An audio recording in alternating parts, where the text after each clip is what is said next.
line of Motorola products to fire department, as well as David Clark headsets. Attention all teams, all officials, and coaches under the arch at this time, please. Thank you. For custom engineered radio solutions, licensing assistance, dispatch solutions, and top-notch reliable service with fully insured technicians. Start your next radio upgrade with IWT. Check out their website at www.goiwt.com.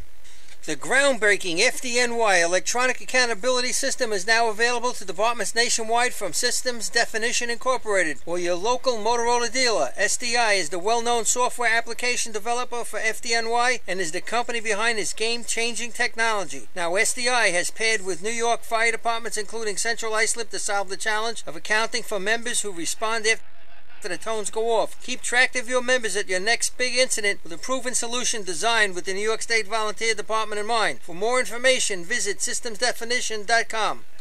The Titan Group is your trusted name in the customizing industry. As a one-stop shop for all your racing team needs, we spent another off-season fine-tuning our skills and equipment to bring you limitless possibilities. As always, we offer all our in-house services including screen printing, embroidery, sublimation, and graphic design. Take advantage of our team ordering website system. Choose your products and logos and we'll do the rest. Members pay online and their orders separated and delivered. Need to see samples? Browse our vendor catalogs on our website, www.titangroup.apparel.com. Follow us on Instagram at Titan Group Racing to see what every team is wearing this season. Or visit s4apparel.itemorder.com to buy a Titan Racing shirt. Call us at 631-859-0075 or see Artie Seskine or Devin Robertson on the track. All late, all day. Gear up, get on the Titan Group. Not every evolution in vehicle rescue technology costs tens of thousands of dollars. The Beluga glass cutter finally makes windshield removal quick and safe, and fire departments can add the Beluga glass cutting kit to their rescue setup for only $5.95. Head to www.coastalfiresystems.com to check out the Beluga in action. Nobody knows Myrtle Beach golf packages like Myrtle Beach Golf Desk. Come experience the simple, easy, no-nonsense approach to your next Myrtle Beach golf vacation. Since 1991, Myrtle Beach Golf Desk has been saving you time and money on top-notch golf vacations. For small groups or large fire department events, start with Myrtle Beach to ensure that every aspect of your trip is perfect. Proud to be returning as a New York State Drill Team sponsor. Visit www.golfdesk.com for more information. Attention firefighters, are you still tracking your SCBA cylinders using paper and pencil? Stop the insanity and get the CAT Cylinder Accountability Tag System from Coastal Fire Systems. The CAT makes refilling cylinders simple and easy, ensuring that your members never overfill a cylinder or fill one with an expired hydrostatic testing. Let the CAT system handle the record-keeping, inventory, alerts, and OSHA paperwork for you. There's only one place you can get the CAT system, and that's Coastal Fire Systems. Head to www.coastalfiresystems.com for details and information. Coastal Fire Systems is the official SCBA dealer for New York State drill teams. Scott Air Packs, cylinders, RAT packs, refill compressor systems, gas detectors, Hi-Ets boots, Protec and Dragon fire gloves, as well as the future in thermal imaging technology. Coastal is also the one-stop dealer for Petzl, Scott, CMC, and Colorado bailout systems, along with professional training to keep your members sharp and meet New York State requirements. For more information, check them out at www.coastalfiresystems.com. Fatty McGees in East Islip. Wednesday is Ladies' Night at the best FD racing bar in Long Island. Stop in anytime for a drink with good company, a great lunch and dinner menu, and of course those famous Fatty's wings. The Bill Fox Company has been in business over 60 years, specializing in custom championship rings, watches, badges, pins, and awards. The Bill Fox Company has crafted championship rings for the past state champions, including the Westerners, Flying Dutchmen, Hobos, Wolves, and the Yellow Hornets, as well as the Firefighter Combat Challenge competition. Bill Fox Company is the recognized name in recognizing people. Check them out on Facebook, Twitter, and on the web at www.billfoxco.com. With over 25 years of service in the fire industry, Hi-Tech Fire and Safety continues to be a proud sponsor of New York State drill teams. Hi-Tech has been honored to serve as master distributor for Morning Pride products, including state-of-the-art bunker gear, USAR gear, EMS gear, helmets, gloves, hoods, and boots. In addition to Morning Pride gear by Honeywell, Hi-Tech also provides quality products including ISG thermal imaging cameras and CMC rescue products and Deuce rescue systems, providing your fire department with the highest level of support and service for all your personal protection equipment needs. For personalized demos, speak to a certified sales specialist. Call 631-777-5170 or visit hightechfirenewyork.com. Since 1973, Fire News has been a proud supporter of the time-honored tradition of New York State Drill Team Racing. As they celebrate their 43rd year of publishing, they are honored to be the official publication and online coverage of the New York State Drill Teams. Look for ongoing coverage in Fire News on firenews.com and on Facebook, Twitter, and Instagram. Rosenbauer Fire Apparatus is proud to be named as the exclusive fire apparatus manufacturer of New York State Drill Teams. Rosenbauer is the #1 manufacturer of fire trucks on the planet and the industry leader in the next generation of reliable safety evolutions like the Smart Aerial Control System. If your department is considering an apparatus purchase, start the conversation with the local team at Eagle Fire Equipment and ensure top-notch service with their partners at Nassau Fire Apparatus. Call area code 855-222-1075 or like them on Facebook. 2018 Fire Rescue EMS Mega Show takes place February 17th and 18th at the Brentwood Sports Fieldhouse at Suffolk Community College. Check out the latest, most up-to-date turnout gear, thermal cameras, apparatus, and more. Hundreds of vendors will be present to explain and demonstrate their product lines and services along with the extrication competition. See you next February in Brentwood at the Mega Show. Integrated Wireless Technologies is proud to be part of the New York State Drill Team family as the exclusive Motorola dealer for New York State Drill Teams. IWT is the Motorola manufacturer's representative and offers the full line of Motorola products to fire department as well as David Clark headsets and sound-off signal emergency lights. IWT is your one-stop shop for custom-engineered radio solutions, licensing assistance, dispatch solutions, and top-notch reliable service with fully insured technicians. Start your next radio upgrade with IWT. Check out their website at www.goiwt.com.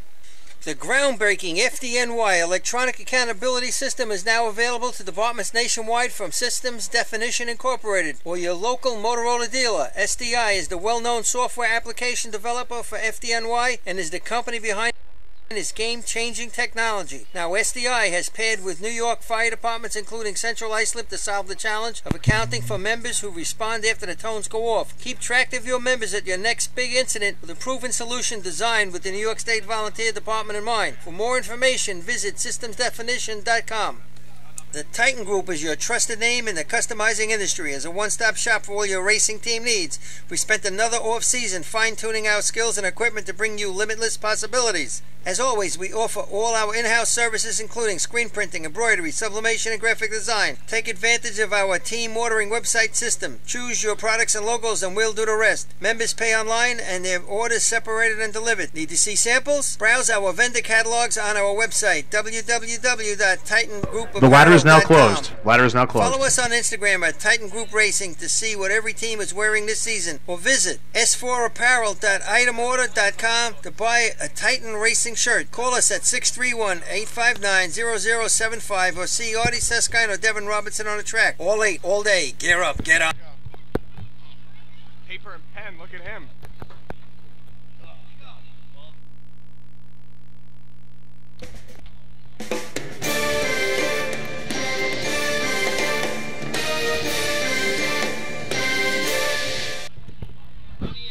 Okay, good morning. Good morning, everybody. Justin Russo, Farmingville Bandits. This is Nick Mata from the Guzzlers. And Robbie Miller is slowly making his way. Yep. Getting a little set up here. All the teams are starting to make their way out. Got his jug of coffee. Looks tired. We're here in Lindenhurst on a beautiful day. Nice Sunday morning. Welcome to all our listeners.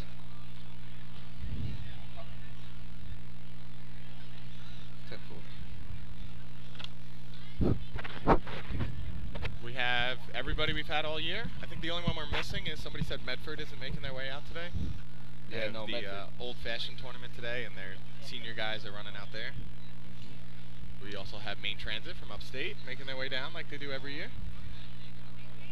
And we also have the Dix Hills Express. Second drill ever. Second drill. They showed up at West Sayville. Welcome down, Dix Hills. It's good to see more teams starting to show this year. You got Huntington, Dix Hills, main transit comes down for the state every year. Yeah, it definitely makes it nice. Definitely Changes does. it up a little bit. Hopefully they make the next move. Absolutely. Huntington Manor's got a bunch of big guys, so who knows? Yeah.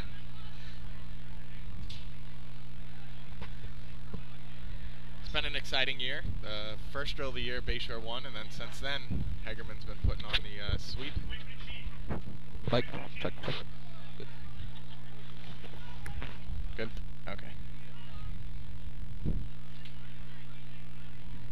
So I think Hagerman won the last 5 in a row, so Yeah. I'm sure they are the favorite going into this, and anything can happen, like we all know. Anything can happen, guys.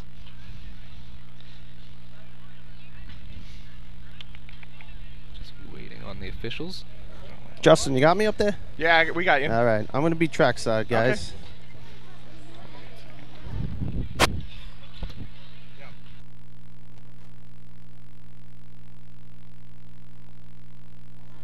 So I was just looking some stuff up this morning.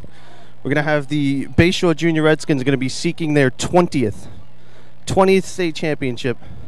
Central Islip Junior Hobos are going to be going for number 10, so they're quite a ways behind Bayshore. And Hagerman, like you guys were talking about, has been pretty dominant all year.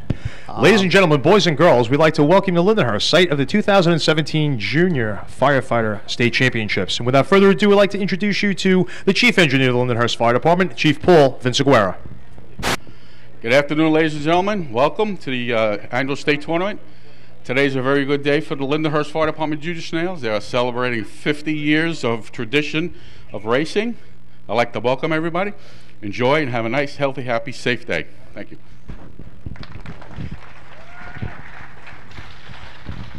Ladies and gentlemen, would you please rise, remove your hats, put your hand over your heart for the Star Spangled Banner.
Thank you, and please remain standing for a moment of silence.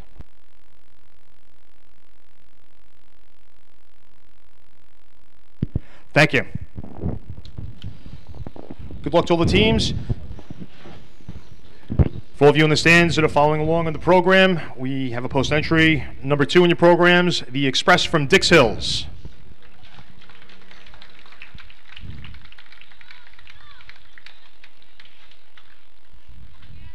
All teams, please start lining up for the junior ladder contest. All right.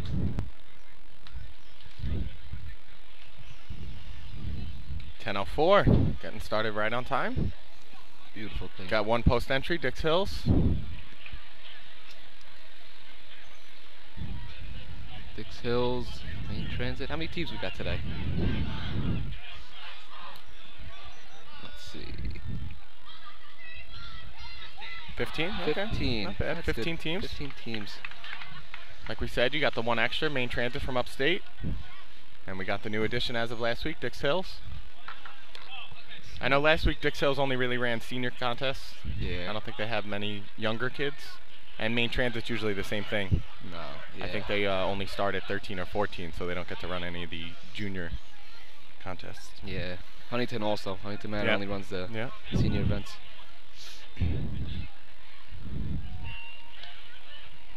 So we were going back a little bit. I was talking about Bayshore's going for 20, CI's going for 10, Hageman's going for 5. Oh, wow. Hageman's last was, I believe it was 1996. That's what it looks like. Wow. They went back to back 95, 96. So they're going to be seeking number 5.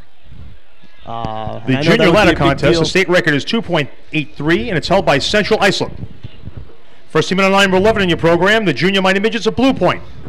I know that would be a big deal for Louis. Louis's been out here for years working with these juniors. Yeah, like we said before, Hageman's won the last 5 in a row. Bayshore won the first drill of the year, so you got to think Hageman's the favorite coming in. Yeah, absolutely. Now we got Blue Point on the line for junior ladder.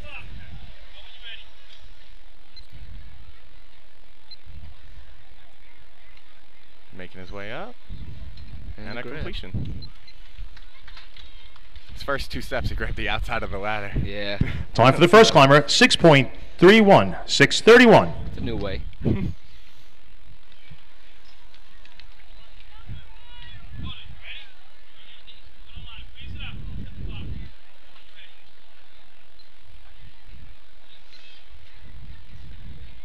Nice little climb. And he grabs. And also high 4, low 5. Time for the second climber, 5.20, 5:20. And also for you guys, for Farmingville, you guys have been stepping up big this year, putting your numbers out. Kids are doing pretty good. You know, Farmingville could be a really good team for today, guys. You know, teams mess up, and Farmingville has those great numbers out there. Blue Point's third climber's on, making his way up. All right. Time for the third climber, 4.28, 4:28.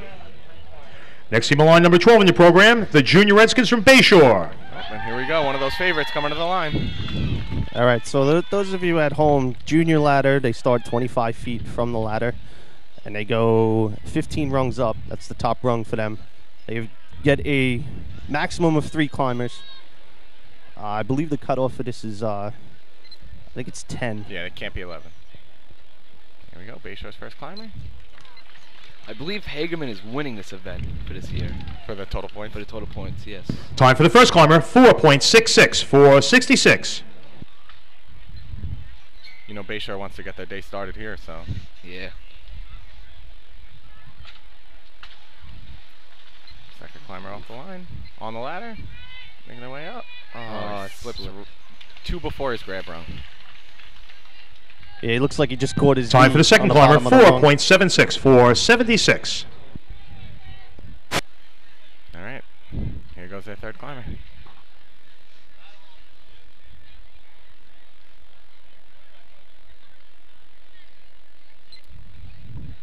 He's on the ladder. Making his way up. Nice climb. And a good grab. Nice there you go. climb. That's going to be a good number.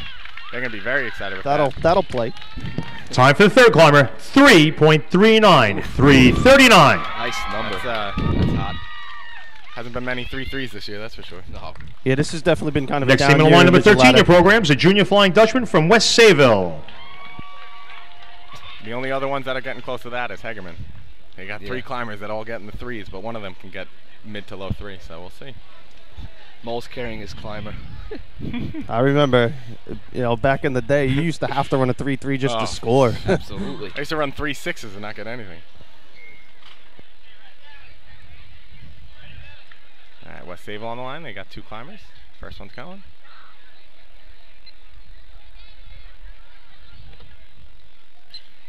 Okay, and he grabs. Time for the first climber, 5.83, 5:83. West Sayville, another one of those teams that has been squeaking into the top 5 almost every week, so they're going to want to get their day going. And last week, breaking the junior card hose state record. Yeah. With a 12:05. Here we go. Second climber's on. She's making her way up. Oh, she slowed up a little bit. Almost looked where she should be jumping from and then hesitated and didn't get the jump down. Time for the second climber, 5.10, 5:10.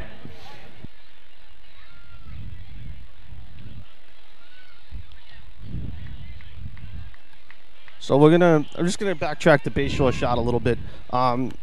especially for them on this day, they always seem to bring out their best, no matter Next how team on the line, down number of a year 15 in your they've had. programs, the Junior Bandits from Farmingville. And anytime you can keep it close, coming out of ladders, anything can happen once you start putting water on the track. Yeah. It's all about who makes less mistakes. All right, here we go. Farmville's got 3 climbers. He's on the ladder, making his way up. Digging, and a grab.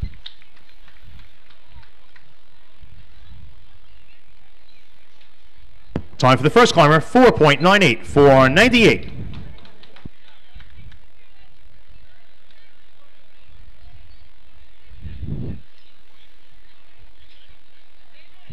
Okay, Farmville's second climber. Oh, she slipped right on her mount. Making her way up. Like she got in just a little bit close on the. Time for the second climber, 5.27, 5.27. Yeah, not what she wanted. She ran 4.0 last week, so she's going to be a little upset with herself. And here we go. Got little Michael as third climber.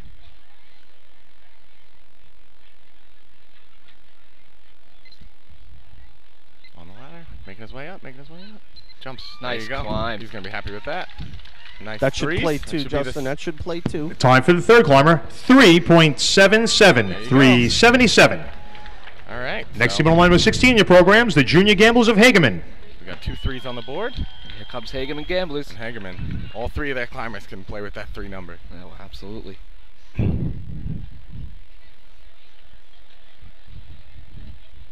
Are you guys? Can you see the light at all up there? Or are you going right off the I'm knee? going All right, off I'm the going. knee. I got the light.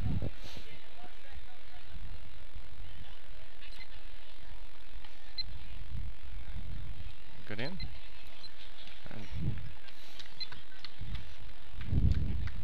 Time for the first climber, 4.16 for 16. He's preparing himself for intermediate. Double stepped on the way down. Got to get those legs used to it, right? All right, here we go. The second climber. He's got his foot all the way on that line. He's on the ladder, nice. Ooh, that was a long grab, it looked like, from up here. It's gonna Yeah, be- he didn't really shoot Time it. for the second climber, 3.91, 3.91. Kind of floated the grab a little bit. I don't know if he's like an in-between height where it's kind of a tough jump Yeah, for where it's some of tough these to- guys. Still 391 for your second climber. They still got their third climber to go. Here he goes. Through the light. On the ladder, nice. Making his way up. Nice All right, climb. That's going to be a good one. I don't think I it's don't going to think get Bay it's Shore. not catching Bay Time for Shore, the third climber, 3.71, 3.71. All right. Next team on line number 17 in your program, the Junior Hobos from Central Iceland. So right now we have Bay Shores 339. Then we have the Hegerman shot 371, Farmingville 377. And I think we're going to jump to Blue Points 428. It's going to be fourth. And we got CI coming to line. Surprisingly, I'm only related to one of them. You sure? Yes. There you go. Nice little climb. Time for the first climber, 4.30, 4.30. What, you guys can't afford pants over there? They're all wearing something different. Listen, it wouldn't be CI if we matched. That's a good point. That is very All right, true. here we go. Second climber off. He's on. Making his way up. Nice little climb. It almost looked like he hesitated halfway in the middle. He kind of stalled and then got it going again.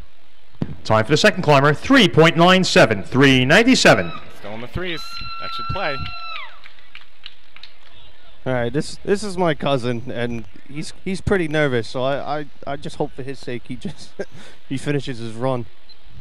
There you go. He's up. He's on. He's making his way up. And he jumps. All right, that a boy, Ryan. Yeah. Time for the third climber, 4.25, 4.25. So CI. Here comes North Babylon. Just waiting. Next team on line number 19 in your programs, the Junior Tail Draggers from North Babylon. CI, another one of those teams. We didn't really talk about it yet, but they can definitely squeak in there. We know they run some hose numbers later on in the day. They got some bigger kids that score some big points in intermediate and individual, so don't count them out. And they won last year, They right? won last year, yeah. Yeah, they squeaked it out last year. It was close, but they got it. Here we go. North Babylon on. Defending state Kid's champs making his here. way up. And he grabs. This kid's just look happy to complete it, so. Time for the first climber, 5.37, 5:37.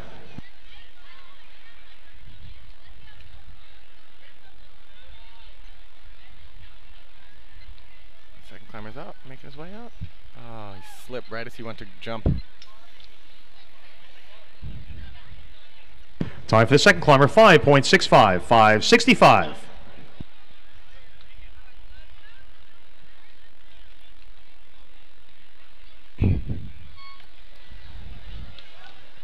Got Islip making their way to the line. Next team on line number 20 in your programs, the Junior Wolves from Islip. Islip hasn't really looked themselves this year. I think they might have lost a few bigger guys in the offseason. They got quite a young team, but you never know what they could put up. Yeah, they've been in the top 5 a few times this season.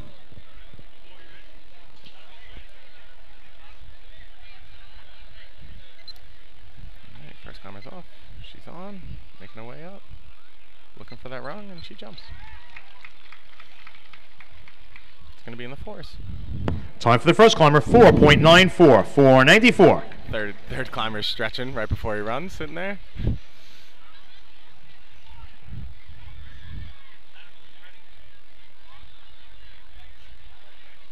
Second climber. Looks real small. Oh, he's up. He's on. Making his way up. Wow. And he looks really young. He's going to be quite the... Time for the second climber, 4.46, 4.46.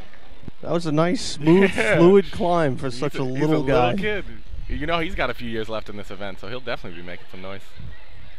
All right, here comes Islip's third climber. Set. Through the light. On the ladder.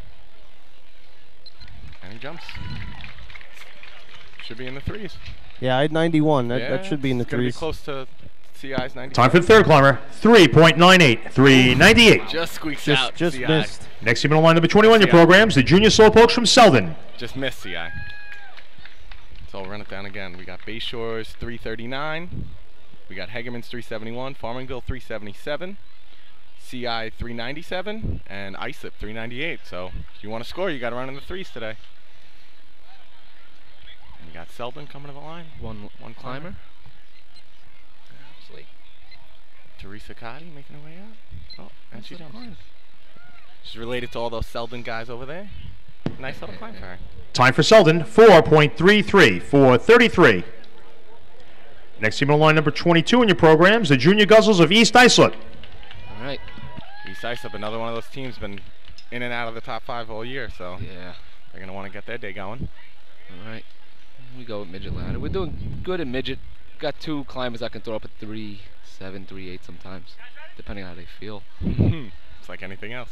See how they talk. Just got to and do it the day of the tournament. first climber in. Comes Smiley. Smiley's up. And the grab. You know, these two on the line right now. Time for the first climber, 4.54, 4.54. They both compete every time we run off, and man, they're both close. To see who runs third? Who runs that's- number 3 and number 2. Competition makes it better. He's off. He's on. Making his way up. Oh, he looks like he switched his hands right before he grabbed.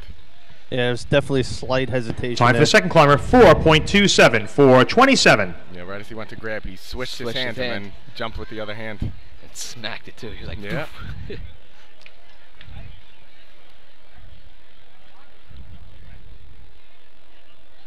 Third climber's off. He's on.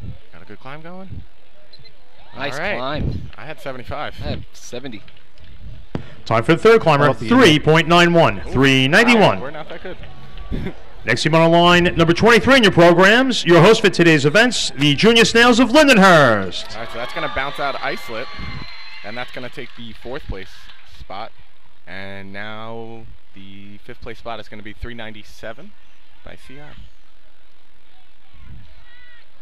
So, got to beat the 397. First climber's up. Completed. Got some good cheering. Time for the first climber, 4.91, 491. Pie with his goofy hat on with the nice ears dangling.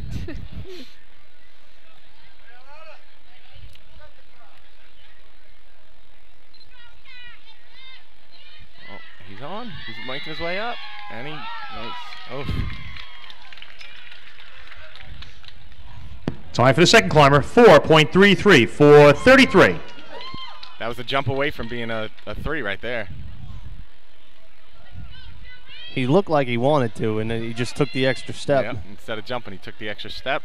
Kind of hurt your time. Here you go, third man going. He's on the ladder, making his way up. Making his way up. Oh, another one. Didn't want to jump for it. So it's... Time for the third climber, 4.99, 499. All right. That's going to complete the junior ladder contest. That one, it just looked like his hands were rung too high. Yeah, so when he went to jump, he had the one under the top rung. Yeah. Move the equipment. He just grabbed it instead of jumping for it. You know, I don't know if you noticed down there, Rob, but you see that when they put their foot on the line, they go to take off, they all slide their foot away from the line to start that light before they get it going. Yep. Yeah, on the 25, they give you a 6-inch chalk mark to make it a 12-inch line. But still, you had to see some of the climbers from up here. They put their foot all the way on that white line. It's like all you need to do is be in that yellow a little bit. We've been trying now. You know, with our 3-man team, we barely toe the line. That's it. Take as much as you can before you cross that beam. You don't want that first knee to break that light. You want that back foot to come across and be the one that. Even in buckets, anything you got to toe the line for, take as little as possible. The results of the junior ladder contest. 5th place, 1 point, number 17, Central Islip. 4th place, 2 points, number 22, East Islip. 3rd place, 3 points, number 15, Farmingville. 2nd place, 4 points, 16, Hageman. And in 1st place with 5 points, number 12, Bayshore. Okay, so Bayshore and Hageman starting the competition early. Attention all teams, please pick up your trophies after every event. And Lindenhurst will be taking trophies today. Thank you. Yeah, it's a state. You'd think they would. Next contest is the intermediate ladder competition. The state record is 3.66, and it's held by West Sayville. Wow, they're not messing around. Right into the next First event. team on the line, number 11 in your programs, the Junior Mighty Midgets of Blue Point. So just before intermediate starts, you get maximum of 2. They go all the way back to the first man line for 3-man, which is the 50. They go, I believe it's 19. I think the top rung is the 19th rung. Yeah, I think you're right. To the 19 or 8. 70, 80. Yeah, it's 19 because it's 4 above the junior ladder. Yeah. All right, here we go. First man's on. Single stepping all the way up. And he completes it. This is that time for the first climber, 6.20, 620. The tough age. The legs sometimes don't want to go, or they're not strong enough to pull themselves up when they're skipping steps. Yeah, it's tough. You get a little bit of both. You get some people single, some double stepping. Second climber's off, mounts the 3rd rung, single stepping his way up. He's got a good climb going. No grab, kind of climbed up to it. Time for the second climber, 5.83, 583. Next team on line number 12 in the programs, the Junior Redskins of Bayshore. Bayshore running very early in the pack, so they put up their number and kind of tell everybody else, all right, match it. Beat that. They did that in junior ladder, and it seemed to work out for them. So yeah. So it has its advantages running early, definitely. It's a little less mental in the beginning. But, you know, if you make the mistake, you get the guys behind you. Trying to capitalize. Here we go. First climber's off. Makes his way in. Mounts the 3rd rung. Single stepping all the way up. Oh, and wow. For a single stepper, that's a nice time. I had 470. Yeah. Time for the first climber, 4.90, 490. Wow. For a single stepper. Yeah, no, that was a quick single step. Second climber's off. She's coming in. Mounts the 3rd. Double stepping her way up. Oh, she grabbed it and slipped right off. It's going to be a no time. That was one no of time those, for the second climber. Failure to grasp and hold. That was one of those not enough. Next team on line number 13 in your programs, the Junior Flying Dutchman from West Sayville. It is awkward because it's where a you would tough want to jump. jump from Yeah. is very weird. It's a tough, and depending upon your height too, that's a tough jump. We had a kid a few years ago who ran it, and his first step he would single, and then the rest he would double, and it actually made his jump perfect. But if you double every step, you almost, depending on your height, it's tough. Yeah, we get that. I see that a lot in car ladder too. Is how some of these ladders are set up. Some of them jump, from it seems like a mile away. First man from when she went up and grabbed, one finger was just holding on for dear life, and she just couldn't hold it. Time for the first climber, 5.41, 5:41. All right, West Sable's first climber. All right, here comes the second climber. She's been running very competitive this year. She definitely has scored a lot of points in this event. So there we go. She's off on the ladder, 260, and she grabs. Wow. All right, that's gonna be a good run. I have a 456. Yeah, no, that's gonna. I had 50 down here. Yeah. It's gonna play. Time for the second climber, 4.53, 4:53. Next team on line number 14 in your programs, the Junior Bulldogs of Huntington Manor. She's also their nozzle man for junior cart hose that broke the state record last week, so I'm sure they're hoping to get their day going.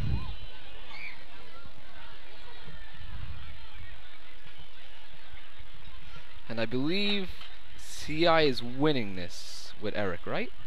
Not Eric, Richie? Richie. Richie. Yeah, Eric's individual. Eric's individual. I meant Richie, not Eric. They both climb the same. Very similar. Very similar. All right, Huntington Manor coming. You guys hobos have some good guys coming up. She makes her way up. She's double stepping, but it's just going up the ladder. Completions. Time for the first climber, 9.29, 9:29. This is one of those explorer teams. Yeah, not a lot of juniors. They So, run yeah. mostly the older contests. Yeah, they don't get to run any of the really little ones.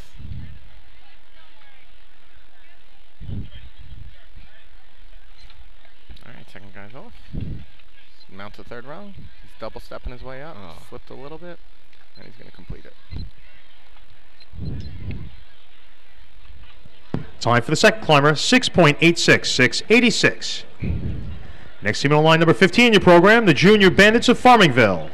I just kind of wonder too how much influence Huntington Manor has had on Dix Hills joining. Yeah, no, the they're association. neighbors right there, so I'm sure they talk about it and stuff, and it's nice to see another team out. I know their B truck's still hidden somewhere. Yeah, who knows? Maybe we'll get to see that again. They got some bigger guys. Their individual guy, he climbs with ease of 4.7. All right. First climber's off. Mounts a third. Very deliberate double stepping to the grab. Oh, what did I do? What did I do here? That's Messed not up the right. stopwatch. That's okay. Time for the first climber, 6.38, 6:38.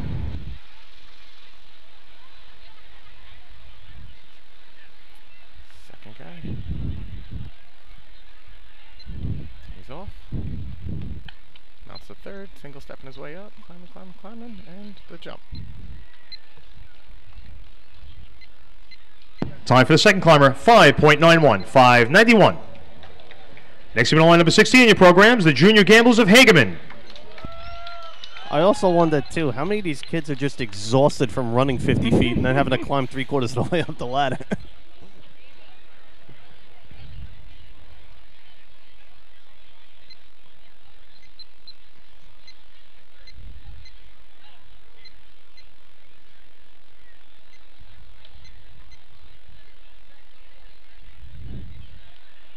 Hagerman's going. First guy through the light. Mounts.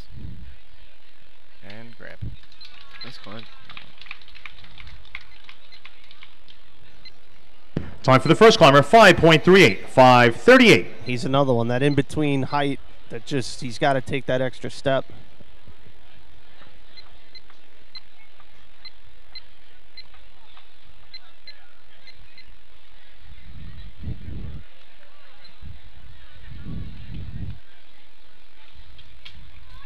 Nice climb. I have 4.44. 435. Time for the second climber, 4.45, 4:45. Next team on the line number 17 in your programs, the Junior Hobos of Central Iceland. All right, CI. You know they're going to want to get going. They squeaked out a point Junior ladder, right? Yep. And I am related to one of them too. Yeah. I'm guessing the first one? Yes, the brother of the third midget ladder climber. He's making his way up. And he grabs. Had 444. A little early. Time for the first climber, 4.87 for 87. Oh, wow. Grab the My poor program. cousin's still growing into his body. All right, here comes Richie. You know, he's definitely one of the favorites coming into this. Here he comes. He's on. He's digging. And he jumps. That's Wow. going to be a good number. I have 4 flat. Yeah, I had 15 from down here. Time for the second climber, 4.12, 412. That was a nice run. I'm Next in the line, number 18 in your program, the Junior Slowpokes from Maine Transit. pretty sure he had the perfect season. We'd like to welcome Maine Transit coming from upstate. Thank you.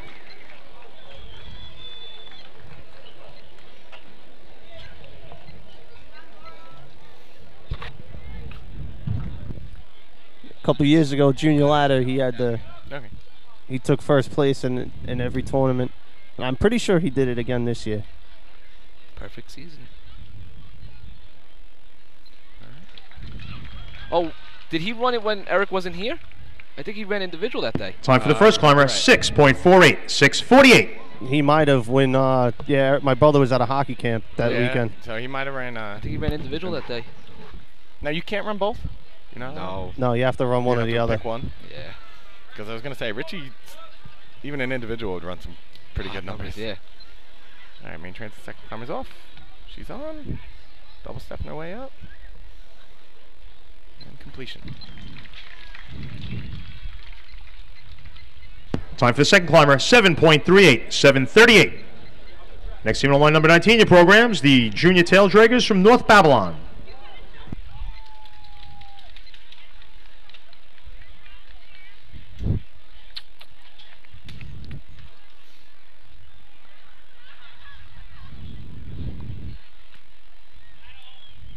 Okay, North Babylon coming up.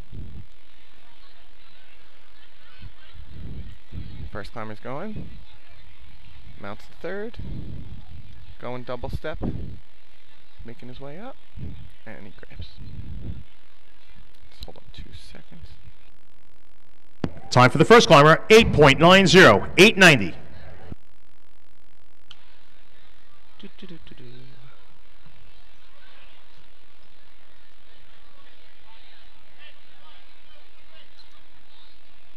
Comes the second climber. On.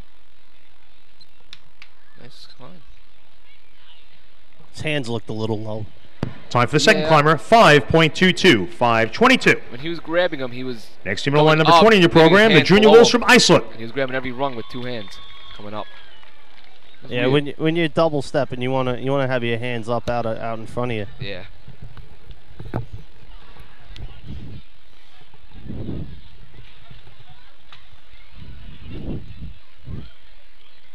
Isop coming to the line after just missing 5th place in junior ladder with a 398, so I'm sure they want to make that up here. Brother-sister duo right here. Must be some fun competition going on at home. I'm gonna beat you. No, I'll beat you. All right, single stepping his way up, and he jumps. Time for the first climber, 6.52, 652.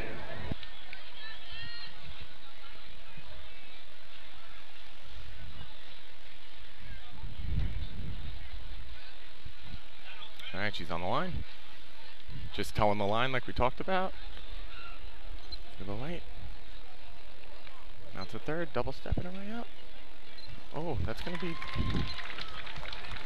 494. Yeah, that's Yeah, me too. Time for the second climber, 5.07, 507. So that 507 is going to be 5th right now. Next team on line number 21 in your programs, the Junior Slowpokes from Selden. Once the scoreboard loops around again, I think that's going to knock out North Babylon's 522. Yeah, what we have CI's 412. Then we jump down to... Hageman 445, okay. West Sable 453, Bayshore 490, and yeah, North Babylon 522 was 5th. Yeah, so she's going to take that out with the 507. So They got to beat the 507 to get in it. Seldon's climber grabs. This taller kid, too. He, Time for the first climber, 5.87, 587. once he gets the muscle memory down to climbing, he'll be right there. Second climber's a littler kid.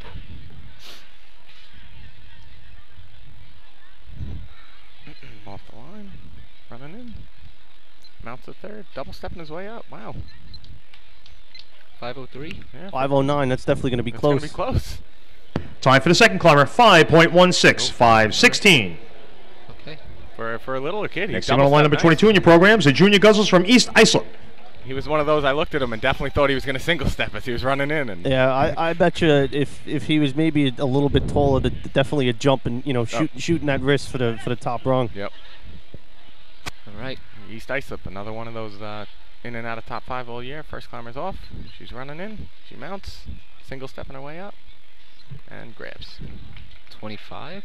I think I was late. Time for the first climber, 5.52, 552. You're giving the buttons over here to your team, huh? If it only counted. Everybody's got home field thumbs. Yeah. All right, here we go. Pete on the line. Through the light, running in. Stepping. All right. 450. 252 in, 475. Yeah, 472. So it's Time for the second climber, 4.74, 474. Nice climb. It sounded like he hit his hand on the bottom. Next of team the on line bar. number 23 in your programs, the Junior Snails from he Lindenhurst. definitely did something with his definitely hands hit on his way up. So that's squeaking in, right? What is that? That's going to squeak into 4th and bump Bayshore to 5th. It's going to knock Bayshore to 5th, And yes. then knock Islip out. That means, And this is our last team. yes. No, we have Islip Terrace next after them. And Lindenhurst going. Younger kid. Mounts the third step, single stepping his way up. He slipped a little bit. He hit the rail on his second step, but he completed. Time for the first climber, 7.01, 701. Pie's giving them all high fives, getting them all happy to be here, so that's what it's all about. She looks really young. I believe it's 50 years the Junior Snails have that's been what I was saying racing. before. All right, she mounts the second step, single stepping her way up. She's almost there, and she jumps. Oh. I had 666. Time for the second climber, 6.70, 670. Better than mine. Next team on line number 24 in your programs, the Junior Schlagers of Islip Terrace. Islip Terrace. Another one of those junior teams that used to be very, very competitive. Very, yeah. They lost a lot of. I mean, obviously, everybody gets older, but they've been having some manpower issues of late. A few drills they didn't make it out this year, especially in the junior area. Yeah. Islip Terrace used to be a really tough years when there was all teams and battling them out with battle them. of the bands here. All right, first climber. Just running in. Nice painted helmet. All right, single step and then she grabs. Helmet's pretty cool. It's got the ladder across the top and it's spray painted. Time for the first climber, 7.73, 773. Yeah, it's spray painted ITFD along the sides. Schlagers on one side. Yeah, that looks And a cool. ladder through the middle. Must be a ladder helmet. They must have designated helmets for each event. All right, second climber's on the line. She's off. Running in. Mounts a second step. Single steps her way up. And she grabs. Time for the second climber, 7.63, 763. And that's She the almost completion. slowed up and like looked to where she should be jumping from. Yeah, she's like, do I keep going? All right, so Hegerman. Move the equipment. 2 seconds in a row.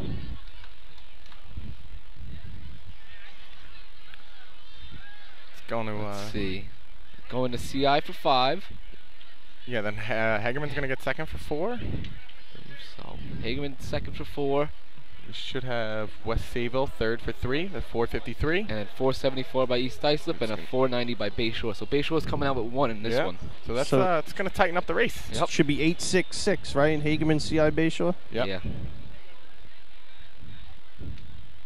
Yeah, and then we're gonna. So it's gonna be 866. Then East Results of the intermediate ladder contest. In fifth place, 1 point, number 12, Bayshore. Fourth place, 2 points, 22, East Islip. Third place, 3 points, number 13, West Sayville. Second place, 4 points, number 16, Hagerman. And in first place with 5 points, number 17, Central Islip. Okay, so those are all the teams we talked about today. Getting on the board and tightening up the race a little bit. So like we said, we're going to have Hagerman leading with 8, CI and Bayshore with 6. Then we're going to have East Islip with 4. Right? You guys got 4th? 4, yeah, we got 4th there. The next contest to be run is the individual ladder contest. The state record is 4.25, and it's held by Central Islip. So we'll have East Islip with 4 in 4th, and then 5th is going to be Farmingville. First team in the line, number 2 in your programs, the Express from Dix Hills. Farmingville and West Sayville both with 3. So Dix Hills' first run for today.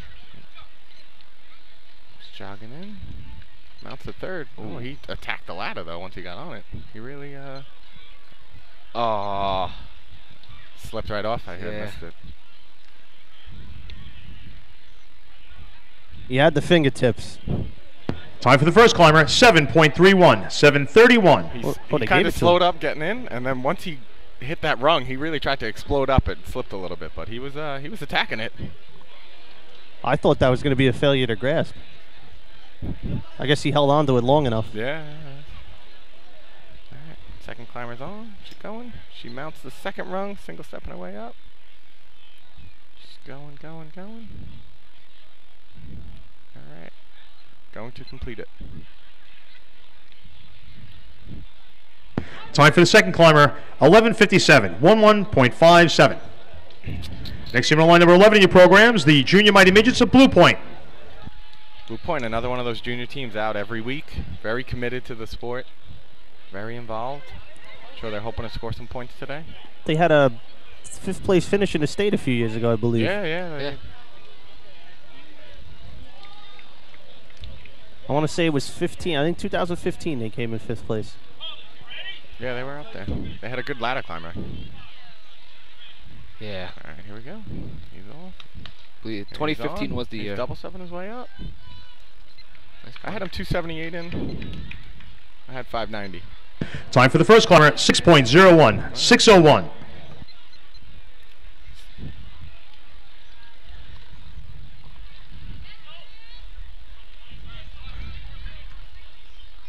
Nice little crowd here today. Yeah. Glad to see a lot of people out supporting the kids. It's still early, too. I'm sure it'll... State tournament. That's it. All comes down to this. All right. I'm waiting for him to announce Bayshore.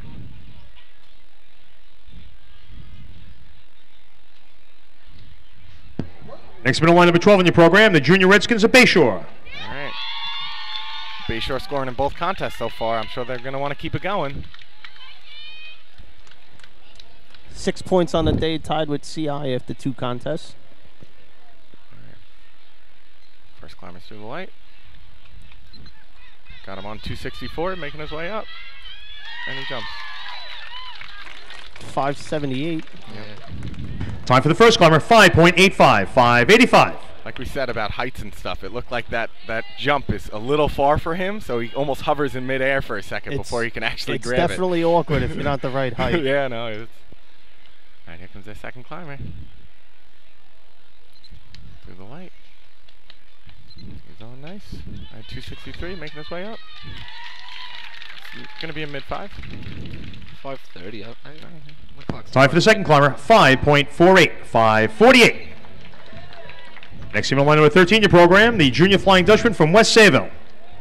Being very nice on the buttons over here with you. Give me an official shirt. 5:48 though, so that's you got to think it might squeak out a point the way they've been running this year. That's around the number that's been taken 5th, but you don't know. You do got a few extra teams today, so who knows? You don't know what main transit's going to put up in individual. West Sayville's first climbers through the light. They're on, attacking it. Lost his hands about midway up. A little hiccup, yeah. Yeah, he lost his hands, and then it was kind of hard to recover. Time for the first climber, 5.80, 5:80. He kind of mounted, and he got a little swirly on the mount, and he was kind of rail to rail all the way up. Yeah, it looked like his body almost went to one side, and then he had to bring it back. All right, second climber. Ooh. Off the line. On the ladder. Another one that looked like 2 or 3 steps, he almost hit. Time for the second climber, 5.66, 5.66. Next female line number 14, your program, the Junior Bulldogs from Huntington Manor. Yeah, I don't know if it was his hands that caught under a rung or if it was his knee that hit. I couldn't really tell. Yeah, he definitely had a hiccup though. He came up here and he was not happy when he slapped the rung. Huntington Manor, their second man, definitely placed quite a few tournaments this year. He's been running 4s. He's about a lot taller than me, so 6'5". Yeah, 6'6". I'm standing next to him. He's a lot bigger than me. All right, their first time he's on, double stepping his way up. Oh, he slips right before the rung that you push yourself up with. As he went to grab that, he slipped. Time for the first climber, 6.63, 6.63. All right. This kid's got some long legs. Yeah.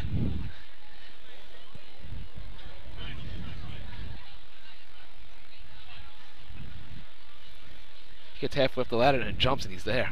That's how big he is. All right, here we go. Going through the call-off, through the light. He's running in. He's on at 240. He's making his way up. Oh, that's going to be, and he didn't even have a real jump, and that's going to be a 4. Time for the second climber, 4.88, 4.88. The 240 on. Yeah, he almost went over the rung and came back down for it. Next female number 15, your programs, the Junior Bandits of Farmingville. He's at that height that's almost to a disadvantage on a jump. He's too tall. Too tall. He doesn't have that grab and go get it. All right, Farmingville. This is my little brother climbing.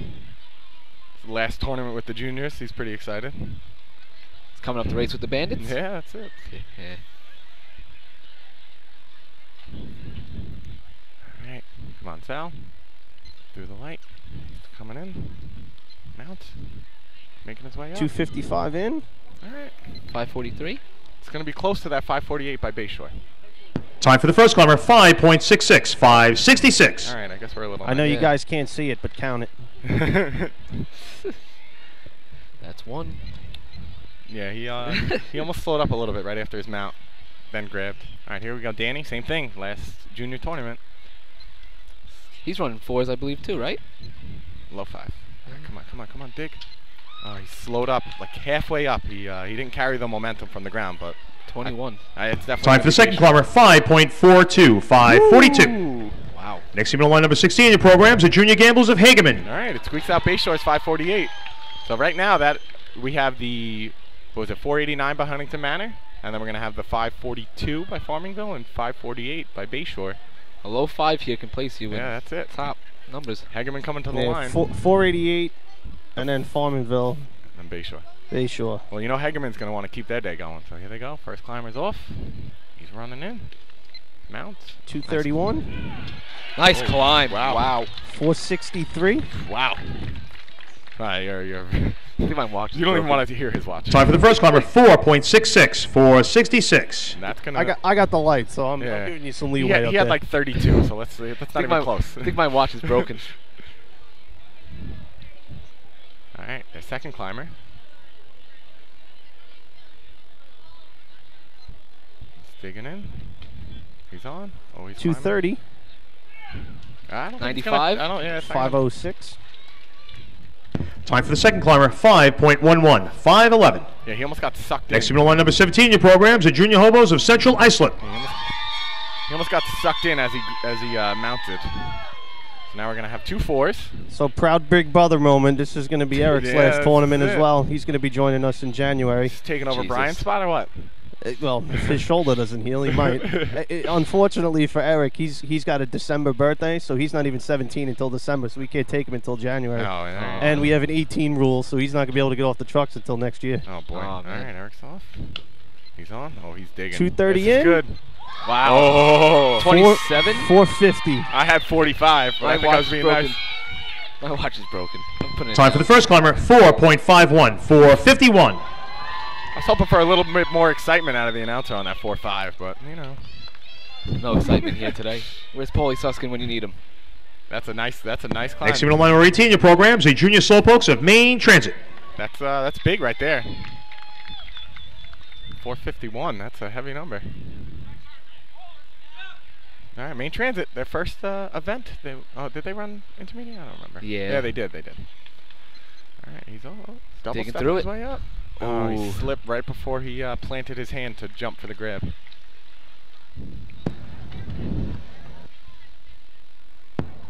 Time for main transit, 6.45. Well, I'm sure Eric will be happy to go out with a 4.5. So Just gonna gloat a little bit here about him.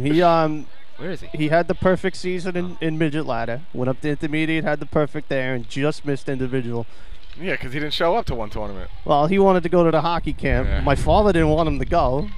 All right, main transit. That was a pretty good climb. Yeah, I had him 261 in. It's going to be a Time for the second climber, 5.74, 5.74. Next in the line, number 19 in your program is the Junior Tail Draggers of North Babylon. I had to convince, my father, my stepmother's like, no, he's going. I don't care about the junior tournament. Oh, I'm like, man. I don't either. I said, I'll drive him up there for you if you want. Oh, boy.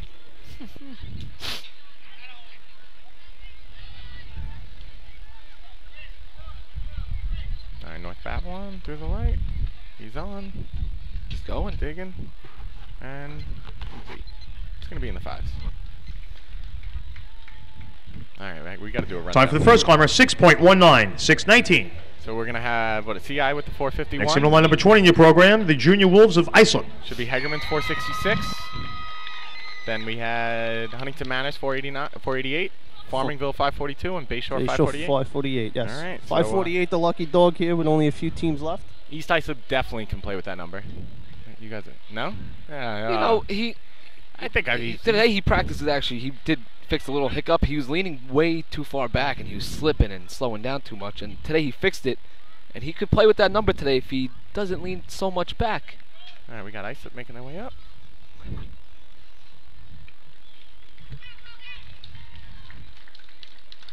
Time for the first climber, 8.73, 8.73.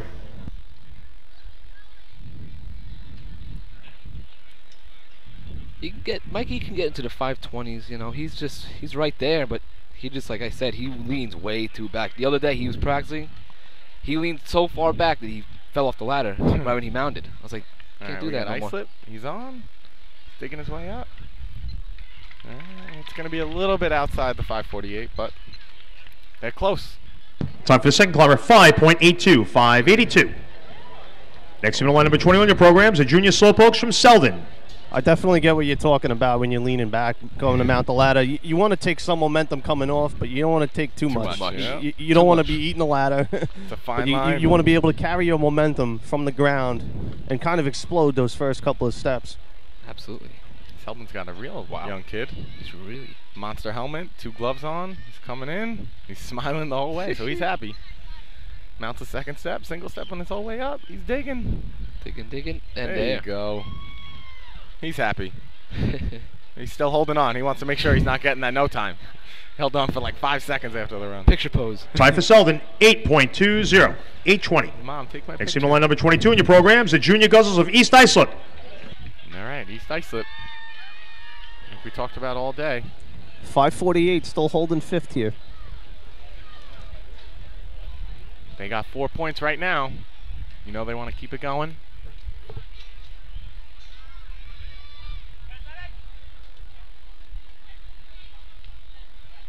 First climber's taking up that whole line as he takes off. All right, he's on second step, single step on his way up. 7 flat. Yep. It's tough when you single step in this. Nice job, Dave.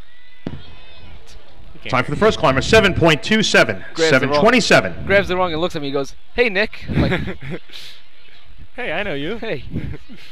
All right, here we go. You're my coach. This is big for them. They got 4 points, sitting in 4th overall right now. Got to beat that 548. He's off. He's on. Oh, he slips right on his mount. I had 250 in. He caught it with his heel. Yeah. It would have been close. Time for the second climber, 7.91, 7.91. All right, you got 2 teams left. We got Lindenhurst and Next in the line, number 23 in your program, your host for today's event, the Junior Snails of Lindenhurst. All right, gentlemen, after this event, I got to sign out and run down and still got cart ladder, buddy. I still got to do coaching things down there. Yeah. I got a text message saying I need your help with cart ladder really quick. I was like, boy. Oh, be right go down. ahead. You could go ahead. I'll be back later, fellas. We'll be here. All right, Lindenhurst is off. He mounts. Yeah, look, he slipped on the same rung twice. Hard to recover. He's making his way up, and he grabs. Time for the first climber, 10.45, 10.45.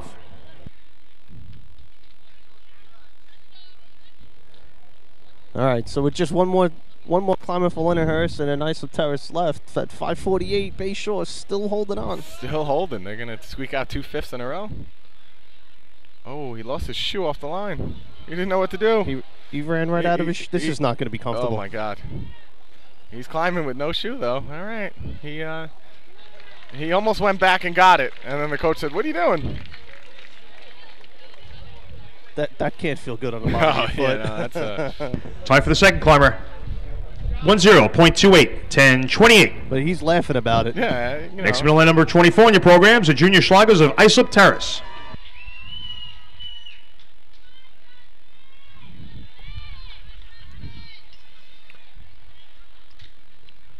.548. Let's see. Islip Terrace going through their call off. First climber through the light. He's digging. He's on pretty good. Not quite gonna get good it. climb, but it's just gonna be a little Time for the first climber, 5.77, 5.77. A little outside.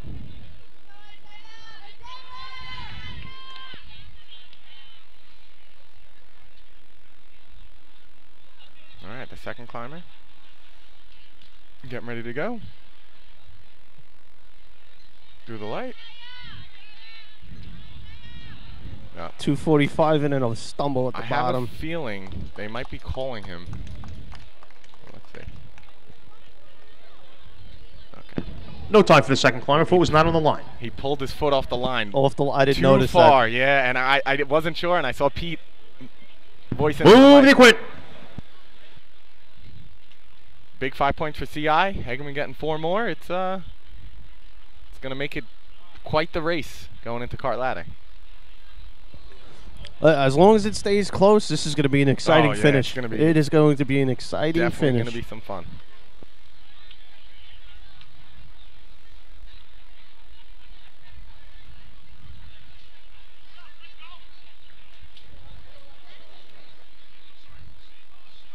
So that 451 CI might be the time of the year in individual. I don't know if he ran definitely think so. I don't know if he ran a 40 at all this year. I don't really pay attention to him, to be honest with you. You just know he scores some points, so you're happy. Yeah, every now and again I check my phone.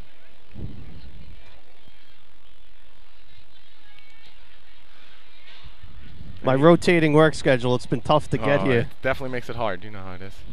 But with this lovely technology we have here, I get to tune The results of the individual ladder contest. Fifth place, 1 point, number 12, Bayshore. Bayshore staying on the Fourth board. place, 2 points, number 15, Farmingville. Third place, 3 points, number 14, Huntington Manor. Second place, 4 points, number 16, Hagerman. And 5 points, number 17, Central Islip. Okay, so that's it's going to tighten it up a little bit. Hagerman's still going to be in the lead with 12. Attention all teams, please start lining up for the cart ladder contest. CI should have 11. Bayshore's going to have 7. Farmingville's going to have 5. Ladies and gentlemen, we've got the 50-50s as well as raffles over by the Ice Guy. 50-50s and raffle over by the Ice Guy, please. Thank you. Support the team. So it's going to be what? 12, 11, 7, and then 5 and 4. So you're still going to have Hegerman leading with 12. We could go to commercial, Fred, I think, because they're gonna have to take the ladder down and set up for cart ladder. I don't think he's paying attention to me. Fred, you want to go to commercial? They got to set up for cart ladder. All right, we're gonna go to commercial, so we'll be back in a few minutes. Let's pay some bills.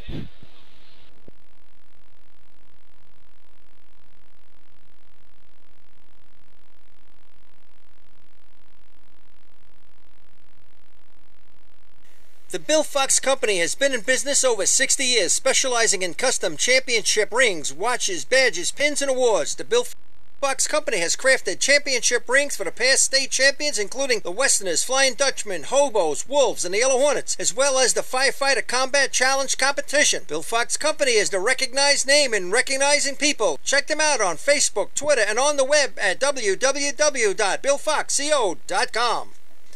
With over 25 years of service in the fire industry, High Tech Fire and Safety continues to be a proud sponsor of New York State drill teams. High Tech has been honored to serve as master distributor for Morning Pride products, including state-of-the-art bunker gear, USAR gear, EMS gear, helmets, gloves, hoods, and boots. In addition to Morning Pride gear by Honeywell, High Tech also provides quality products including ISG thermal imaging cameras and CMC rescue products and Deuce rescue systems, providing your fire department with the highest level of support and service for all your personal protection equipment needs. For personalized demo, speak to a certified sales specialist. Call 631-777-5170 or visit hightechfirenewyork.com. Since 1973, Fire News has been a proud supporter of the time-honored tradition of New York State drill team racing. As they celebrate their 43rd year of publishing, they are honored to be the official publication and online coverage of the New York State drill teams. Look for ongoing coverage in Fire News on firenews.com and on Facebook, Twitter, and Instagram.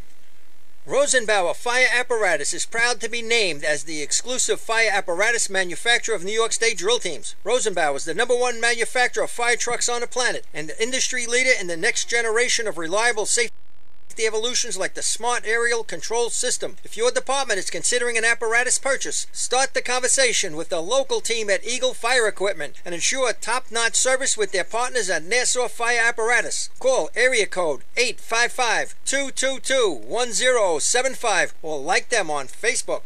2018 Fire Rescue EMS Mega Show takes place February 17th and 18th at the Brentwood Sports Fieldhouse at Suffolk Community College. Check out the latest, most up-to-date turnout gear, thermal cameras, apparatus, and more. Hundreds of vendors will be present to explain and demonstrate their product lines and services along with the extrication competition. See you next February in Brentwood at the Mega Show. Integrated Wireless Technologies is proud to be part of the New York State Drill Team family as the exclusive Motorola dealer for New York State drill teams. IWT is the Motorola manufacturer's representative and offers the full line of Motorola products to fire department as well as David Clark headsets and sound off signal emergency lights. IWT is your one-stop shop for custom-engineered radio solutions, licensing assistance, dispatch solutions, and top-notch reliable service with fully insured technicians. Start your next radio upgrade with IWT. Check out their website at www.goiwt.com. The groundbreaking FDNY electronic accountability system is now available to departments nationwide from Systems Definition Incorporated or your local Motorola dealer. SDI is the well-known software application developer for FDNY and is the company behind this game-changing technology. Now SDI has paired with New York fire departments including Central Islip to solve the challenge of accounting for members who respond after the tones go off. Keep track of your members at your next big incident with a proven solution designed with the New York State Volunteer Department in mind. For more information, visit systemsdefinition.com. The Titan Group is your trusted name in the customizing industry. As a one-stop shop for all your racing team needs, we spent another off-season fine-tuning our skills and equipment to bring you limitless possibilities. As always, we offer all our in-house services including screen printing, embroidery, sublimation, and graphic design. Take advantage of our team ordering website system. Choose your products and logos and we'll do the rest. Members pay online and their orders separated and delivered. Need to see samples? Browse our vendor catalogs on our website, www.titangrouapparel.com. Follow us on Instagram at Titan Group Racing to see what every team is wearing this season, or visit s4apparel.itemorder.com to buy a Titan Racing shirt. Call us at 631-859-0075 or see Artie Seskine or Devin Robinson on the track. All late, all day. Gear up, get on the Titan Group. Not every evolution in vehicle rescue technology costs tens of thousands of dollars. The Beluga glass cutter finally makes windshield removal quick and safe, and fire departments can add the Beluga glass cutting kit to their rescue setup for only $5.95. Head to www.coastalfiresystems.com to check out the Beluga in action.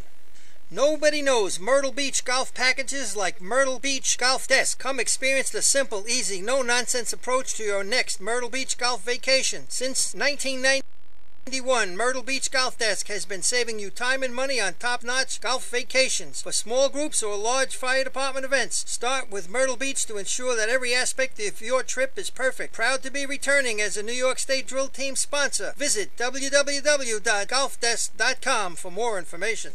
Attention firefighters, are you still tracking your SCBA cylinders using paper and pencil? Stop the Ladies and gentlemen, the next event to be run is the cart ladder contest. The state record is 7.76, and it's held by Bayshore. First team on line number 11 in your programs, the Junior Mighty Midgets of Blue Point. All right, we're back. What's wrong, Robbie? You couldn't recruit Brian over here or something? He doesn't look like he's feeling too good right now. Oh, boy. He's got a week to recover. 3 weeks till it really matters. Come on. Well, we're going to need him now. All right, so cart ladder 150 feet away from the arch. Their safety zone's a little bit different than the motorized circuit. They go from the 3-man ladder line in. This is a tough vantage point to watch this event. Yeah, we're ready. All right, they're... I got to better position myself. Yeah. I can't really see the light. I can't really see anything. All right, I got it now. I have to like awkwardly lean over the ledge to be able to see the where they're actually grabbing.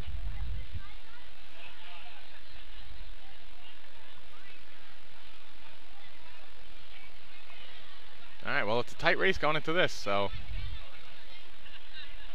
sure they're gonna want to keep it going.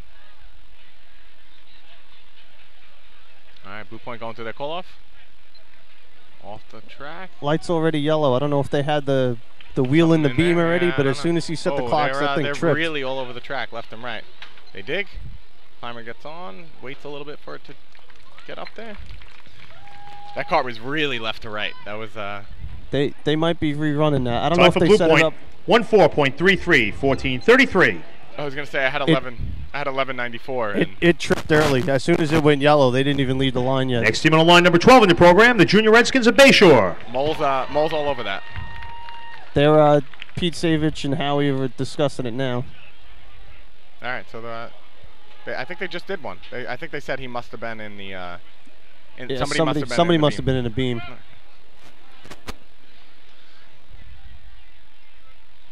Bayshore coming to the line, sitting in 3rd overall, right? What do they have, 7? They should have 7 points. Yeah, Bayshore's got 7. 7. So you got Hegeman winning with 12 right now, CI with 11, Bayshore with 7, Farmingville with 5, and then East Islip with 4. And this is an electric cart ladder team. These guys. Oh, they fly. Oh man, and they always seem to have a climber who could just mount and jump. I don't know where they find these kids from, but they always seem to get one. All right, here we go. Just make sure you look at that light. Let me know. All right, they're going through the call off.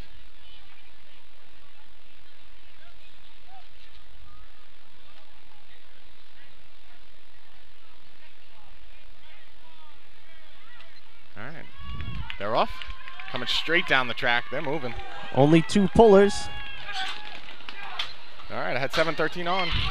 He waited for the slam, and it's still going to be an 8. 7:06, 8:69. Yeah, he could have been even quicker, too. Time for Bayshore, 8.74, 8.74. All right, Mo looks excited. Next team on line number 13 in your programs, the Junior Flying Dutchman from West Sayville. This is a contest of Bayshore that's very easily winnable with that number for them. Yeah, they look pretty good right there. That's a fast cart to get in that quick. When they ran that 7:76, my lord. Well, even there, that's a heavy number, and he almost waited for it to go all the way up and then go for the jump. Sometimes you almost have to. It just it's a little violent if you're. Oh, it's got to be. Yeah. Sometimes it just looks violent. If you get the right guys, if you spike his push back just a little bit, they get behind the ladder. The thrower really he does what he does. He throws the ladder. All right, West Sayville coming down. Big shot for them. They're going. Climbers on and complete. It's I think I missed that one. Time for West Sayville, 9.84, 9.84. I had it's a little under. I had 7.75 in the ground, a little bit slower. Next team on line number 14 in your program, the Junior Bulldogs of Huntington Manor. Nope. That looks a lot like my team. Disregard, that's going to be number 15 in your program, the Junior Bandits of Farmingville. I was just going to say. I'm sure they wouldn't mind running twice, though, but... All right, so we've got quite a few kids today. This is their last drill, including the climber, Danny, and the thrower, my brother Sal. So they're hoping to put together a decent day. They've come in the top 5 a few times this year, for the first time in a very long time. So they're hoping to stay on the board. How big would it be for your program for a 4th to 5th place finish overall in the state tournament? They'd be very happy. Oh, light went yellow. No, light's green now. Oh, okay. Oh, they're resetting it. There, you know that's tough. When you're going through your call-off, they stop you halfway. All right, they're going through it again. All right, they're off. Cart's moving pretty good. All right, come on, get up. Oh, he almost hesitated, but it's still going to be a pretty good number. I had 760 in the ground. 9:32 all Time day. for Farmingville, 9.37, 9:37. That's around what they've been running, so. Ladies and gentlemen, be advised, Blue Point, number 11, the junior mighty midgets will be getting a rerun due to digital error. Yeah, we talked about that. Okay. I thought maybe somebody was set up in Next the to be line beam, number but 16 in your program, the Junior Gamblers of Hageman. Well, that's interesting because they didn't do anything different to the clocks since they ran. Yeah. So, all right, well, they're giving them a rerun. So we got Hageman leading the tournament with 12 points, and you already have Bayshore up there with that 874. 874. So. Louis going through his legendary call-off. All right, Hageman's off. They're moving. Oh, that's a fast cart. All right. Oh, wow. I had 844. I had 843, 725 in the ground. Slower cart than Bayshore, but a Time for Hageman, 8.44, 844. Yeah, that's another one. Count it. Next to line number 17 in your programs, the Junior Hobos of Central Iceland. Like I said, the Bayshore had a quicker cart, but that climber from Hagerman, he got on and he went right to the top. He just went right, rode the momentum right to the top. He didn't care about the slam, nothing. He went up and he just grabbed. Whereas Bayshore almost had a little stop before he grabbed. So some 2 big 8s on the board. Now we got CI with 11 points. Got some heavy numbers up there, so they got to chase them. This hasn't been one of our better contests, I know that. But I'm sure my brother, seeing that one, he's just going to try to climb like a gentleman. That's it. That's all you can do. All right. Making their way down the track.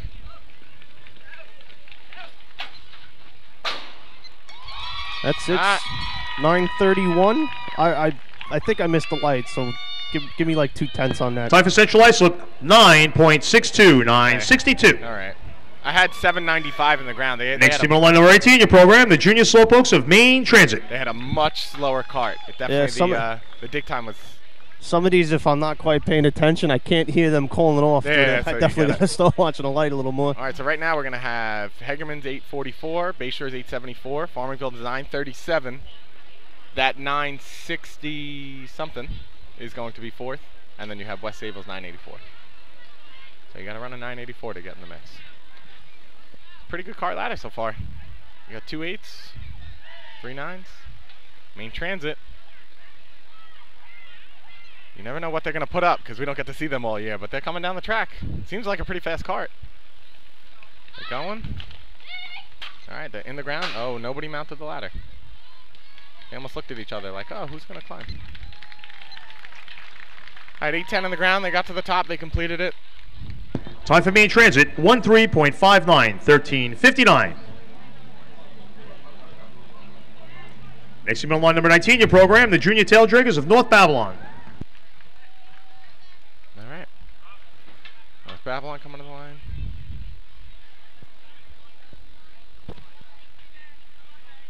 $844 Hageman, 874 Bayshore, Farmingville 937, and it disappeared on me. 967, 967 Central Islip, and then West Sayble's 984.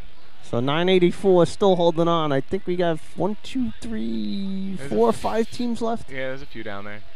Got North Babylon on the line, Islip, East Islip, Lindenhurst, Islip Terrace, and then Blue Point for their rerun. All right, North Babylon coming down the track. Very crooked. They're going. All right, they straightened it back out. For a second, they were going towards the curb. They dug. Nobody got on. All right. They even if he would have got on, that was a violent slam. That would have been rough for him to. Yeah, that's be one on of that those. ladder for. Time for North Babylon, 11.65, 11:65. That makes it tough to. Next team on line number 20 in your programs, the Junior Wolves of Islip.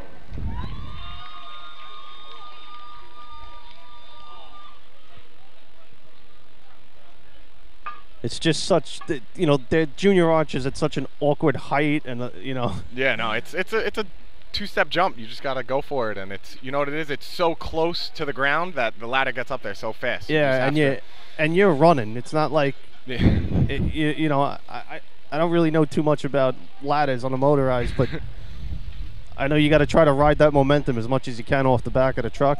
Yeah. Yeah. This you got to almost take a little bit off just yeah. so you can get on the ladder. Yep. Yeah, because you're in a full sprint. You got to kind of have those stopping steps, like getting on the ladder in 3-man. You have to have those stopping steps and then just explode up it. All right, we got Islip coming.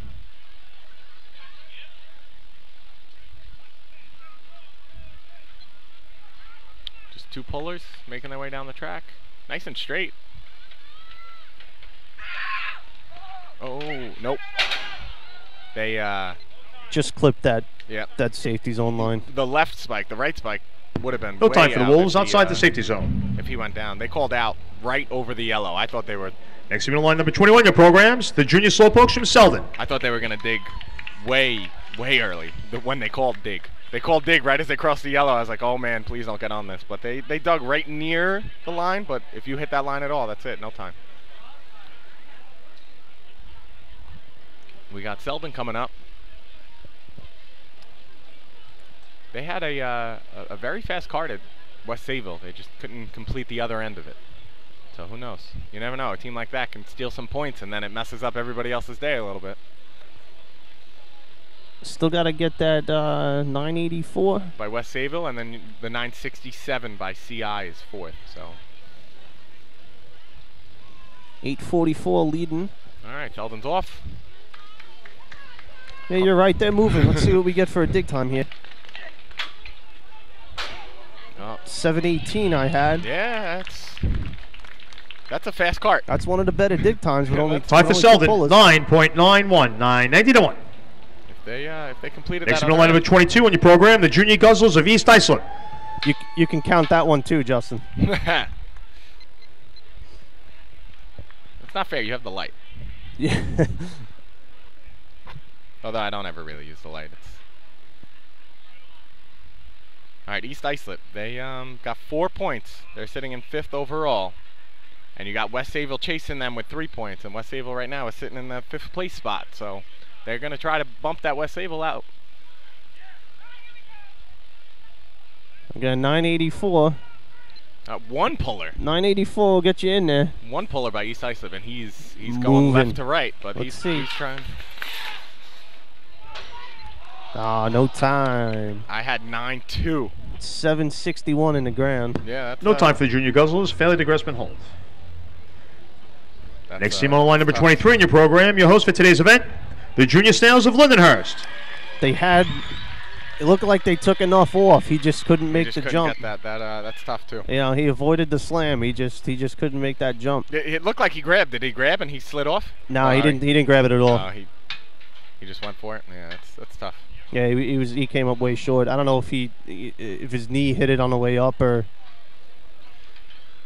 Well, 3 teams left, and West Sayville's 984 is still up there for the 5th place spot that everyone's shooting for. You got Hegerman and Bayshore in the top 2 spots. 844, 874, 937, 962, 984.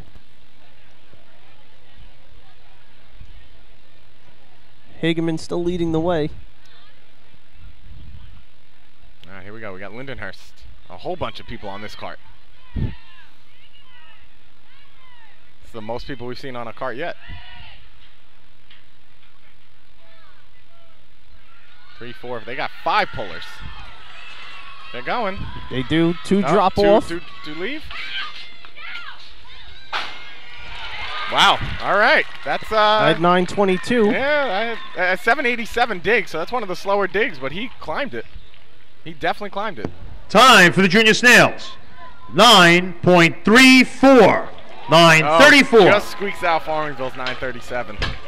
So that's going to be sitting third. 2 teams to go. Knocks CI down to 5th. 962 is going to be the number to sneak into the top 5. With Islip Terrace and Blue Point's rerun. Next team on line number 24 in your program, the Junior Schlagers of Islip Terrace.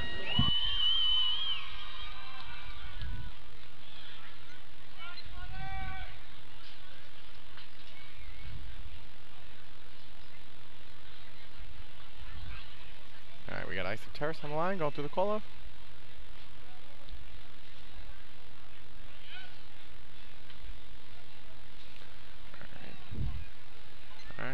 Terrace coming down the track. Two pullers coming into the patch. Oh, 798. he missed on his mount, and he almost, that ladder, he single stepped half the rungs. The ladder's got a lot of rungs on it for cart ladder. Time for Islip Terrace, 11.11. 11:11. Next team on the line for their rerun, number 11, the Junior Mighty Midgets from Blue Point. Yeah, that definitely is probably it's got to be one of those ladders where if you're in between, yeah, you know. Yeah, it was tough though. He definitely hit quite a few single steps, which makes it hard. If you look at most of these kids' cart ladders, they're every other rung, so that they take their 2 or 3 steps and they're jumping, just like they climb when they climb the wooden ladder every other rung. And we got Blue Point with their rerun. Last time they were in the 11, so I'm sure they want to improve from there. What do they got to beat? The 962 by CI? 962 CI, still holding on for 1. All right, we got Blue Point off.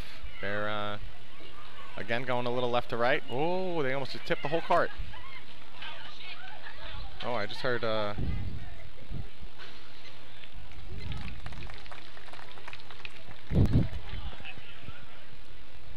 Time for Blue Point, 11.83. 11:83.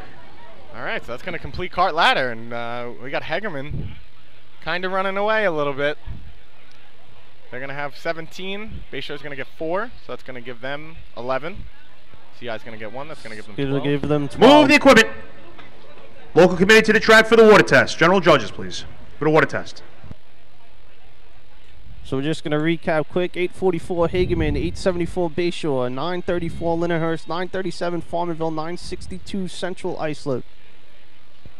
So Hegeman's going to have 17, Central Islip's going to have 12, Bayshore is going to have 11, Farmingville's going to have 7, and East Islip's still going to be sitting 5th with 4, I believe.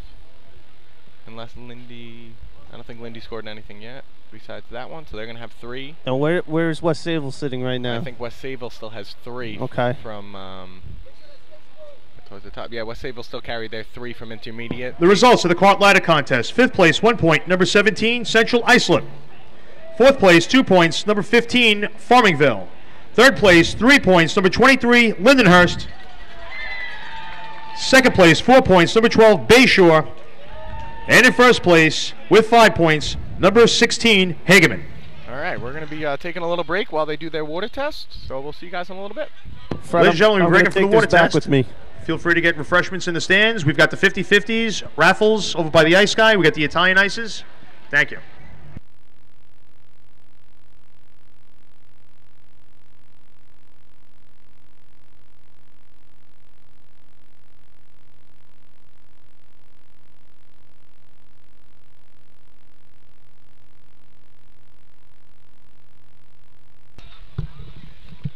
All right, as we're just giving the announcer a minute to do total points, it's a pretty exciting day here so far. You got to think it's a lot of kids. This is their last tournament they'll be running, either ever if they don't move up to the department, or as a junior. So it's an exciting day for a lot of them. They worked hard all year. A lot of them put in a lot of practice to hope that they do the right thing today and come down the track at the end of the day. Hegeman's taking a little bit of a lead, but here we go with the total points. Total points after ladders. We've got Bayshore 11, West Sayville 3, Huntington Manor 3, Farmingville 7, Hageman 17, Central Islip 12, East Islip 4, Lindenhurst 3.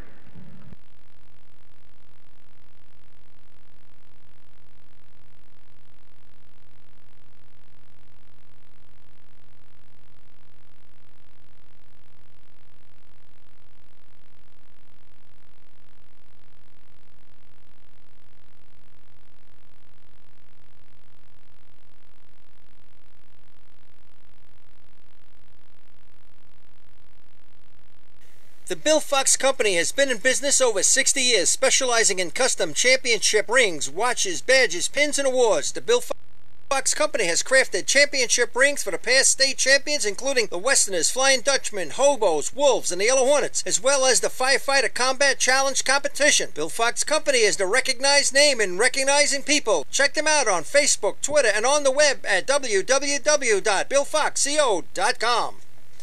With over 25 years of service in the fire industry, High Tech Fire and Safety continues to be a proud sponsor of New York State drill teams. High Tech has been honored to serve as master distributor for Morning Pride products, including state-of-the-art bunker gear, USAR gear, EMS gear, helmets, gloves, hoods, and boots. In addition to Morning Pride gear by Honeywell, High Tech also provides quality products including ISG thermal imaging cameras and CMC rescue products and Deuce rescue systems, providing your fire department with the highest level of support and service for all your personal protection equipment needs. For personalized demos, speak to a certified sales specialist. Call 631-777-5170 or visit hightechfirenewyork.com. Since 1973, Fire News has been a proud supporter of the time-honored tradition of New York State drill team racing. As they celebrate their 43rd year of publishing, they are honored to be the official publication and online coverage of the New York State drill teams. Look for ongoing coverage in Fire News on firenews.com and on Facebook, Twitter, and Instagram.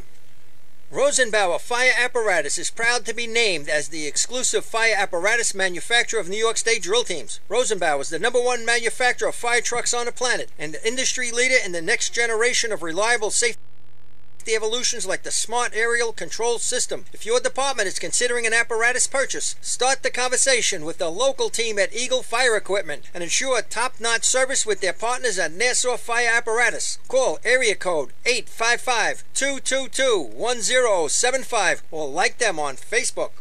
2018 Fire Rescue EMS Mega Show takes place February 17th and 18th at the Brentwood Sports Fieldhouse at Suffolk Community College. Check out the latest, most up-to-date turnout gear, thermal cameras, apparatus, and more. Hundreds of vendors will be present to explain and demonstrate their product lines and services, along with the extrication competition. See you next February in Brentwood at the Mega Show. Integrated Wireless Technologies is proud to be part of the New York State Drill Team family as the exclusive Motorola dealer for New York State drill teams. IWT is the Motorola manufacturer's representative and offers the full line of Motorola products to fire department as well as David Clark headsets and sound-off signal emergency lights. IWT is your one-stop shop for custom-engineered radio solutions, licensing assistance, dispatch solutions, and top-notch reliable service with fully insured technicians. Start your next radio upgrade with IWT. Check out their website at www.goiwt.com.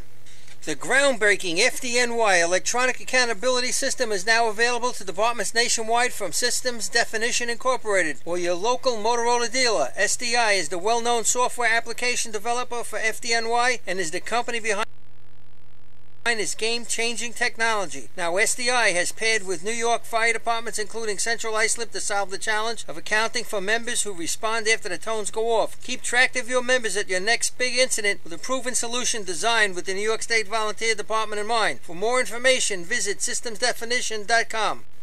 The Titan Group is your trusted name in the customizing industry. As a one-stop shop for all your racing team needs, we spent another off-season fine-tuning our skills and equipment to bring you limitless possibilities. As always, we offer all our in-house services including screen printing, embroidery, sublimation, and graphic design. Take advantage of our team ordering website system. Choose your products and logos and we'll do the rest. Members pay online and their orders separated and delivered. Need to see samples? Browse our vendor catalogs on our website, www.titangroup.apparel.com.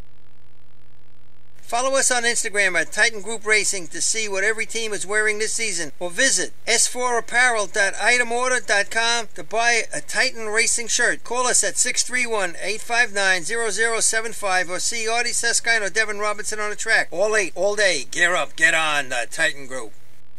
Not every evolution in vehicle rescue technology costs tens of thousands of dollars. The Beluga glass cutter finally makes windshield removal quick and safe, and fire departments can add the Beluga glass cutting kit to their rescue setup for only $5.95. Head to www.coastalfiresystems.com to check out the Beluga in action. Nobody knows Myrtle Beach golf packages like Myrtle Beach Golf Desk. Come experience the simple, easy, no-nonsense approach to your next Myrtle Beach golf vacation. Since 1991, Myrtle Beach Golf Desk has been saving you time and money on top-notch golf vacations. For small groups or large fire department events, start with Myrtle Beach to ensure that every aspect of your trip is perfect. Proud to be returning as a New York State Drill Team sponsor. Visit www.golfdesk.com for more information. Attention firefighters, are you still tracking your SCBA cylinders using paper and pencil? Stop the insanity and get the CAT Cylinder Accountability Tag System from Coastal Fire Systems. The CAT makes refilling cylinders simple and easy, ensuring that your members never overfill a cylinder or fill one with an expired hydrostatic testing. Let the CAT system handle the record-keeping, inventory, alerts, and OSHA paperwork for you. There's only one place you can get the CAT system, and that's Coastal Fire Systems. Head to www.coastalfiresystems.com for details and information. Coastal Fire Systems is the official SCBA dealer for New York State drill teams, Scott Air Packs, cylinders, RAT packs, refill compressor systems, gas detectors, high-eds boots, Protec, and Dragon fire gloves, as well as the future in thermal imaging technology. Coastal is also the one-stop dealer for Petzl, Scott, CMC, and Colorado bailout systems, along with professional training to keep your members sharp and meet New York State requirements. For more information, check them out at www.coastalfiresystems.com. Fatty McGees in East Islip. Wednesday is ladies' night at the best FD racing bar in Long Island. Stop in anytime for a drink with good company, a great lunch and dinner menu, and of course those famous Fatty's wings. The Bill Fox Company has been in business over 60 years, specializing in custom championship rings, watches, badges, pins, and awards. The Bill Fox Company has crafted championship rings for the past state champions, including the Westerners, Flying Dutchmen, Hobos, Wolves, and the Yellow Hornets, as well as the Firefighter Combat Challenge competition. Bill Fox Company is the recognized name in recognizing people. Check them out on Facebook, Twitter, and on the web at www.billfoxco.com. With over 25 years of service in the fire industry, High Tech Fire and Safety continues to be a proud sponsor of New York State drill teams. High Tech has been honored to serve as master distributor for Morning Pride products, including state-of-the-art bunker gear, USAR gear, EMS gear, helmets, gloves, hoods, and boots. In addition to Morning Pride gear by Honeywell, High Tech also provides quality products, including ISG thermal imaging cameras and CMC rescue products and Deuce rescue systems, providing your fire department with the highest level of support and service for all your personal protection equipment needs. For personalized demos, speak to a certified sales specialist. Call 631-777-5170 or visit hightechfirenewyork.com. Since 1973, Fire News has been a proud supporter of the time-honored tradition of New York State drill team racing. As they celebrate their 43rd year of publishing, they are honored to be the official publication and online coverage of the New York State drill teams. Look for ongoing coverage in Fire News on firenews.com and on Facebook, Twitter, and Instagram. Rosenbauer Fire Apparatus is proud to be named as the exclusive fire apparatus manufacturer of New York State drill teams. Rosenbauer is the #1 manufacturer of fire trucks on the planet and the industry leader in the next generation of reliable safety evolutions like the Smart Aerial Control System. If your department is considering an apparatus purchase, start the conversation with the local team at Eagle Fire Equipment and ensure top-notch service with their partners at Nassau Fire Apparatus. Call area code 855-222-1075 or like them on Facebook.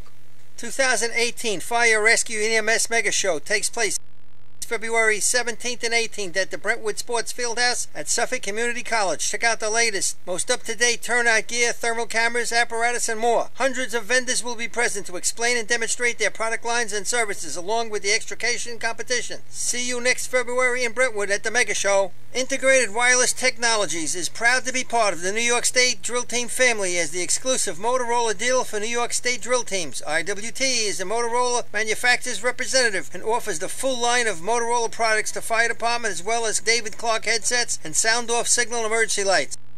IWT is your one-stop shop for custom-engineered radio solutions, licensing assistance, dispatch solutions, and top-notch reliable service with fully insured technicians. Start your next radio upgrade with IWT. Check out their website at www.goiwt.com. The groundbreaking FDNY electronic accountability system is now available to departments nationwide from Systems Definition Incorporated or your local Motorola dealer. SDI is the well-known software application developer for FDNY and is the company behind this game-changing technology. Now, SDI has paired with New York fire departments, including Central Islip, to solve the challenge of accounting for members who respond after the tones go off. Keep track of your members at your next big incident with a proven solution designed with the New York State Volunteer Department in mind. For more information, visit systemsdefinition.com.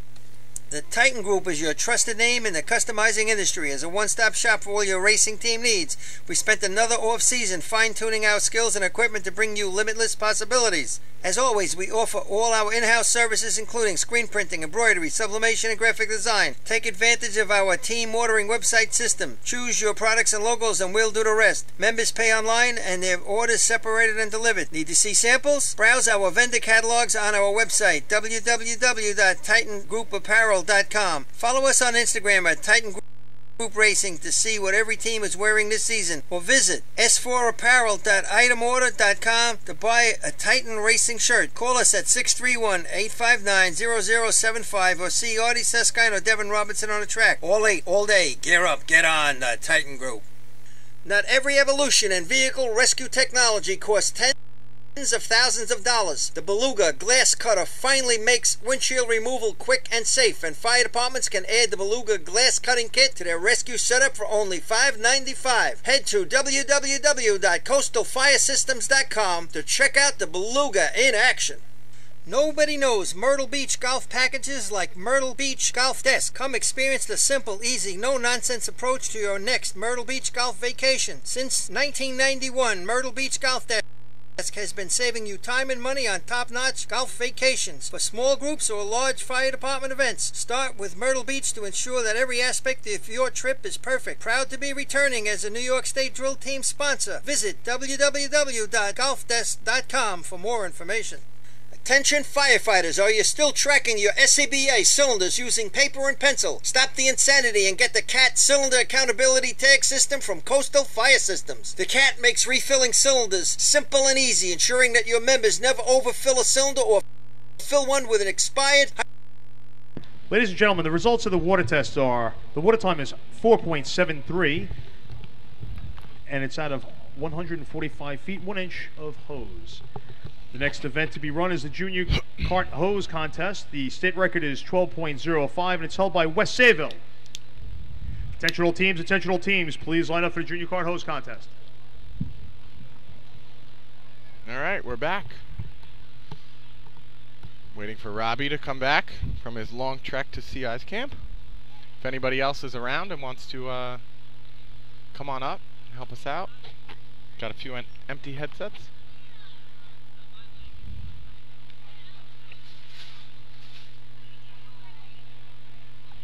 Alright, like we said before, we got a pretty good drill going. You got Hagerman leading with 17.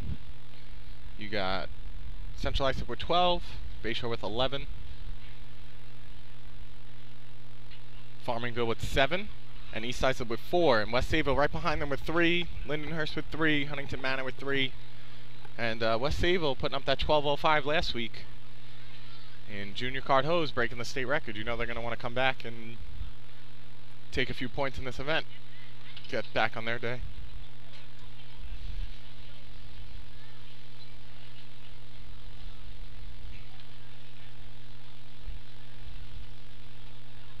Junior Cart Hose, if somebody doesn't know, is very similar to the motorized BNC hose contest. They run with a cart instead. They run down, connect the hydrant, 3 lengths of hose come out. The 4th length is connected to the nozzle length. They have to break it, put a nozzle on, and hit the target.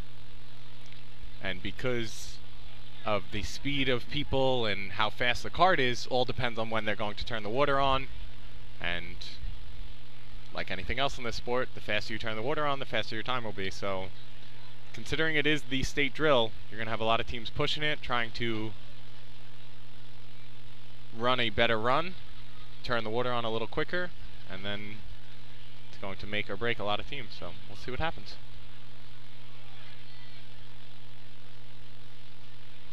Looks like we have Blue Point coming to the line.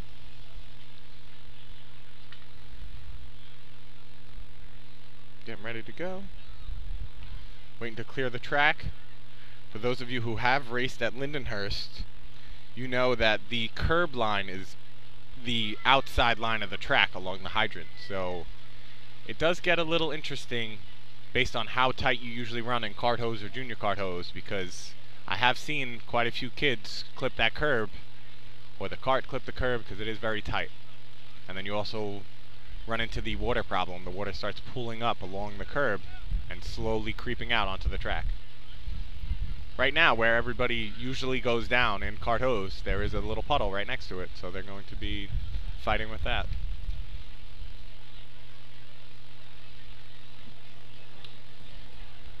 Robbie, still can't hear you.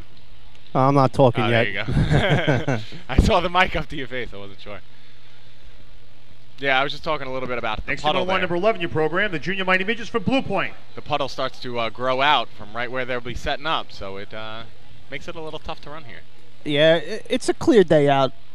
Unless somebody washes, you shouldn't have too much. Well, even just the way the puddle stays on. Oh, that yeah, curve right where line. I'm standing. It's a good 6 inches Look at out where in they're the going to road. be setting up.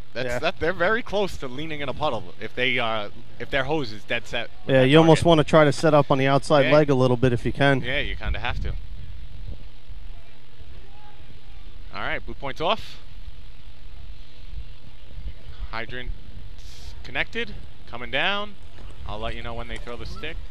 Cold water They just throw after. the stick at 9:30. That's it's a little slow. He still had some trouble. Looked like he tried to place the nozzle on, never really turned. There's no click motion. Now he's on. He's low and target. Yeah, so wait for them to say the time. Time for Blue Point, 23.77, 23.77. Next team to line number 12 in your program is the Junior Redskins from Bayshore. Like I said before, this event gets very tricky because depending how much they want to push it, they're going to put the water on that much earlier, and then it's make or break time. And like we said before, you have Bayshore running up front. These are one of those contests that, depending how quick they turn the water on and depending how they do, it's going to make or break a lot of teams behind them on what they do. A lot of teams go lines, some go couplings. Some go stopwatch. It's a whole some put a knee pad down, whenever that knee pad comes out. Yeah, it makes it very tough because you need to figure out exactly how fast your cart is and then base that on when you're going to turn the water on so that they still have time to get the nozzle connected. So I'm curious to see how quick Bayshore turns the water on. I'll be doing a split, so I'll let you guys know when they throw that stick, and we'll see what happens.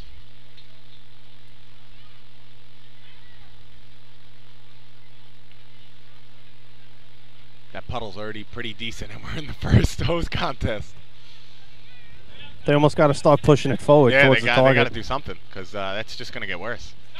Cart hose replacement, you're going to have people getting set up there to stand up. But if you come in nice and under control, you're not going to slip. You just got to worry about standing in stagnant water. All right, so we got Bayshore. This is a big shot. They're sitting with 11 points, third place. They're chasing Hegeman, who has 17, and Central Islip, who has 12. All right, they're going through their call-off.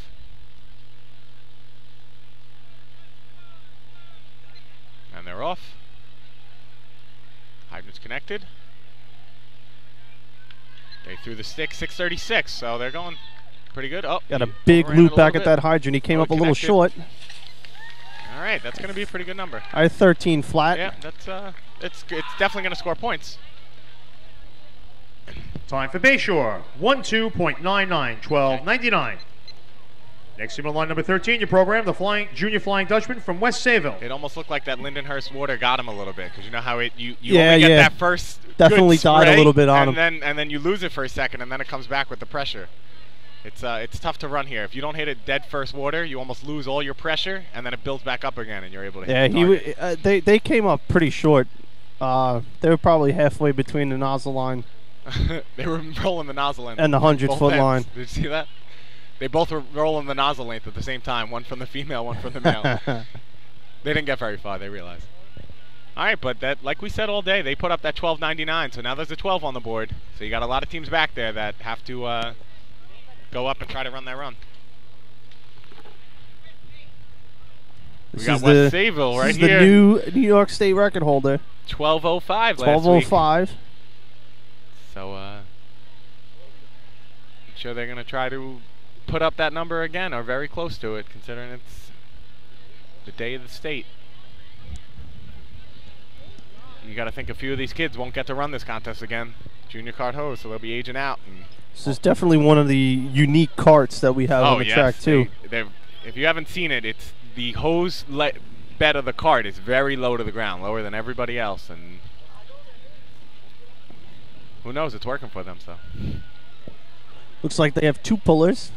2 big boys, too, 13-year-olds. All right, here we go. Going to the call-off. All right, cart's off. Hydrant's on. Through the stick, 650. Oh, they overran it. Oh, they came back way short. Great recognition by the hydrant man, Still too, to got shut it that on. water off. Wow, I can't. Oh, he shut it off? It looks like he shut it off quick. Yeah, I don't know. They had a big loop back at the hydrant. Yeah, she came up Time really for West Sayville. short. 13.24, 13.24. You know that's not what they wanted. Absolutely not.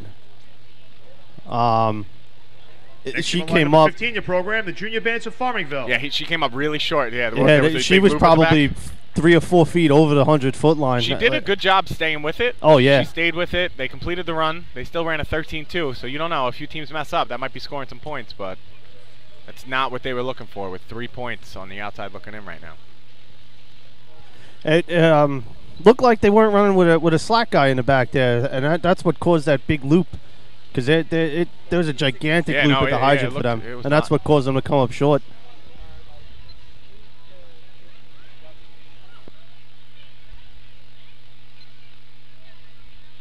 Yeah, so they tough break, but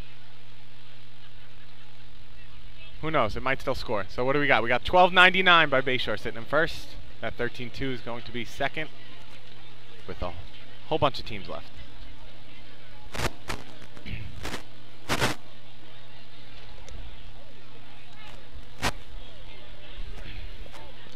Farmingville coming to the line, sitting with 7 points. So they're in 4th place for the day right now.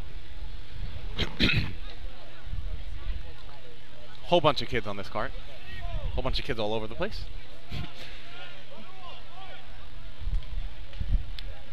Having a little problem clearing the track, getting the kids off it.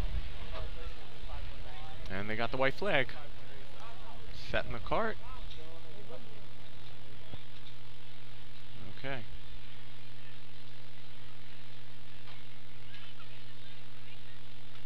Michael going through the call-off. All right, the cart's off. Hydrant's on. Oh, they put the water on. 6:45. Slow. Oh, he clicked. He just clicked. They put it on 6:45. That's right around that Bayshore number. They were going for it. That was they came up a little bit short. It looked like they had a little bit of a loop back in the hydrant. Farmingville, 18.29, 18.29. So they came up a little shorter Next than on line number 16, your program, the Junior Gambles of Hageman. They came up a little shorter than they thought they would have with that loop at the hydrant, but he still had a chance. Click, just didn't get it. All right. Yeah, he had one click, and that water was already there. Yeah, that's tough. That came up green for him, too. Is green the turn, or is green straight on for you guys? Green is... I have no idea. I don't run nozzle. Couldn't tell you. I'm pretty sure green is turn. Red, Okay. Red means stop and click. Red is stop, okay. I think. I don't know.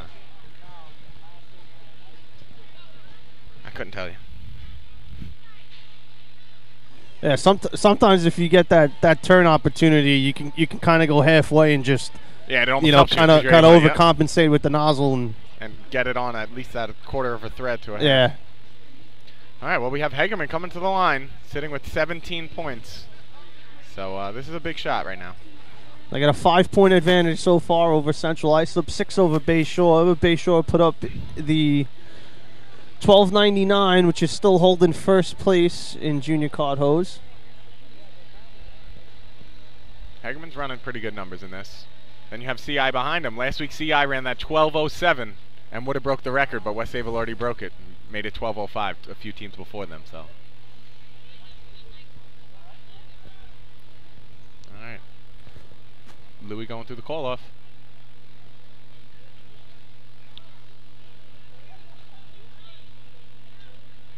Cart's off. Another one. No Anchorman unless he puts his hands on the hose. Yeah, we're going to have a loop there too. All right, 678. Oh, they both ran past. Does he have a shot? Yeah, he clicked. A lot of teams are overrunning it here. They threw it at 678, so a little slower than everybody else, but That was one. You see those colors, you got to start stopping no matter where it comes up. 18.98, 1898. Next team to line number 17, your program, the Junior Hobos of Central Islip. And they ran it a little different than everybody. Most of the nozzle guys stay right on the cart. As soon as they took off, he took a few steps back and he ran behind it the entire way. So you would think that he would have saw it a little sooner and been able to make that stop, but it's tough. We used to do the old second couple and hit the ground. You kind of push the cart out in front of you. Yeah, and then you just get behind it. Yep, yeah, that's how we ran it. Like we said, Central Islip last week, they ran the 12:07, which would have tied the state record. But West Sayville broke it a few teams before them and made it 12:05. So you got to think, with being 5 points back, watching Hegerman in front of them have a fluke at the nozzle, this is a big opportunity for them.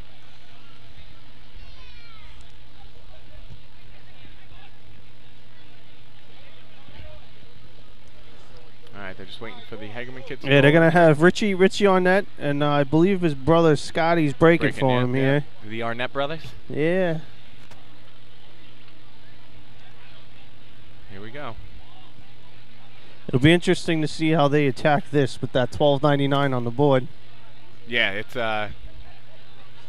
sometimes you just got to go out and run your run. Yeah, you try not to change too much, but if you're playing the odds and basing it on all the stats from the season. Oh, clicked quite a few times with the hydrant. Through the stick, 677. So they waited a little bit. He attacked it. He's on. He's on. Waiting a while, and he blasts the target. 13 flat. I don't think that's going to do it. It's going to be close. It looked like they slowed up the water quite a bit. 13.07, 13.07. Yeah, they threw it on. They threw it. I had 677, and you had Bayshore throwing at 640. So, yeah, they might have changed it a little bit, or you don't know. They're getting a rerun now. The music was on. Really? Central Islip will be getting a rerun due to interference on the track. All right. Next team to line number 19, your programs, the Junior Tail Draggers of North Babylon. All right, that's a. Now, do they get the choice, or they have to take it? That's a little bit of a break. I would take it. Yeah, because they can do better than that. Yes, but you also ran a 13-0. You only have 112 on the board. Next team to line is number 20 on your program, with the Junior Wolves of Iceland. Listen, I'm a gambling man. Go for first. You only have 3 teams left. It's 3 or 4 teams. Yeah, you got Islip, Selden, and East Islip, and Lindenhurst. And yeah, the Water Boys state tournament can't hold anything back. Yeah, that's it. You can't hold anything back now, right? All right, well. Yeah, they could have put the water on a lot faster. He was set waiting. And they were a little bit closer too. He wasn't quite as far back as some of these other teams that have come up. Yep.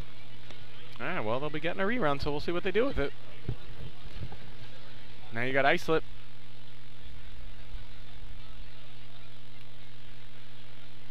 Zero points on the day. They're going to be hoping to put something together here. You only really have 2 times. You got that 12.99 from Bayshore and that 13.24 from West Sayville. And then we dropped to some 18s, so. 18.29 Farmingville. Hageman ran another 18. The scoreboard disappeared on me for a second. So all you got to do is complete your run, and you're going to be knocking on the door for some points. So. All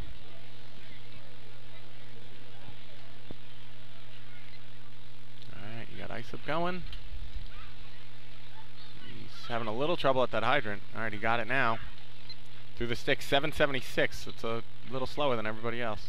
She's set, waiting, and she hits the target. That was one of the better target hits on the day. Yeah, I thought Richie really blasted it, but yeah, that was a good one too. Time for Islip, 13.35, 13.35. It's a good number for your fireman. All you buffs out there? In Suffolk County, at least. All right, well. Next team on line number 21, your program, the Junior Slowpokes of Selden. That just misses West Sayville 13.24. So right now you got the 12.99 Bayshore, 13.24 West Sayville, and the 13.35 by Islip.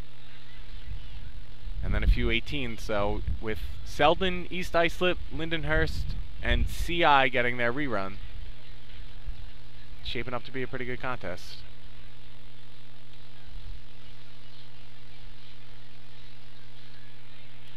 Hagerman missing on this event definitely opened the door for quite a few teams for CI and Bayshore to try to make a little bit of a jump on them. CI is not going to be taking their rerun. They're going to take their time See? of 13. I believe it was 13:07. 13:07. Yeah, you got Ladies it. and gentlemen, be advised that Central Islip is going to be declining their rerun, and they're going to be taking their time. Oh, 13:07. Yep. All right. Yeah, see, you got it. It's, you know what it is? It's right there. It's probably going to take second unless East Islip has something to say about it. I don't know if maybe Lindenhurst. I don't know. All right, you got Selden getting ready. Richie fixing one of Chris Murphy's banners that was laying in the middle of the track over there. Richie threw it over the guardrail. All right, Richie Cotti going through the call-off. They had one of the faster carts in cart ladder, so I don't know how many of those kids run this, but let's see. Looks like they have 3 pullers on the cart.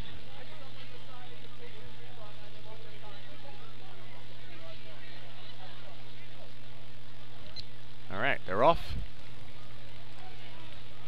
Hydrant's on. Let's see when they throw it.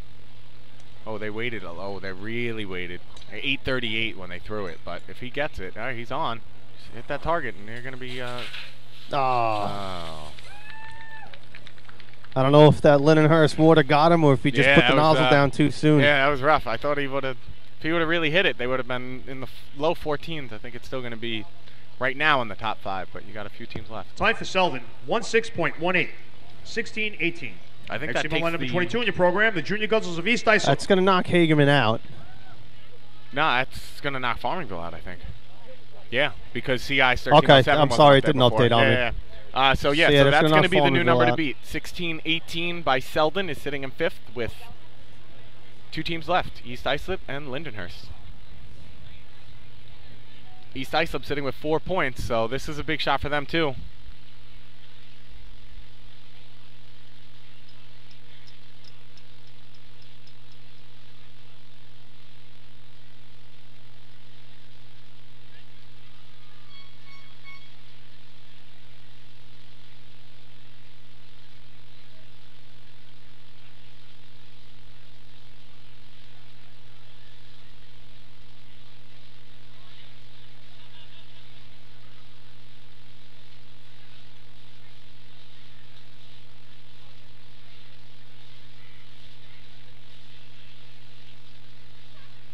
Just waiting for Selden to clear the track so we can keep it going. East Islip's on the line waiting. Like we said before, they have 4 points, chasing Farmingville with 7.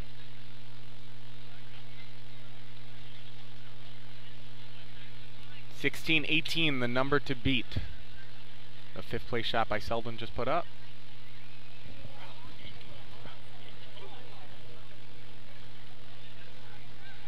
All right, cart set.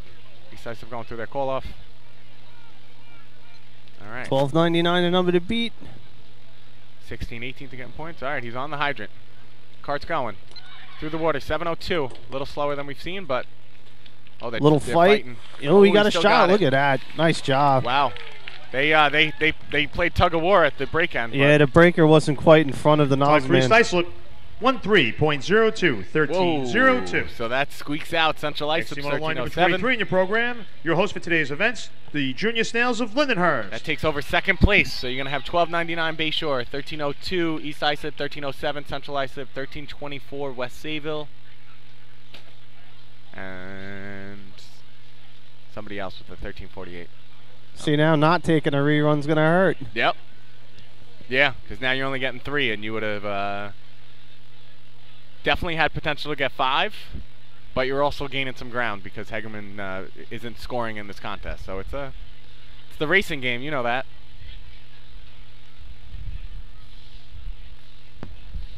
Ladies and gentlemen, be advised, Central Islip will be receiving a rerun. Will be receiving a rerun. Thank you. See, I'm down here by some of the officials. I don't really think it was an option, to be honest with you. That's what they were discussing. Yeah, I don't think it was an option. I think once you grant it, you got to take it. I don't know. if somebody could pipe in on the phone, I'll check it in a couple minutes. If somebody, hello. Yeah, I don't know as far as the rule book's concerned, but it was an interference call. They did say that there was interference on the track, but they still completed their run. So if they said that the interference didn't affect them, do they have to take the rerun would be the question. question, but.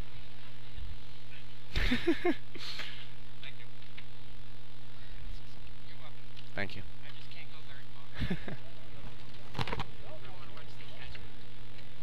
I'll have to try to see if I can ask in between the contests. I'll find somebody down here.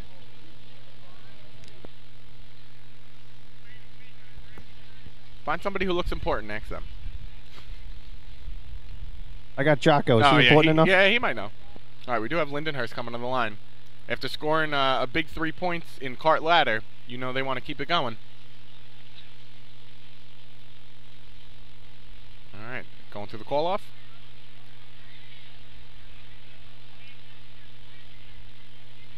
All right, they're off. Hydrant. Oh, he dropped the coupling. Now he's pulling it back. He's on. They threw the water a little late. I think that might have hurt them a little bit. He's really going to be waiting for water. I don't 1388. I'm not sure if I got that correct. I don't think it's going to squeeze in there. I think right now you have Islips 1335 sitting in 5th. That's not going to Time for Lindenhurst. 14.05. 14.05. All right. So that's on the outside looking in, but Central Islip is getting their rerun.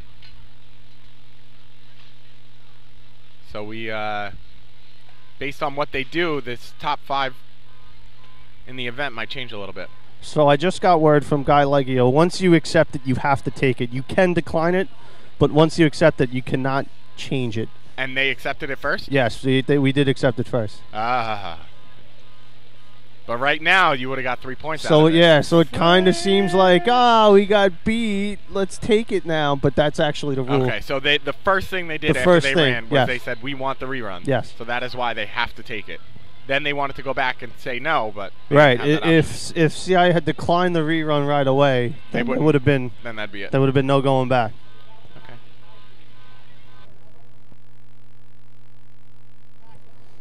So we're gonna get a bit of a delay while they're packing their cart. I'm just gonna wait for the scoreboard to update. Just keep in mind when you read them off, it is going to have CI on the scoreboard sitting in 3rd, which could or could not happen. All right, so it's going to be went away again. Wow, that was a quick one. They really didn't give you a chance on that one. Well, we know we have the 1299 by Bayshore. You had the 1302 East Islip. 1302 East Islip. Okay, here's it updated. 1324 West Sable, Islip 1335, Lindenhurst 1405. So 1405 is going to get you a point. Yeah, they're rerunning. We're waiting for and 1299 is the number to beat. They're doing that rerun. No. Okay. All right. So we're so right now, who's in 5th? I'm sorry, I missed it again. Lindenhurst with that 1405. 1405, 1402, whatever it was. Yeah. All right. So 05. 1405, but you still have Central Islip, and like we talked about before, this was one of the contests that they really put up a number last week. And he was set and ready for a while before that water came out, so he could definitely throw the stick a little earlier and make some noise here.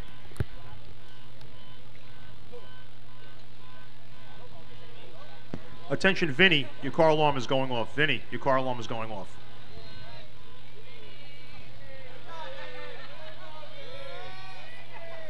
Hey, Vinny. Thank you.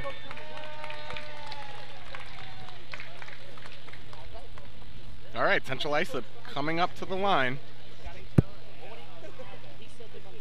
Next team on the line for their rerun, number 17 in your programs, the Junior Hobos of Central Islip. So, Robbie, what do you think? They putting it on a little bit earlier this run or what? I would hope so. He was set for a while. For their sake. For a while, he was set. You know, but you also don't want to go too early. Yeah, I'm not a big believer in changing things. Whatever you do in practice, just bring it. It's going to vary in the juniors from track to track based on the water. Yep. You know, but and it is odds are your cart states. speed's odds are your cart speed's going to be pretty close to the same. I know the adrenaline gets going in during on Sundays for these kids, but you can't change too much because then you turn the water on a little bit early. Maybe when you're pushing back, you don't get quite set up. Yeah, you got to. If you do go past it a step, sometimes you can come back and save it. Yeah, well, look at West Sayville. They ran that They're sitting on the board right now, and she overran it by 2 steps and went back and got it, and still ran a good number sitting in 4th. Okay, Central Ice up on their rerun. Here we go. They're off. My father's blood pressure's got to be through the roof right now. Oh, she missed the hydrant? All right, or somebody. All right, they threw the water. 670, that's much faster than before. Ooh, he double-clicked, but he got it. All right, there you go. 1278 I had. There you go. That's what they wanted. That's exactly what they wanted. So they're going to really gain some ground on Hegerman now. Time for Central Iceland. 12.79, 12.79. That was almost perfect with the water because Richie came over and he had 2 swipes. He double-clicked too. Yeah. It made me it kind of came up knife-edged a little bit. I thought they might have been playing a little bit of tug-of-war, but they did a very nice job up front. All right. So that's going to be the first place time. It's going to be the 1270. What was 79? So that's certainly going to tighten things up a bit here going into cart hose. You're going to have Bayshore take second with the 1299. Just waiting for the board. You have the 1302 by East Islip is going to take third. Equipment. All right, we'll let them do it.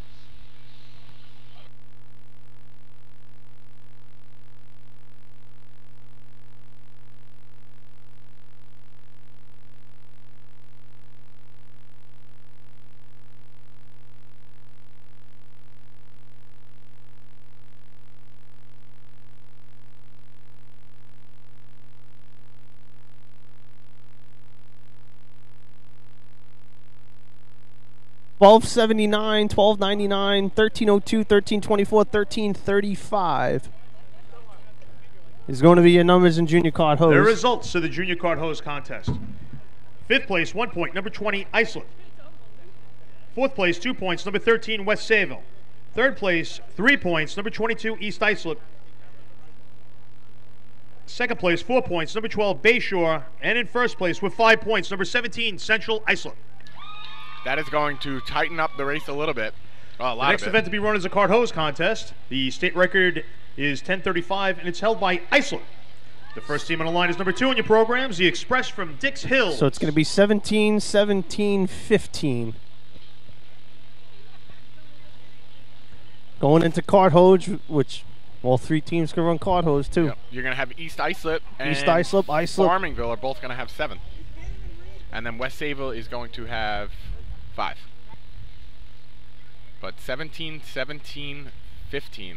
So Hegerman and CI tied for the top spot with Bayshore right behind him with 15 points. So Justin, I'm just going to take this headset off for a minute, so if I disappear, I got to adjust it. Yeah, go ahead. All right, so we got Dix Hills. They ran last week for their first time ever. I'm sure they're just happy to be out, starting a nice program running this in this sport, so we'll see what happens.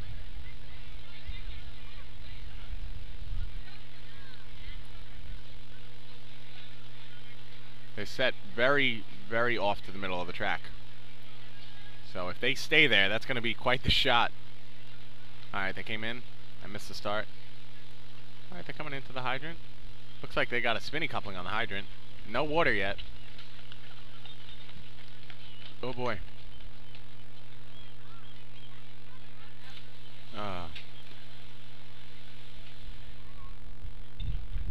They had a lot of time, but it was they really got to put some tape on that brake length. To have a spinny coupling as your brake length definitely makes it tough to brake, right? They're new to the sport, so I'm sure they're just happy to be out. Somebody will teach them a few tricks. Yeah. Dix Hills, 28.54, 28.54. All right. No. If they watch and pay attention, they'll get it. Blue point. From what I gather, they're on a no point trial run. So even if they do put up a shot, okay, yeah, they don't get this. You know, I'm not even sure if or when they practice. You know, I don't believe any of the couplings have tape on them.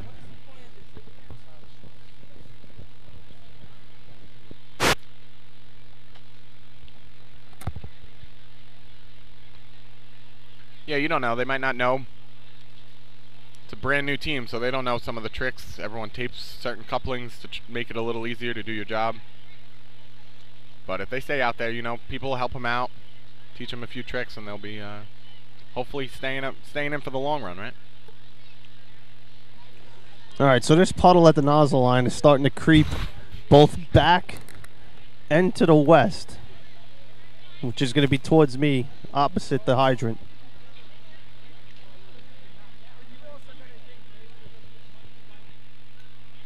And it's a bright sunny day. Imagine it wasn't.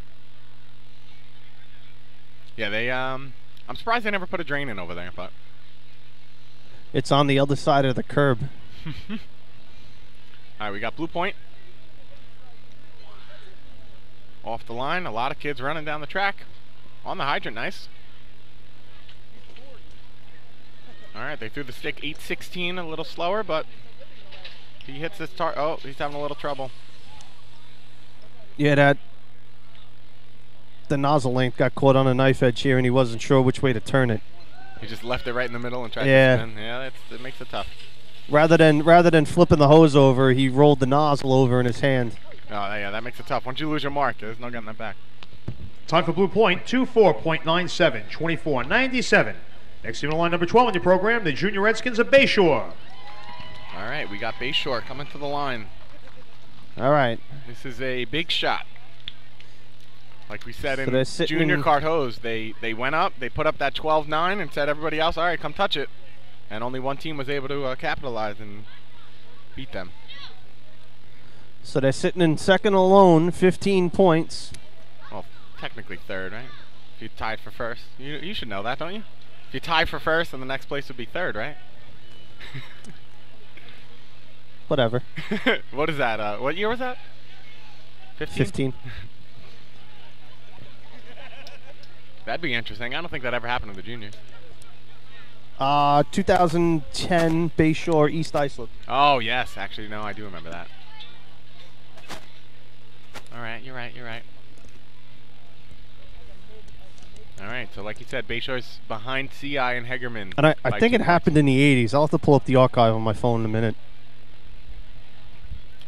Bayshore lined up real tight. One of the tighter ones to that curb, so you're going to be playing with the puddle.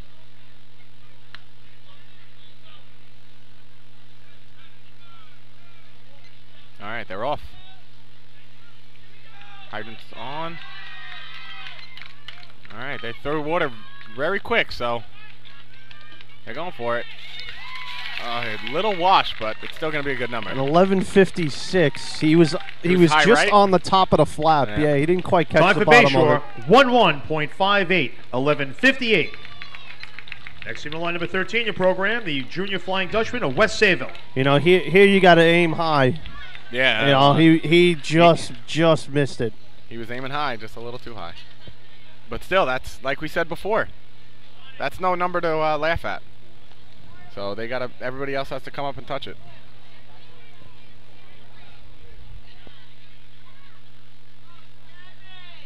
We got West Sayville coming to the line. I think they have the same nozzle person as they did in Junior Kart Hose. So she did a good job getting back to that coupling. She took a few steps over, so I'm sure she wants to improve on this run. Yeah, they should be able to put up a number here if all goes well for them. They look really tight. Like that bar that the nozzle person holds on to is going to come real close to that hydrant. But if they stay on a straight line, they're going to be dead center with that target.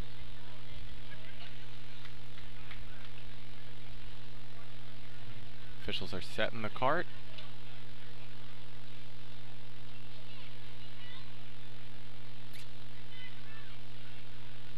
Giving the track to the coach. Coach going through the call-off. All right, they're off. All right, he's on the hydrant. Water on, 5:30. Oh, Wow. they got a kink at the hydrant again. Wow. Oh, her feet came out from under.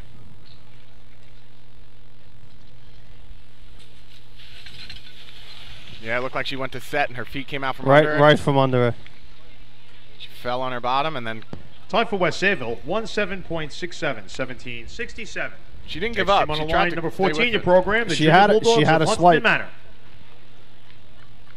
Would have been a tough shot to hit the target Yeah. in that angle, but she tried. She stayed with it. It's a tough break for them. You know, they were hoping to score a few points in these contests. Yeah, this Lindenhurst track strikes again.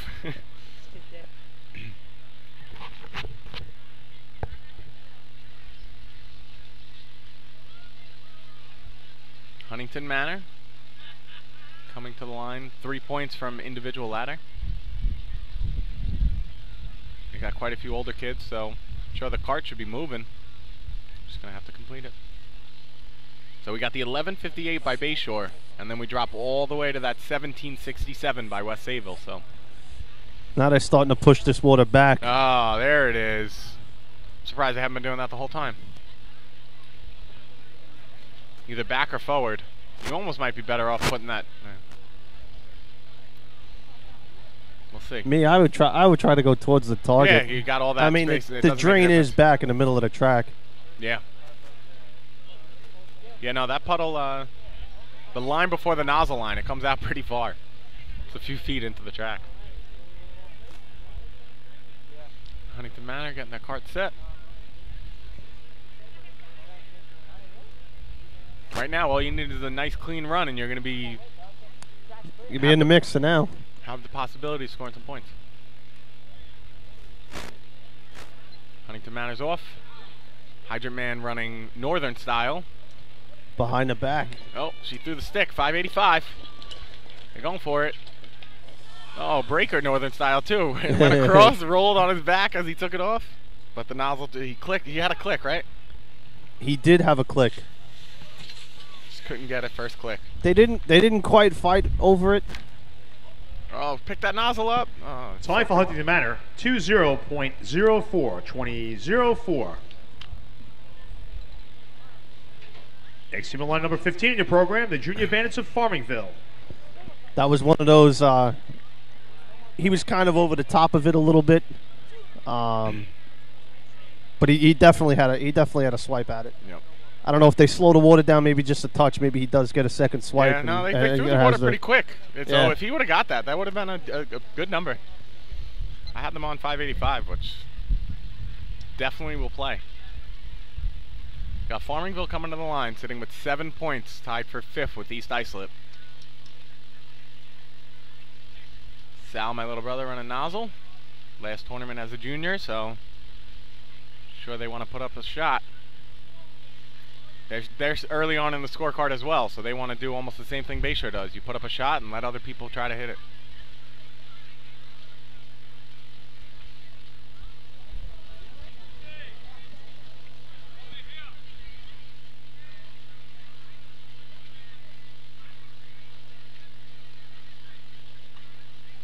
All right.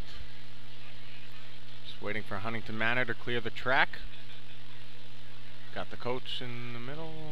Go over, come on, go over the guardrail. Let's get this contest keep going. There we go. All right, they're gonna go over and sit, and here we go. There doesn't seem to be any sense of urgency at all.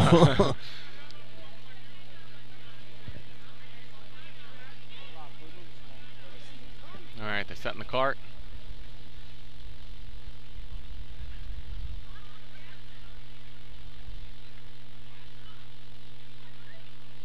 Michael going through the call off. Cart's off. Hydrant's on. Stick down. He broke it himself. He's on. 12:22 by himself. Look, nice job.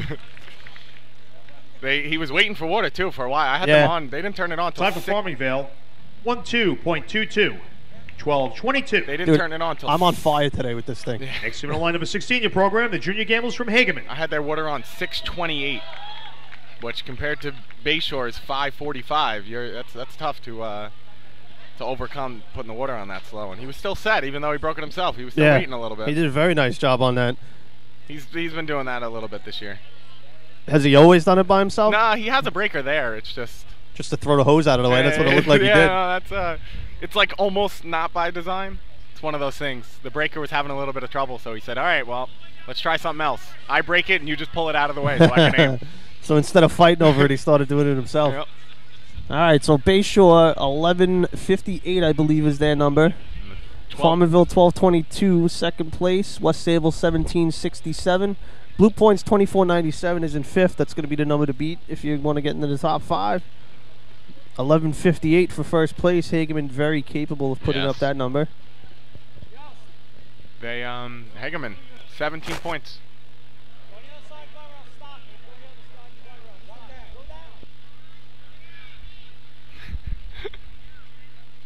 All right, Hageman. They have the track, leading the drill, tied with CI with 17 points. Little mishap in junior card hose, so I'm sure they want to come back. Water on 556. Oh, they're fighting. He still got it. Nice job getting back. Oh, very low on the target. Oh, he really washed it. Oh, he had a little bit of a kink behind him. Is that what it was? Yeah, him and the backup man. They had a little bit of a kink. Time for Hageman, 13.62, 13.62. Okay, you know that wasn't what they wanted, but absolutely not. Number 17, your programs, the Junior Hobos of Central Islip. That's another tough break for them in the hose contests, but that number should play.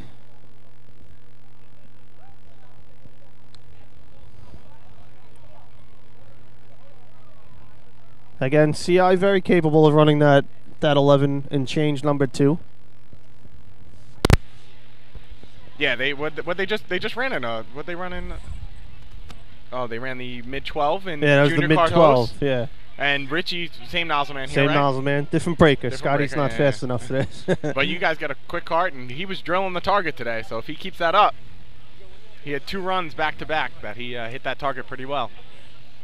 I guess he knows this Lindenhurst water pretty well.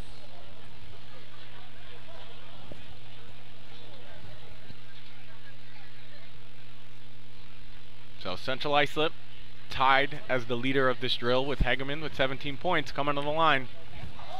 Took first place in junior card hose. This is definitely going to be a chance for CI to start to put some distance in between them and Hageman.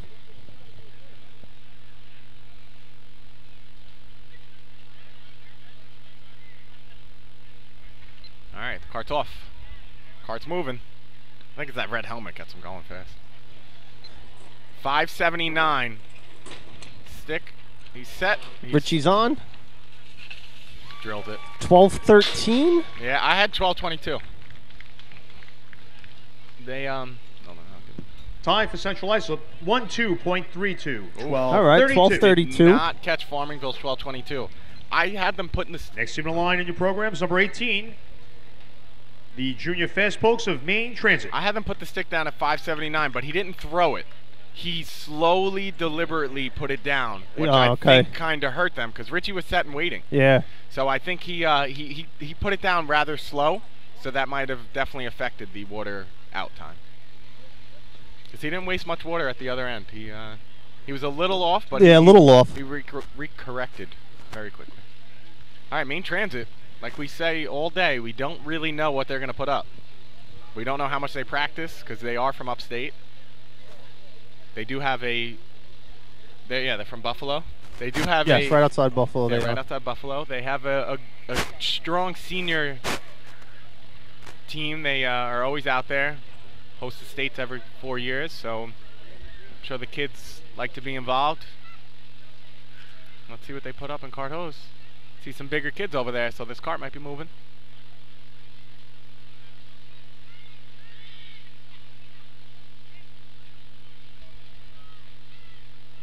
Cart's off. A few clicks at the hydrant, but they're on. Through the water, 606. Big loop. Yeah, they both ran past it. Oh. Yeah, he went back and just waited. They both went past it. It looked like because they had nobody down there, once she turned that water on, that hose kicked all the way out to the middle of the track. Time for Maine Transit, 21.96, 21.96.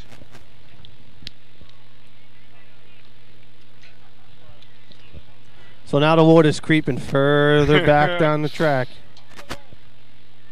right now it's not so bad because they are sitting. Next line number 19 in your programs, the Junior Tail Dragons of North Babylon. We'll see.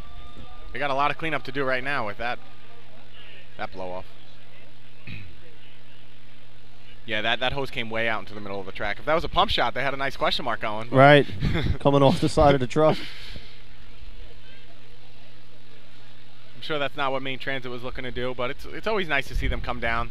They've been coming down quite a few years now. I remember when they first started, there was a big to-do about them. If they were going to let them take points or not. If they were going to let them take points. And they had a good individual climber. He used to score. He used to run good numbers. Then for a little bit, they were making them come down for 2 other drills that the year. Yeah, that's what the thing was. You had to run. I think it was an association rule that they had to run a certain number of tournaments to be eligible for the state. And I know they're on the program for everything, so I guess they must pay their dues and their entry fees. And I think they changed the rule a few years ago to let them join the association even though they're not here. Just because it's always nice to have another team on the track. They're coming all the way down here. If they run some numbers. 7.5, 8 hours. If they run some numbers, you've got to let them take some points. All right, we got North Babylon coming to the line.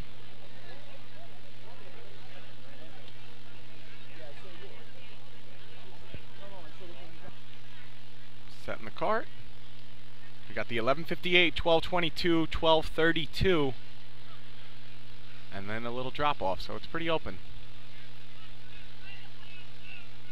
All right, North Babylon's off. West Sayville 1767 still sitting in 5th. That's the number to get in. Hagerman's 1362. It's in 4th, so... Oh, he broke it himself. Double click. He broke it himself, but very untraditional. If the way you break it yourself, right? He almost grabbed the... somebody called water too early. Gary got soaked. Almost you just got me. missed that, huh? Yeah, I just missed that. Just keep those big white shirts in front. Oh, he's losing the nozzle.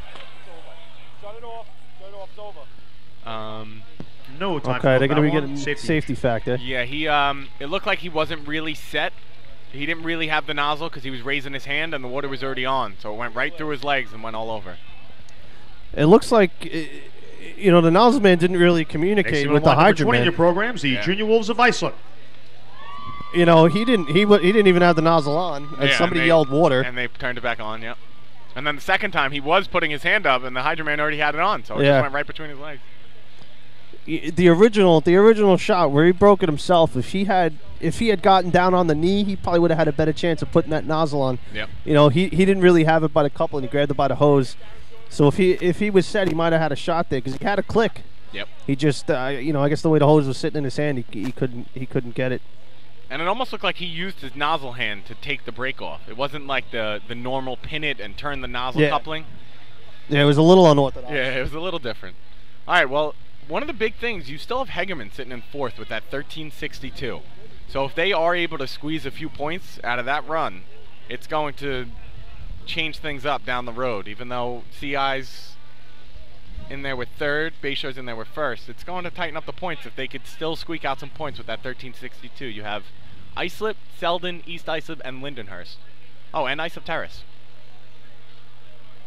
Forgot about Islip Terrace because they haven't run in a few events. So, 5 teams left. West Sayville 17, I think 68 is sitting in 5th, something along those lines, and then Hegeman still sitting in 4th with that 1362. 1767. Then we got 3rd, Central Islip 1232, Farmingville 2nd 1222, and Bayshore 1st with that 1158. They put up the very beginning of this contest, so here we go, Islip. They got the track. Cart set. Going through the call off. Alright, the cart's off. Got the hydrant on. He's waiting he threw the stick, 603. So that's around the number. Nozzle, just wasn't on his mark. He had a click. Yeah, I was going to say he wasn't on his mark or something because he clicked. And it looked like a nice click, it just didn't grab. So as he went to spin, it came right off and water came out. Time for Islip 18.57, 1857. Next team on the line, number 21, your program, the Junior Slowpokes of Selden.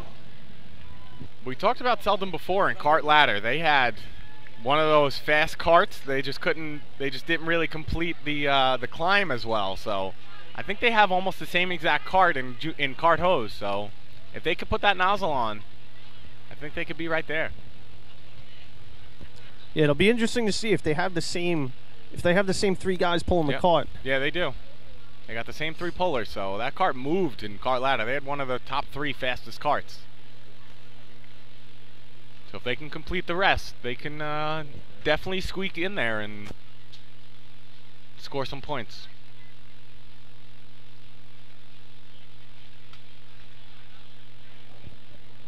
They got 1767, the number to get in. With 4 teams left. Got Selden, East Islip, Lindenhurst, and Islip Terrace. 1158 still leading the way.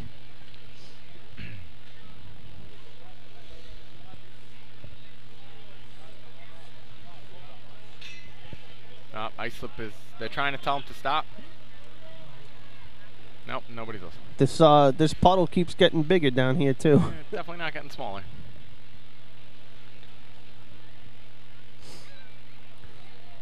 You know, with this much sun, a little bit of heat on it, I guess it's just the surface. It just doesn't dry that well. Glad I don't get off at that end on C&B hose. All right, me too. Selden's got the track.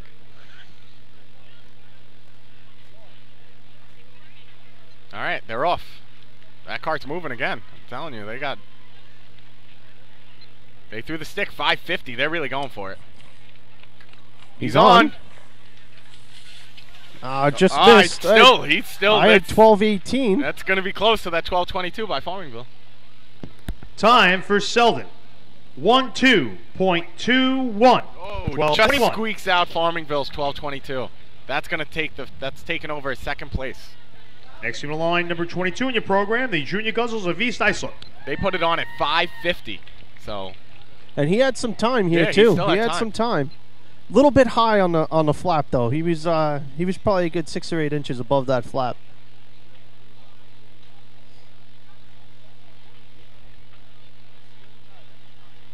So they're going to move into second place with that run there. I'm sure they're going to be happy. So you're going to have Bayshore 1158, Selden 1221, Farmingville 1222, Central Islip 1232, and Hagerman still holding on with that 1362. With East Islip, Lindenhurst, and Islip Terrace left. Knocking CI down is going to help Bayshore. Yes. And if Hagerman gets knocked out by one of these last 3 teams, that's definitely going to help both teams. It's going to help Central Islip and Bayshore.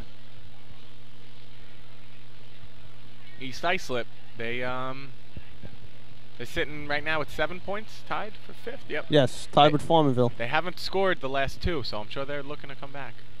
Oh, they scored the last one.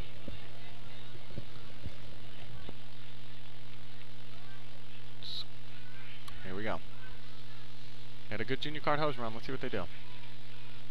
Cart's off. It's moving. Double hand the hydrant. He's on. Through the stick, 599. He's off. He's on. Oh, he almost dropped the nozzle. It's going to be close. 1240 I had. Okay. So it should knock. It's definitely going to knock out Time for East Islip, 12.27. 1227. That even bumps down CI. I was number way 23 off. in your program. Your host for today's events, the Junior Snails of Lindenhurst. I had 1224, so I got a little nervous. All right, so that tightens it up even more. So we're going to have Bayshore's 1158, Selden's 1221, Farmingville 1222, East Islip's 1227. 7. And then Central Islip's 1232 is now going to be the number to beat with 2 teams left.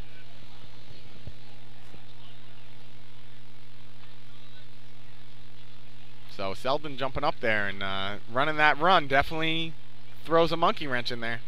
It's one of those monkey wrench runs.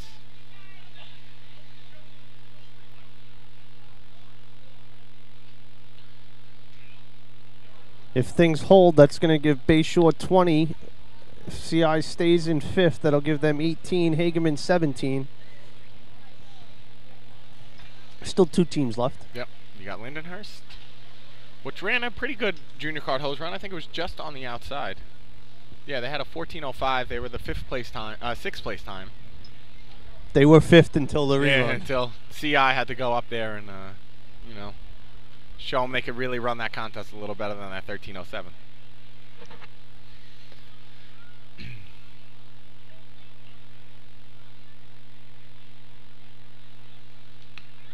Lindenhurst, cart is set, going through the call-off.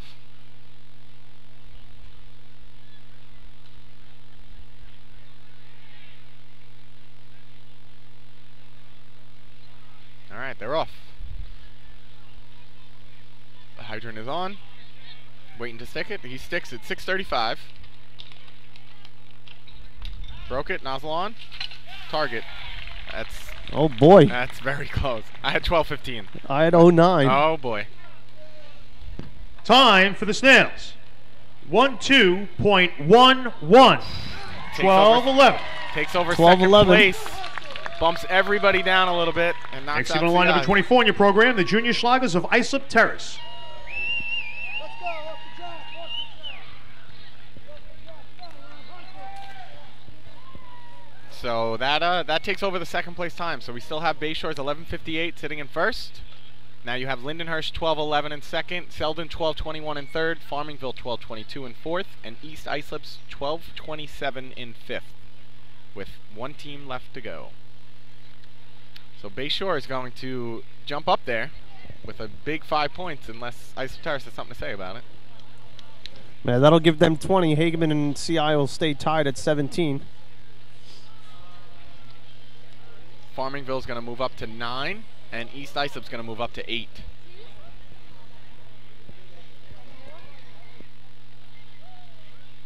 And actually Lindenhurst has 3, so if they stay in second, that's going to give them 7 too. So it's going to be a tight race at the top and tight race for those last 2 spots. You're going to have Farmingville with 9, East Islip with 8, and Lindenhurst with 7 if it stays right the way it is. But we still have Islip Terrace on the track. Going through the handshakes. Pete setting the cart.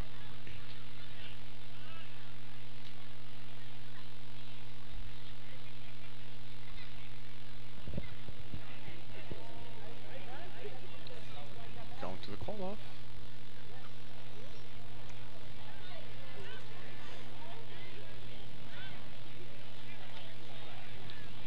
All right, the cart is off. It's moving. Hydrant's on. 665 throwing the stick. It's a little slower than most, but he's on. I had 1233. I forgot to reset my watch. All right, so that doesn't help. He buried that target. He did blast the target, but I think they put the water on a little too late. Time for Islip Terrace, 12.41. 12:41. They All were right, so that's just going to miss. 665 throwing the stick. That's tough to score with that. Because he didn't waste any water on that No, he target. definitely, that was probably the best target hit. It's going to get tight.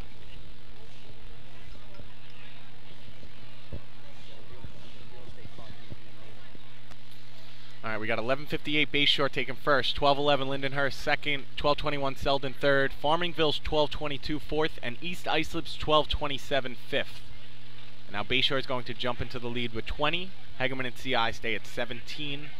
Farmingville moves to 9, East Islip to 8, and Lindenhurst to 7. The results of the cart hose competition. 5th place, 1 point, number 22, East Islip. 4th place, 2 points, number 15, Farmingville. 3rd place, 3 points, number 21, Selden. 2nd place with 4 points, number 23, Lindenhurst. And in 1st place with 5 points, number 12, Bayshore.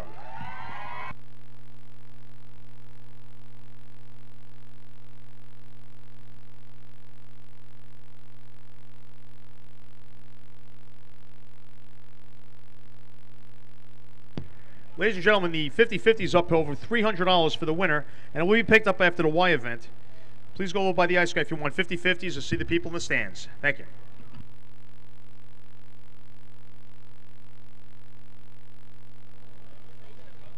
Fred, if you want to pay some bills up there, we got some time.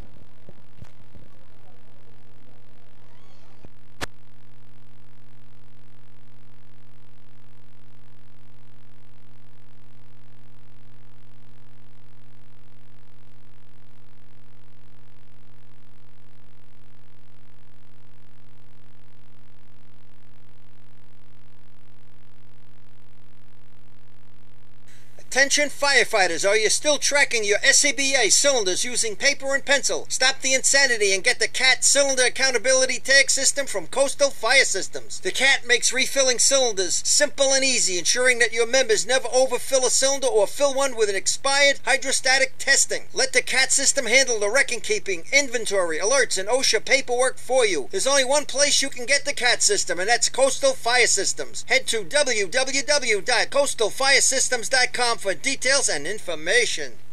Coastal Fire Systems is the official SCBA dealer for New York State drill teams, Scott Air Packs, cylinders, RAT packs, refill compressor systems, gas detectors, high-end boots, Protec and Dragon fire gloves, as well as the future in thermal imaging technology. Coastal is also the one-stop dealer for Petzl, Scott, CMC, and Colorado bailout systems, along with professional training to keep your members sharp and meet New York State requirements. For more information, check them out at www.coastalfiresystems.com. Fatty McGees in East Islip. Wednesday is Ladies' Night at the best FD Racing Bar in Long Island. Stop in anytime for a drink with good company, a great lunch and dinner menu, and of course those famous Fatty's wings. The Bill Fox Company has been in business over 60 years, specializing in custom championship rings, watches, badges, pins, and awards. The Bill Fox Company has crafted championship rings for the past state champions, including the Westerners, Flying Dutchmen, Hobos, Wolves, and the Yellow Hornets, as well as the Firefighter Combat Challenge competition. Bill Fox Company is the recognized name in recognizing people. Check them out on Facebook, Twitter, and on the web at www.billfoxco.com. With over 25 years of service in the fire industry, High Tech Fire and Safety continues to be a proud sponsor of New York State drill teams. High Tech has been honored to serve as master distributor for Morning Pride products, including state-of-the-art bunker gear, USAR gear, EMS gear, helmets, gloves, hoods, and boots. In addition to Morning Pride gear by Honeywell, High Tech also provides quality products, including ISG thermal imaging cameras and CMC rescue products and Deuce rescue systems, providing your fire department with the highest level of support and service for all your personal protection equipment needs. For personalized demos, speak to a certified sales specialist. Call 631-777-5170 or visit hightechfirenewyork.com. Since 1973, Fire News has been a proud supporter the time-honored tradition of New York State drill team racing. As they celebrate their 43rd year of publishing, they are honored to be the official publication and online coverage of the New York State drill teams. Look for ongoing coverage in Fire News on firenews.com and on Facebook, Twitter, and Instagram. Rosenbauer Fire Apparatus is proud to be named as the exclusive fire apparatus manufacturer of New York State drill teams. Rosenbauer is the #1 manufacturer of fire trucks on the planet and the industry leader in the next generation of reliable safety evolutions like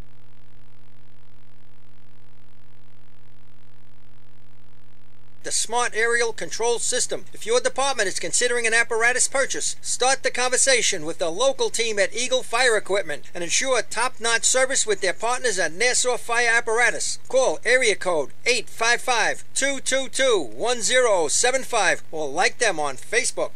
2018 Fire Rescue EMS Mega Show takes place February 17th and 18th at the Brentwood Sports Field House at Suffolk Community College. Check out the latest, most up-to-date turnout gear, thermal cameras, apparatus, and more. Hundreds of vendors will be present to explain and demonstrate their product lines and services, along with the extrication competition. See you next February in Brentwood at the Mega Show. Integrated Wireless Technologies is proud to be part of the New York State Drill Team family as the exclusive Motorola dealer for New York State drill teams. IWT is the Motorola manufacturer's representative and offers the full line of Motorola products to fire department, as well as David Clark headsets and sound-off signal emergency lights. IWT is your one-stop shop for custom-engineered radio solutions, licensing assistance, dispatch solutions, and top-notch reliable service with fully insured technicians. Start your next radio upgrade with IWT. Check out their website at www.goiwt.com.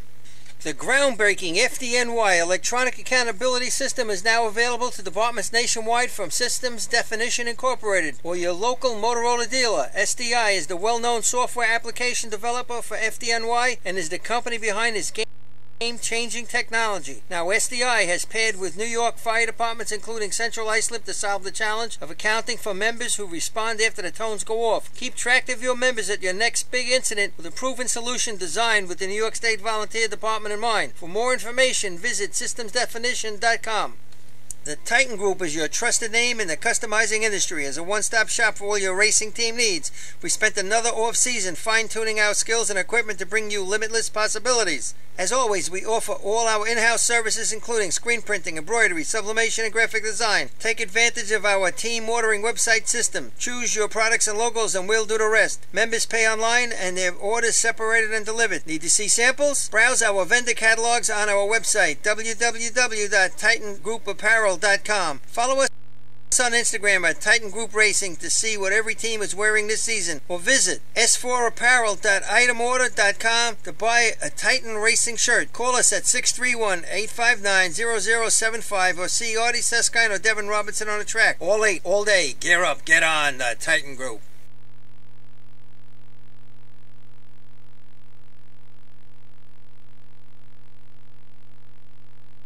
Total points with 4 events left to go. Bayshore 20, West Sayville 5, Huntington Manor 3, Farmingville 9, Hageman 17, Central Islip 17, Islip 1, Selden 3, East Islip 8, Lindenhurst 7.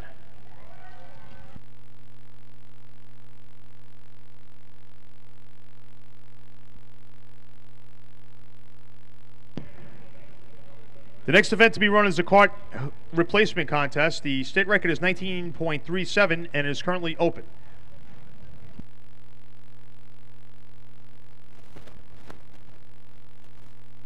First team on the line is number 2 in your program, the Express from Dix Hills. So we got the Russo brothers up here, and all right. So we added one more voice. I got my brother Chris to come up. How's everybody doing? Another member of the Farmingville Bandits. You have a lot of brothers. Yeah, all 3, you know. Pretty soon we're going to have a whole Russo ladder team. That's it. All right, we got Dix Hills coming. Running cart hose replacement with probably the minimal amount of guys. Oh, something just happened. The light went yellow right away. Oh. All right, they're gonna let them. You know what it is? It's their second drill ever. They're not really too sure on a lot of things, so the officials are working with them. They're letting them go back and reset whatever happened. I think the cart might have been in the line, or as soon as he set the clock, they started running. Yeah, it doesn't look like they have anybody holding it back either. All right, here we go. They're off. 2, 3, 4, 5. 9 people. So. Got water in the hose. Oh, you better sit down. He's down. All right. Back up on it. They dropped the cart. Oh, there's a little confusion down here. Yeah, the way they packed it, the male couple up, they have the wrong coupling up. Oh no, that's not gonna work. All right, there you go. All right, he figured it out. All right, now just put it together. They pull back from the nozzle lanes. At first, they started to try to put the replacement length into the middle length instead of the nozzle. Okay. All right, they completed. You know what? They're out here. They're learning. They'll only improve. Time for Dix Hills, 40.63, 40.63. Yeah, you got to start somewhere. somewhere. Number 11 in your programs, the Junior Mighty Midgets of Blue Point. All right, we got Blue Point coming to the line.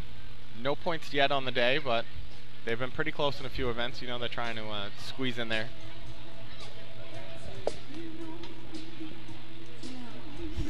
Definitely becoming quite the tight drill.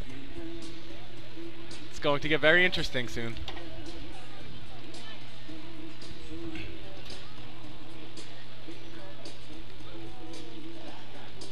Just to go back, total points: Bayshore 20, Hageman CI 17, Farmingville 9, East Islip 8. I believe Lindenhurst on the outside looking in, they have 7. 7, yep, after that second place. And I guess in between events they did some work on that puddle. Because look at that puddle over there. They definitely did some stuff over there. If you weren't here before, right when they were running cart hose and junior cart hose, the puddle was starting to creep out to the middle of the track off their curb line. And in between events, they got quite a few squeegees out, and they tried to get rid of as much of it they could. So it's not nearly as bad as it used to be. Just waiting for Dix Hills to clear the course.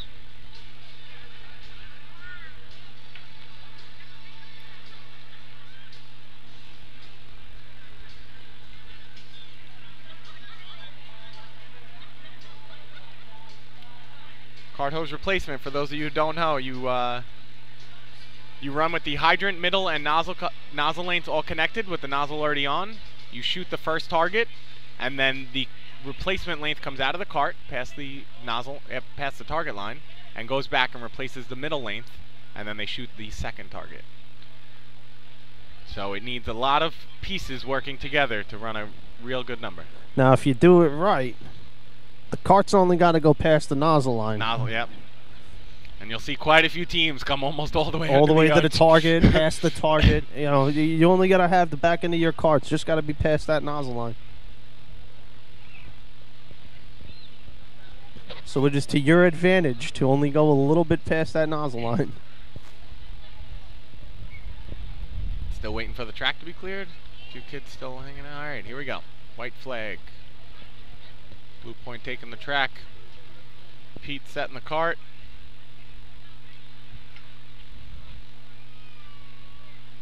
One of the interesting things you'll see here is some teams run with the gate at that hydrant end and some run without it. So curious to see how it helps and hurts. That's the thing. You got to have somebody who can handle the gate. Blue point's off. It's on. They run with the gate. They didn't throw water till 7:34. But he is sitting down, so maybe they wanted to give time for the hose to get out. Oh, he clips it. Good hit. I accidentally reset my watch, so. All right, the changeover. They're on the gate. Are they on at the... I don't know if they're on. They don't look too sure of themselves now. They were off. All right. The gate did turn on and then quickly realized they weren't on, so they shut it off.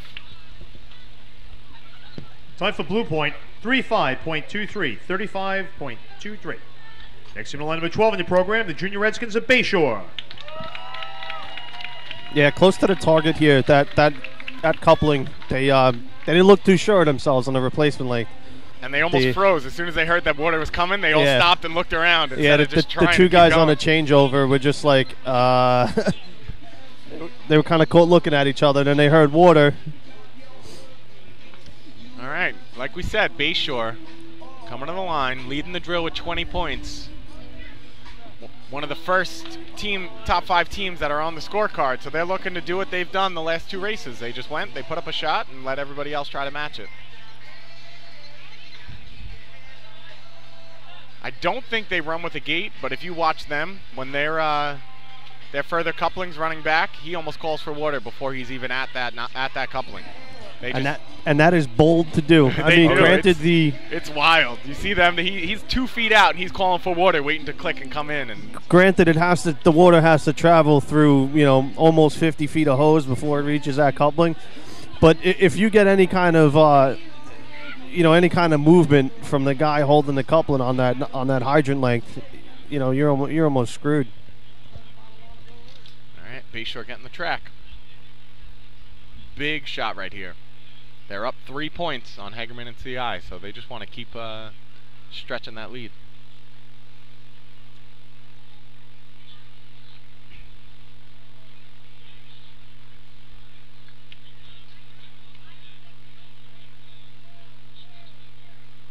Cart's off. It's moving. Through the water, 4:02. That car is moving. There's no gate on that. Nope. A little low. 10-12 first target hit. That's a good number. That's it. All right. Changeover's nice. If he blasts this a little high left, but still going to be. I got 20s. I had 93, but I wasn't too sure of myself on the end. 20.76, right. 2076. I had 4:02. Next in on line number 13, your programs, the Junior Flying Dutchman from West Sayville. They threw the stick 4:02. First target 10-12. That's a pretty good number. And he didn't blast them. No, he was very low on the first one, and he brought it up. And in the second one, he was high and brought it down. Changeover was pretty clean from what I could see from here. Yeah, no, it looked good. I couldn't tell with the headset. I don't know if he cold water early. Nah, he waited a little. He waited? You know what Okay. it is? It's State drill, a little more conservative. yeah, they got to make sure.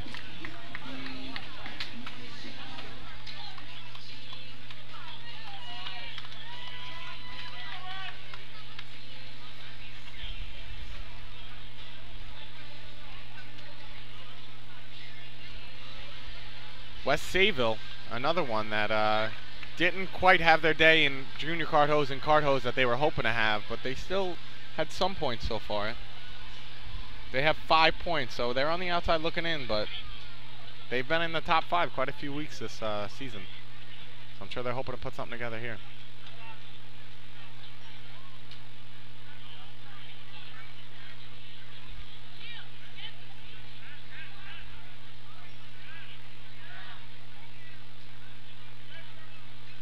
All right, cart's off. Oh, through the stick, 316. They're on right away. They got quite a loop, though, at that hydrant. They're going to come up way short. Yep. But he dug it. 1173 first target. It almost hurt them putting the water on that quick. That quick, yeah, he wasn't set. Oh, and they blew it at the gate. They're not having the day they wanted, that's for sure. All right, target's up. Standing for the second target hit. Never a fan of that. Time for West Sayville, 24.92, 24.92. Next up in line number 14 in your programs, the Junior Bulldogs of Huntington Manor. Yeah, I'm with you. I'm not really a fan of standing up for the second target either. I don't see the advantage. It's you're just making water travel up instead of just keeping everything on the ground. Especially if you have the gate in the air. If you don't drop the gate, now you're making it go up and down twice. Yep. Up. Rolling it from both ends of the nozzle end again. Oh, there we go. It gets confusing here because a lot of nozzle men are so used to rolling the female and rolling towards their nozzle length, but at Lindenhurst you got to roll it backwards because you only have so many drains. Huntington Manor coming to the line. They scored 3 points in individual, which was quite a few hours ago now. I'm sure they want to get back on the board.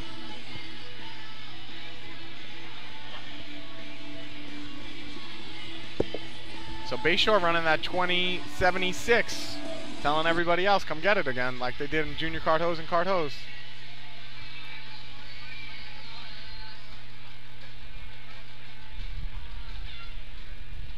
Running without a gate, like we talked about, and they still had a very solid changeover time.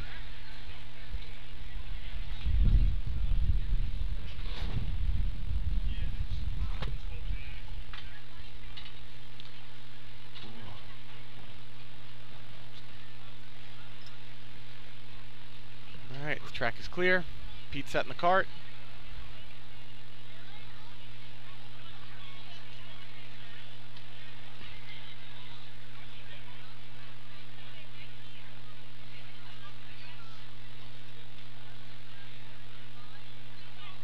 Alright, they're off. Hydro Man running northern style again behind them. Through the stick. I have 450. Oh boy. Alright, they're set. It almost looked like he wasn't going to be fully set on that first hit. His backup man kind of lost him there for a second. It looked like he hopped good over. Changeover. Oh, I think that's going to be a good run. That's the way I would say to run that second target hit. He waited for the water and then pulled up. 21.45, 21.45. That should Next play. line number 15 in your program, the Junior Bandits of Farmingville. I had 450 throwing the water on 1086 first target hit, so that's good. And he waited for water, and then he pulled up that little bit extra to make sure he was a little closer to that target, and there was no kinks behind him. Especially here, you got to do that. You have to do that. It doesn't really affect it that much in cart replacement, but once we start getting into Y, oh yeah, you got to be as close to that nozzle line as possible with this volume track here. Yeah, you're definitely not getting that punch. All right, Farmingville coming to the line. Right now sitting in 4th place overall with 9 points. East Islip behind them with 8 and Lindenhurst with 7. So if they want to make sure they're coming down the track, they got to try to put some room between them. Right now you have Bayshore's 2076 and then Huntington Manor's 21, I think it's 2147, something like that. It hasn't updated down here yet. All right. And then West Sayville's 2453 is right now going to be in 3rd, so.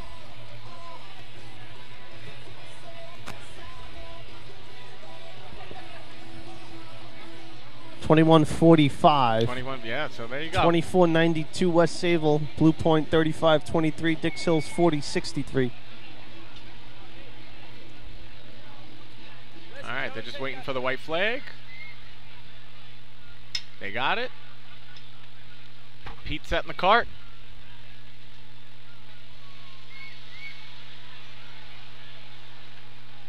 All right, track is Farmingville's. Michael going through the call-off.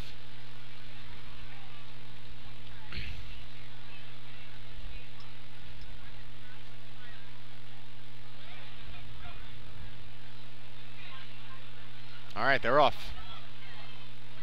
He's on at the hydrant. 487 through the stick. Oh, backup man fell. Still caught the target. Slow. Haven't. Yeah, he saved that. All right, they're on there. They're on at the gate. That's Nice a good changeover. changeover. They got Good these kinks out. changeover, All right, that's not gonna catch Huntington Manor. but it'll play. It's gonna be in the 22s. Time for but- Farmingville, 22.66, 22.66. Next team on the line, number 16, your program, the Junior Gambles of Hageman. We can count that one too. I couldn't believe that he still got that. I saw the backup man go down and almost jerk him completely, and then almost get back up. And The hose with the the second backup man having that hose in between him, it saved him. yeah, no, that's definitely got lucky on that one.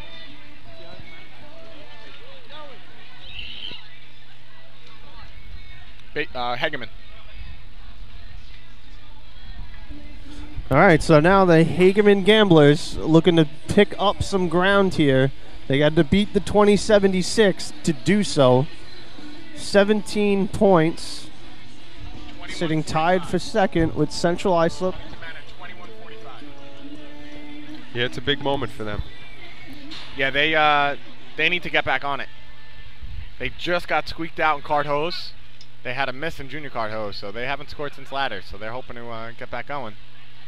And you do have some good numbers up. You have the 2076 by Bayshore, 2145 by Huntington Manor, 2266 Farmingville just put up, and then we drop down a little bit to that 2492 and 3523. So you know Hagerman wants to go for it.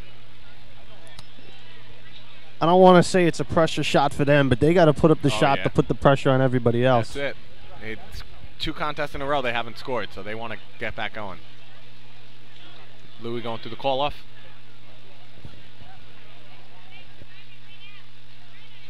All right. Cart's moving. He threw the stick. 325. They're out. They're set. He's moving up. I had 10-12 first. You got to target split hit. 10-12. That's a very Yeah. good first target hit. Yeah, I had 10-10. Oh, A little bit of a hiccup at the back, but Ooh, he blasted. 20-47. Yeah, I got 20-45. That's definitely That's a great Bayshore's shot. 2076. If we're Time for Hageman, 20.54, 20.54. all right, so that puts the Next team on line, number 17, your program, That'll help the pick Junior up some Hobos from ground. Central Islip. a little bit. It all depends if anybody can get in between Ladies and those gentlemen, times. the 50-50's up over $400 to the winner. $400 to the winner. So now we Picked up got after Y, please go get them. CI coming to the line, sitting I at don't- 17 points. I don't think they're going to play with that 2070 number, but maybe the 2145. That's probably more within their range. Low 22 maybe. Still, it's they're gonna score. Hagerman's definitely happy with that shot. They needed that to get back in the drill. Yeah, that'll give them a little bit more confidence Yep. going forward too.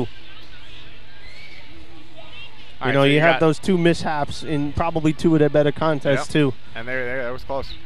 That Uh, card hose one he was almost there, and then just Yeah, and hopefully this will help them pick up a point. Maybe 2, depending upon if anybody squeaks in between them and Bayshore. yeah, it's tough to squeak in there though. I don't know how many teams are running 20s like that. So like we said, Hagerman's 2045 is going to take over for 2054. Bayshore's 2076 second. Huntington Manor's 2145. Farmerville 2266 and West Sayville 2492. CI's got the course.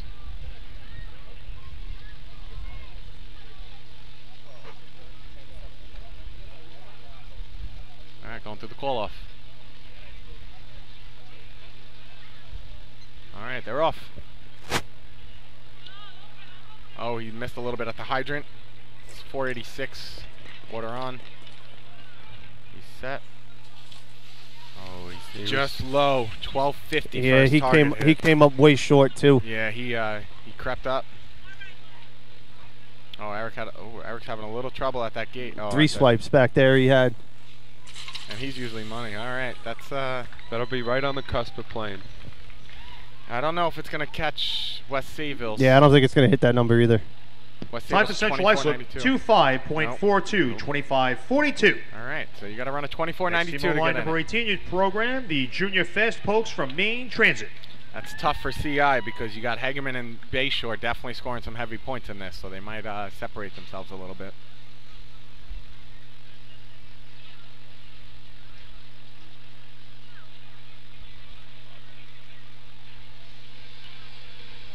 So like we said, that 24.92 is 5th, Farmingville's 22.66 is 4th, Huntington Manor 21.45 3rd, Bayshore 20.76 2nd, and Hageman 20.54 is 1st.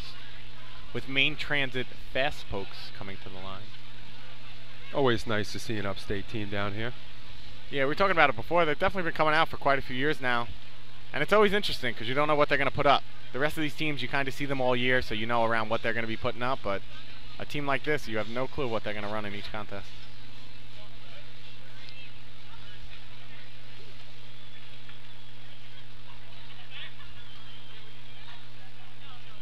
Alright, they're giving the track. Pete setting the cart.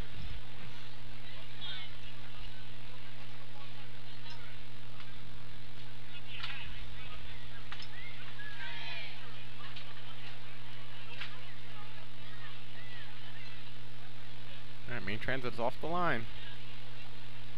A few clicks at the hydrant, but they're on. 5:16. Oh, nope. Oh, they recovered. Oh, they shut the water off. Okay. Oh. She shut it down, and then the nozzle man almost repositioned his hands. All right, so that's going to be in no time. Yeah, they disconnected already. I think they're going to call it for safety. No? It looked like they were going to. Hold it up. Yeah, he lost the nozzle. Main Transit. It's a year they safety issue with the nozzle. A rule they put in a few years ago. If you lose control, they're going to call it for safety just to make sure nobody gets hurt. They don't want to see anybody get hurt, so he did let go of the nozzle and it started to fly around a little bit. Lucky he just got a little wet. Yeah, it's never good when that piece of aluminum is flying around in the air.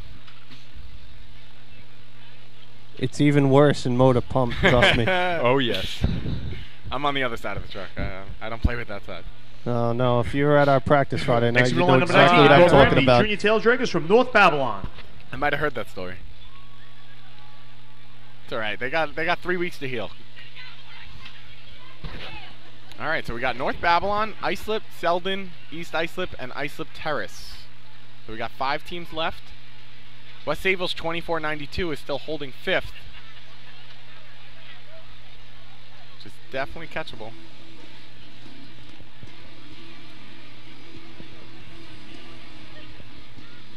Oh, and Lindenhurst. I didn't say Lindenhurst. They're sent with 7 points, too. They're back there.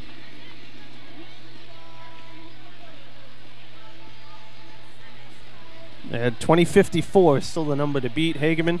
I don't know if there's a team out there that could catch that still. That's a tough number. That's a number.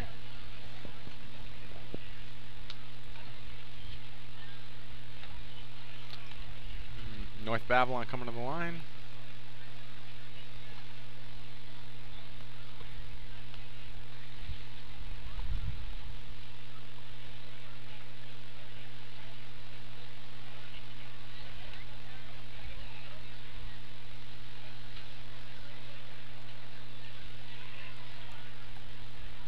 Pete setting the cart. Going through the call off. Alright, the cart is off. This is nice. Wow. He put that water on very fast. I don't think the backup man's going to be there. No. That's going to be in no time. That's a no time. Oh, and it's a good... I had 10:30 first target hit. Oh, they're in the way. I guess they're going to let him complete it. I think this run might have... I always thought it was just the junior contest that needed a backup man. Did they change that too? 2 years ago. Okay. That for all the junior events, there has to be a backup man within the 8-foot mark. Except in Y, the second nozzle. It's the only one that doesn't need it. Okay, I wasn't aware that they changed that. Yeah, I got to start yep. paying attention more Yeah. often. Yeah, they just raised the flag. Yeah. Because for a while, they No never... time for North Bowell. There was no backup man by the target. Yep. Carl Yeah. Place used to run forever when they had a junior no. team inefficiency with just one guy, That's just an it. nozzle man. Hicksville, too, I Next think. in did line, the number same 20 in thing. your program, the Junior Wolves of Iceland.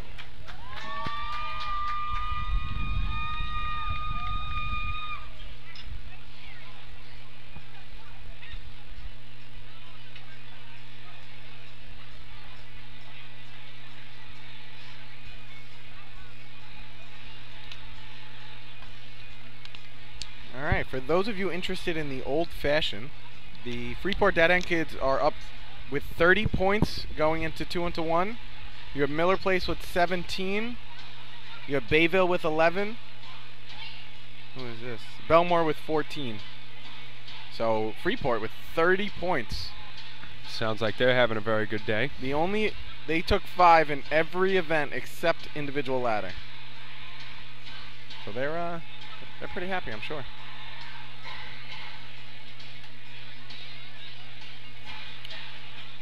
Islip with 1 point. Coming to the line.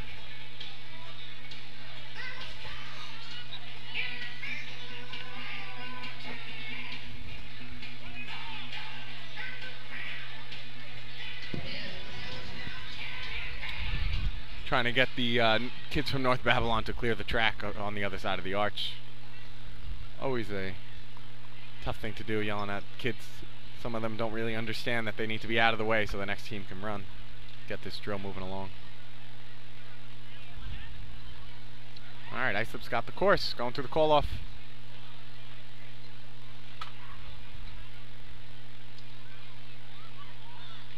Alright, through the water. 5:06. A little slower, but the hose is going to be out. Hose is out. Oh, he It came was right low. across. Yeah. Yeah, he waved at it. Changeover with the gate. They're on. The gate's on. That's a good changeover. I don't... the Lindenhurst water got him. Got him. That's it. Oh, I see a red 20 flag. No time for Islip. The man lifted the coupling before the target was hit. Oh, I didn't notice we that. missed that. Yeah. Yeah. Well, the white shirts are all over it. State drill, that's what they do. Yeah. That's Next in line, number 21 in your program, the Junior Slowpokes of Selden. for those of you who have never run this, you cannot lift the coupling out of the cart until the first target is tripped. Hang on, it sounds like they're getting their time now. Oh yeah? Oh, he might have slid it Yeah. forward. You are allowed to slide it Yes, forward. you just can't pick it You up just can't past the side of the cart. physically lift it. So they're discussing the They judgment are discussing call. it. They're going to give it to him. I had 24.97 too, so that's going to be close to West So Sable's West 92. Sable, yeah. You know what it is? It's tough when you're running those run back spots and he's waving at that target. You're just itching Ladies to and gentlemen, go. be advised, You're Islip anxious will be and ready. receiving a time of 25.00, Oh, 25 wow. flat. Just Just missed out. the Yeah, just 24.92. But yeah, it's tough when you're sitting there and you're waiting to run back and you see the water going past the target and you think the flap's about to go up and Especially if it's moving too. yeah. We've all had the flap move without it actually going up too, so. All right, we got Selden coming to the line after their third place in cart hose. They ran the nice 12:21 to score some points. So you know they want to capitalize on that and keep the momentum going. Definitely have some speed on this team. Yeah, they had a quick cart hose.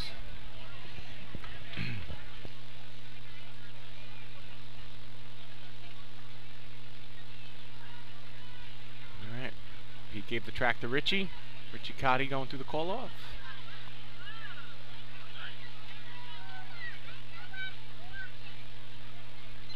All right, they're off. The hydrant's on. The water's on at 4:10. If he hits, ooh, all right, good, good. Very far back. All right, he hit it at 1070 something, 1078. Oh, they're having some trouble getting that coupling off. They got it off in time, but this might. It depends on. Oh, they did not get it. They were holding that one for dear life. They put it on the ground too, yeah, didn't they? yeah. You normally don't put it on the ground if you think it's not on. He's far back. You Yeah, know, it's trying to shoot from there at Lindenhurst. It's tough. That's not an easy shot. Time for Selden, 3-1.49, 31-49. All Next right. on the line, number 22 in your program, the Junior Guzzles of East Islip. 2 big shots in a row coming up. You got East Islip with 8 points, chasing Farmingville. Farmingville sitting in 4th with a 22-66. So East Islip wants to try to beat that to gain some ground. And then you got Lindenhurst right behind them, sitting in 6th with 7 points. Everybody step back from the fence, please. Step back for the fence. It's for your own safety. Please find plenty of seats in the stands. Thank you. And nobody moves. They're all still right on the fence.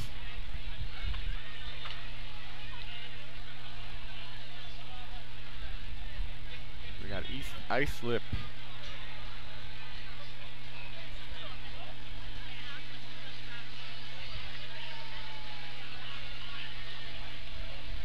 They're trying to do the best job they can managing this puddle up here.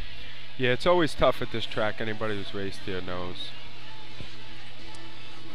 It's going to get worse in the middle of the track when we run wide. Yep.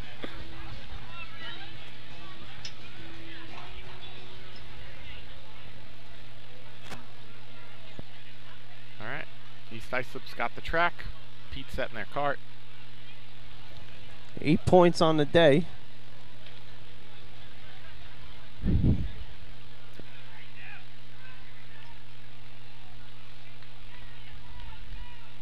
All right, they're off. The 24.92 is the number to get in. Hydrant's on. 495.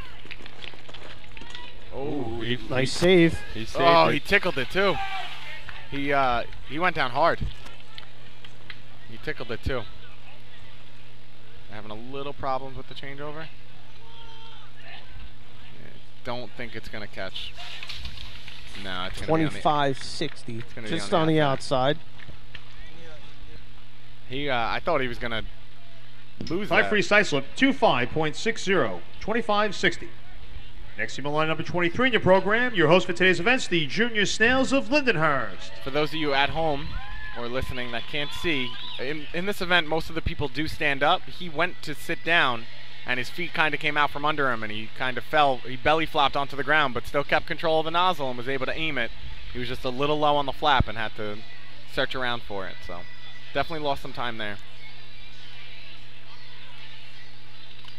But you have Lindenhurst right behind them, sitting with 7 points, so you know they want to capitalize on that.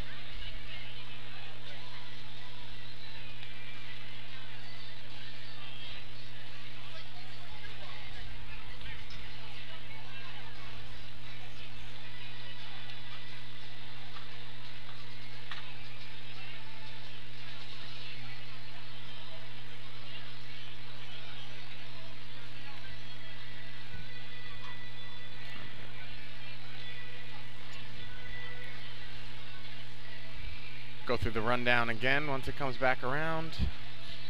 And then we have Bayshore in first. Bayshore in first with the 2054. Hegeman in first, 2054. Sorry about that. Bayshore 2076. Huntington Manors 2145. Farmingville 2266. And West Seaville's 2492.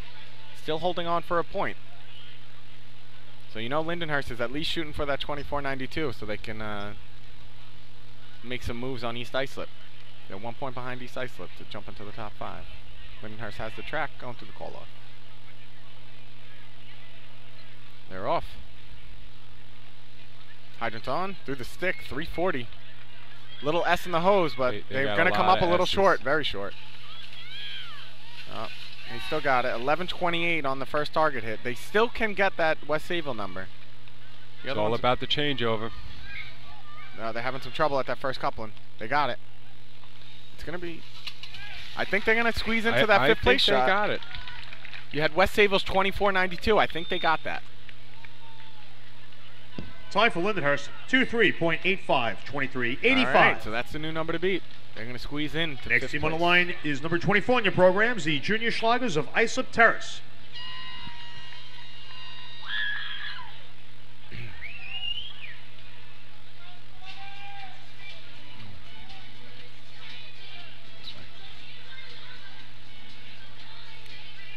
All right, so that's the new number to beat. to get into the top 5 with one team left. Islip Terrace coming to the line.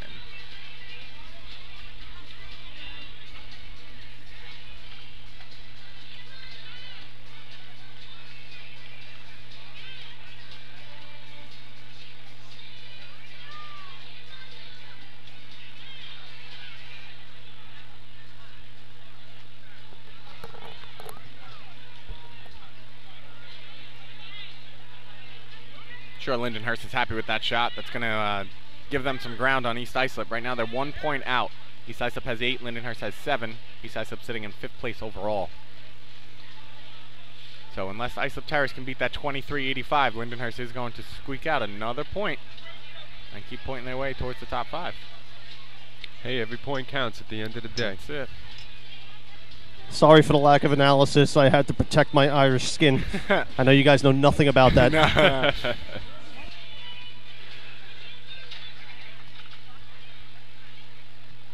All right, Islip Terrace coming to the line. 23-85 is the number to beat.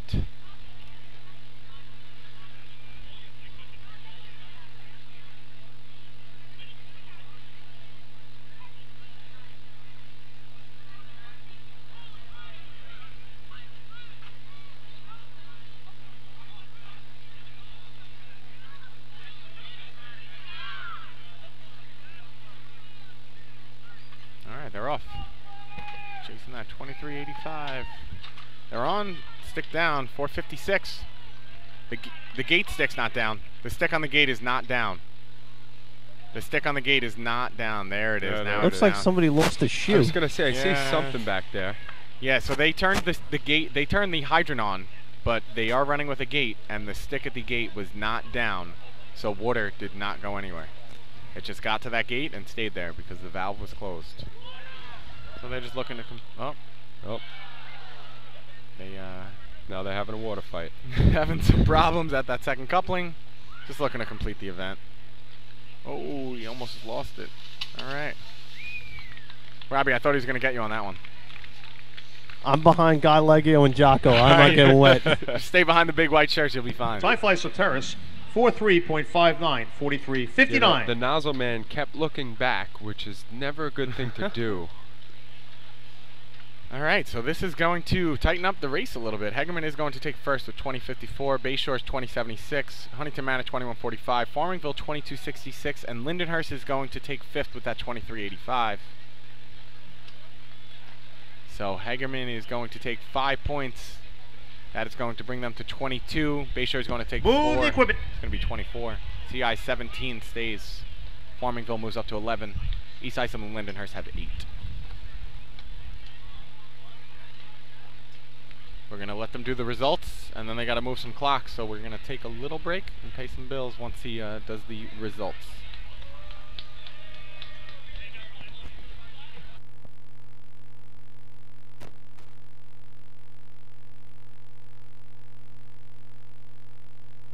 The results of the cart replacement contest. 5th place, 1 point, number 23, Lindenhurst. 4th place, 2 points, number 15, Farmingville. 3rd place, 3 points, number 14, Huntington Manor. 2nd place, 4 points, number 12, Bayshore. And in 1st place with 5 points, number 16, Hagerman.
right, sorry for the dead air. We were going to go to commercial, but it looks like they're pretty close to being set up for the next contest, so we're just going to stay with it.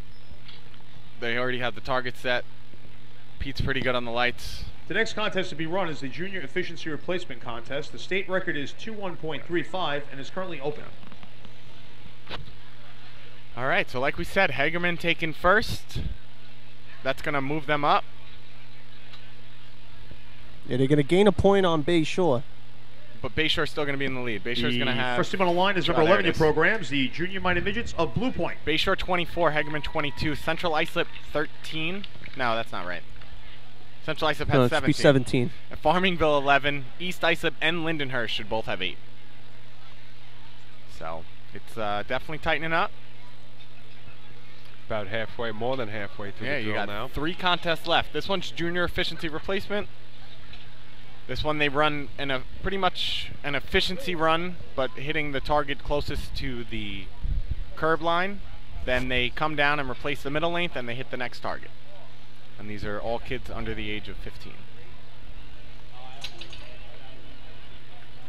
Yes, this is truly efficiency replacement. Yes, not wide. The next contest is not. Yes, we always have that argument. I can't for the life of me figure out why they can't change the name of that contest. It would only make sense. All right, here we go. Blue Point going through their call-off. Throwing us off, changing their shirts. All green down there. All right, they're off. A lot of kids running.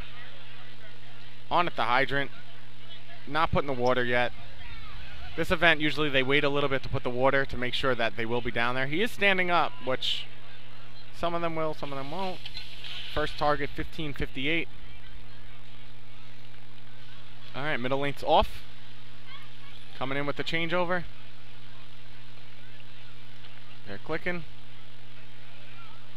The further one is on. The shorter one is not. 50 coupling, they're having some trouble. They got the coupling on and started walking down with the hose too quick. Oh. All right, now they got it on. Nozzle man is down. Oh, he's going to lose it. Oh, and no, he's not. He's wetting everybody. All right. Oh. All right. All right. He had a good. I'm in the dry spot. I'm good. Yeah. He started spraying that way. Time for Blue Point, 53.56, 53-56. Next team on the line, number 12 in the program, the Junior Redskins of Bayshore. All right. So like we talked about before, this is it. Bayshore coming to the line, leading the drill by 2 points to Hagerman.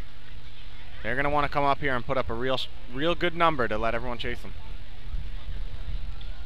For me, there's no pressure on them to put up the number. They got a 2-point lead. Yep, it's everybody else. They don't have to get conservative. Just run your shot and see what happens after you. Yep. If you had a 1-point lead, maybe. If you were down 2, definitely got to go for it. But here, just run your normal shot. Yeah, they're definitely looking to just run their run and go for it. They're usually right there in this contest. So we'll see. That's somewhat of the advantage of running earlier in the pack. You don't have to worry about anybody else. That's it. You're not chasing numbers. Just run your run. Let everybody else worry about it.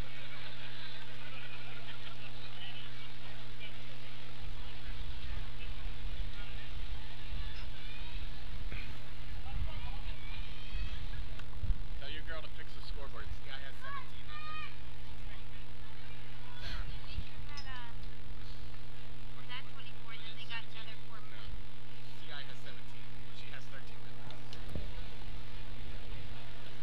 All right, Bayshore. Mole going through his call-off, walking across the street.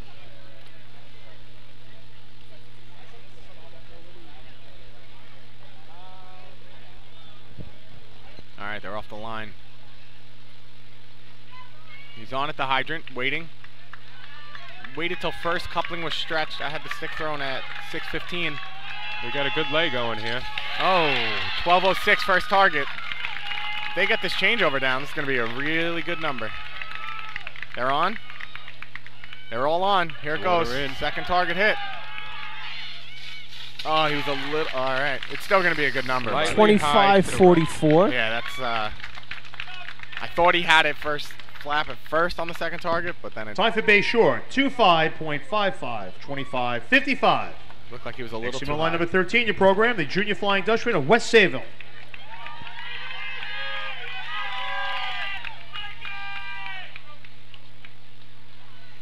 West Sayville sitting with 5 points. It's been a while since they scored some points, so I'm sure they're looking to get back into the mix.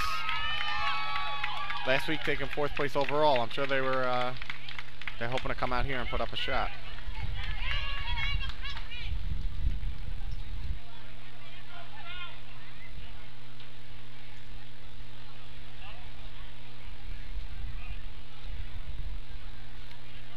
There's 15 junior teams competing today. Somebody was just asking in the drill team chat. So West Sayville coming to the line, 5 points on the day. East Islip and Lindenhurst both have 8. That's going to be the 5th place. And now Bayshore's 25-55 is first, and Blue Point's 53-56. Yeah, a very early lead for Bayshore early in the contest. Yes. 25 is definitely a good number to run in this event, though. They're definitely going to score points. It's just all a matter of how many. All right, you got West Sayville coming up.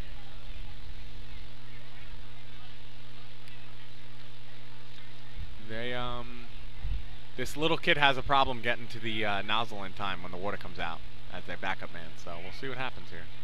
Running without a hydrant drag. All right, they're off. Little kid's trucking down to try to get behind that nozzle man. I don't know if he's going to be there before water comes out. They got a little loop by the hydrant. He grabbed it. He's on. He made it. Good for him. He grabbed it. That was 12:02 first target hit. He did his job. He got there. I don't know how much backing up he actually did, but no, this nozzle man's a big boy. They missed at the first coupling. The second coupling was on. They would have had a good run. Certainly not their day today. No, that is not what they wanted to do. That little kid tried so hard. He Time made for it, West though. Sayville, 32.13, 32-13. He got there. He did. There was a few times this year he just missed it, and they had to call him because he wasn't in within the 8-foot mark, but he made it that time. They just had a little Next hiccup. team on line number 15 in your program, the Junior Bandits of Farmingville. Farmingville coming to the line, sitting in 4th place with 11 points, and they have East Islip and Lindenhurst right behind them with 8. So this is a pretty big shot for them. I'm sure they're hoping to put up some more points.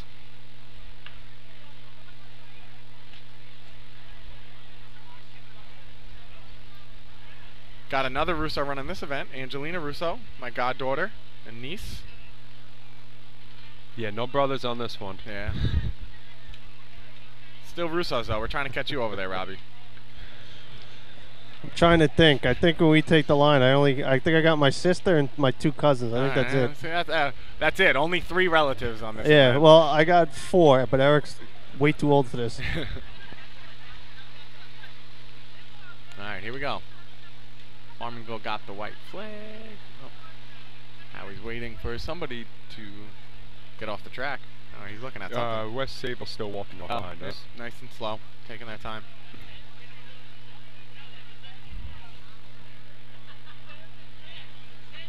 It's funny, when you run a good shot, usually you're running off all excited, but when you run a bad shot, you take your sweet time, slowly moseying off the course. I 100% agree with you. All right, Michael going through his call-off. Except usually you're slamming helmets on the guardrail, kicking fences. Saying a few choice words. Yeah. Words come out. 1 or 2. All right, here we go. Farmingville got the track. All right, they're off. Hydrant. He's on. Through the stick. He's going to have to get down. Nope. Oh. Nope. That's going to be a no time. It's a safety issue. He always sits down at practice, so I'm not really entirely sure why he stood up. But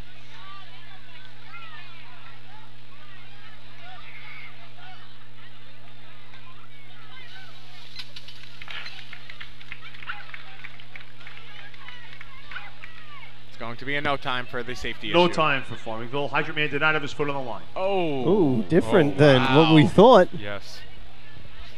It's a good catch down there by Pete. If he was the one who made the call.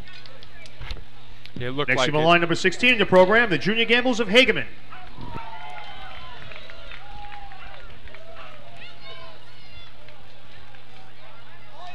So here we go, Hageman on the line. Again, for me, run your shot, see what happens. You're down 2, you got 3 to go. Oh, I just did yours.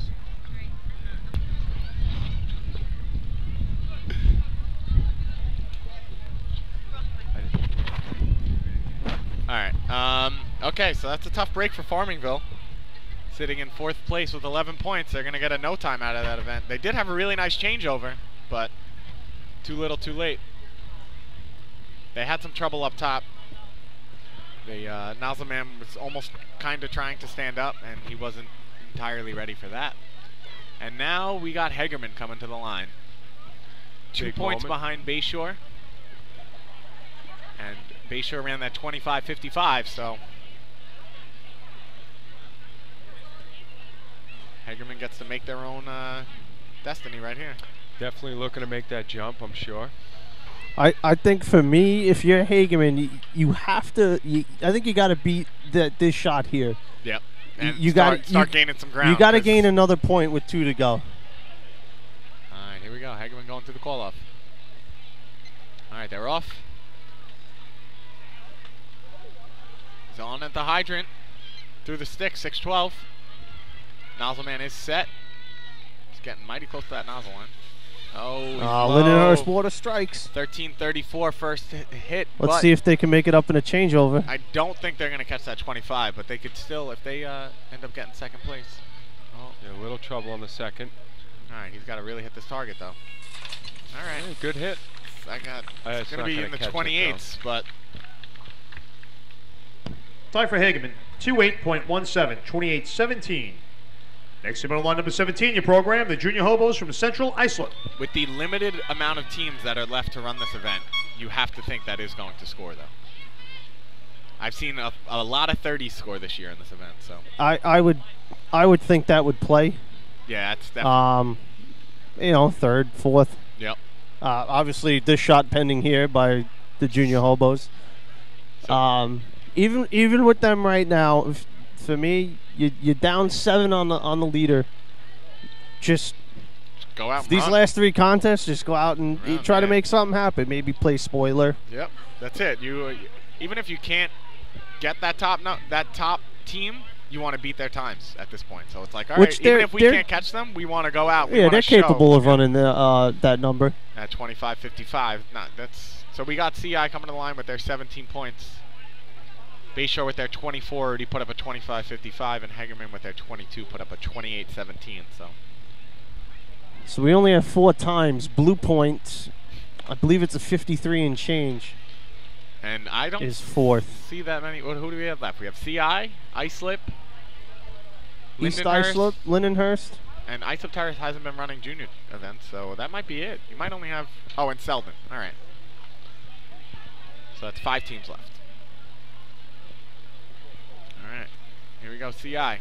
They got the track going through the call off.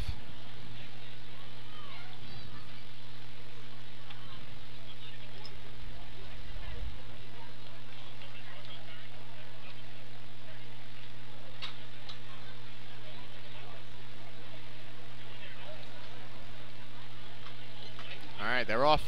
Oh, that hydrant drag just cut the first coupling guy right off. He couldn't get around him. Oh, they're going to come up short. No, he's breaking in. All right, he's got it. Oh, he came right across.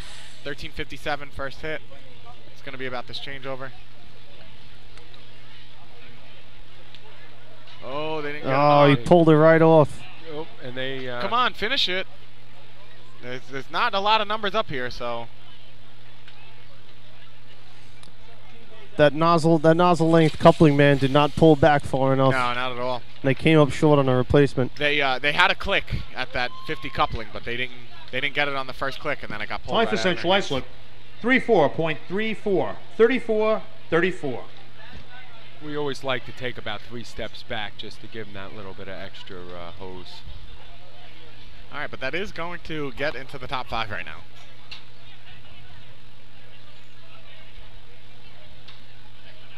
Next team on line number 20 in your program, the Junior Wolves of Iceland. So right now, that 25 by Bayshore is still sitting in first. 25-55 Bayshore, 28-17 Hegeman, 32-13 West Sayville, and Central Islip's 34 or something that they just ran is going to go into fourth, with Blue Point's 53 sitting in fifth. 34-34. Yeah, that's it. So 53-56 is the number to beat. And those 30s are definitely something that a lot of teams could get. All you really need is a clean run. Both those 30s that West Sayville and CI put up, they washed on that replacement lane. So you got to think some of these teams you got back there, Islip, Selden, East Islip, and Lindenhurst, just put up a smooth shot and you're going to be in the top 5. You know, for me, this contest is the first target hit. If you're waving at that first target, you know, it kind of throws the whole run off because, you know, you're anxious at the replacement length. Those guys are anxious, waiting to go, you know. And then they're trying so hard to make it up on that replacement length that that's when you start making mistakes. When you almost have too much time to think about it, right? All right, Islip going to the call-off. We all know that this sport is very all about, you know, mental more than physical sometimes. Islip going. Oh, you got a nice. Oh, he missed at the hydrant. He got it though. Through the stick, 662. Oh, he cut far in. He cut it in a little early. Oh, he's going down. Looked like they were almost going to stand, but he got it back. 1487 first hit. If they have a smooth replacement though, they're still going to be.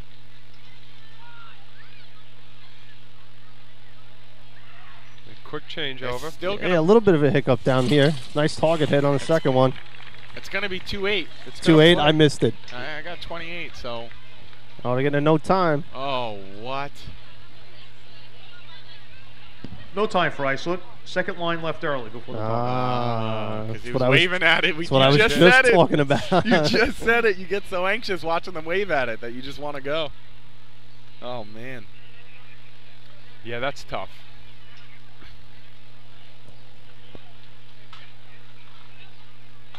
Wow. All right. So. Do you guys run Y in the town of Brookhaven tournament? Yes, we do. Okay. So you know what I'm talking about when you're at that replacement length, especially in the dark. Yes. The way we run the town of Islip, you guys run town of Brookhaven. Yeah, especially since, you know, most guys are about 6 foot, and, you know, the target's definitely under 6 feet. You can't see that thing half the time. Next team on the line number 29 programs, the Junior Slowpokes of Selden. You're trying to look out of the corner of your eye to kind of get a glance. All right, Selden coming to the line. They're 3 points from Card Hose they still have, and it's pretty open in this event. You got a 32-13 in third, 34-34 in fourth, and a 53 in fifth. And then you have Bayshore's first place, 25-55, and Hagerman in second with that 28. With 3 teams left, you got Selden, East Islip, and Lindenhurst.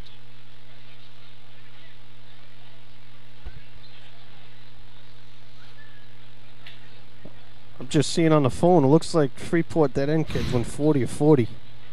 But they did run, they ran 9 events. They ran individual. I can't really read that scorecard. Yeah, I saw earlier that they. All right, here comes Selden. I didn't get the start, but oh, there you go. Good first target hit. I'll tell you what, they minimal people, but they can play. Well, 32 is third, so they're both on. They had a good See the changeover. second target. All right. I didn't start the watch, but I think that's definitely going to beat that 32. You got to think that's beating that 32-13. Time for Selden, 27.89, 27.89. That beats Hegerman's 28. Next team on line number 22 in your program, the Junior Guzzles of East Islip. It's going to put some distance in between Bayshore and Hagerman And now. that puts Selden in second for the contest, so that's going to jump them up. They're going to have a few points after this if they if it stays like that. They'll have some happy slowpokes. you go. All right. So we're going to have Bayshore's 25.55. Selden's 27 that just ran is going to be second. Hegeman's 28.17 third. West Sayville's 32.13 fourth. And Central Islip's 34.34 is fifth, with East Islip and Lindenhurst to go.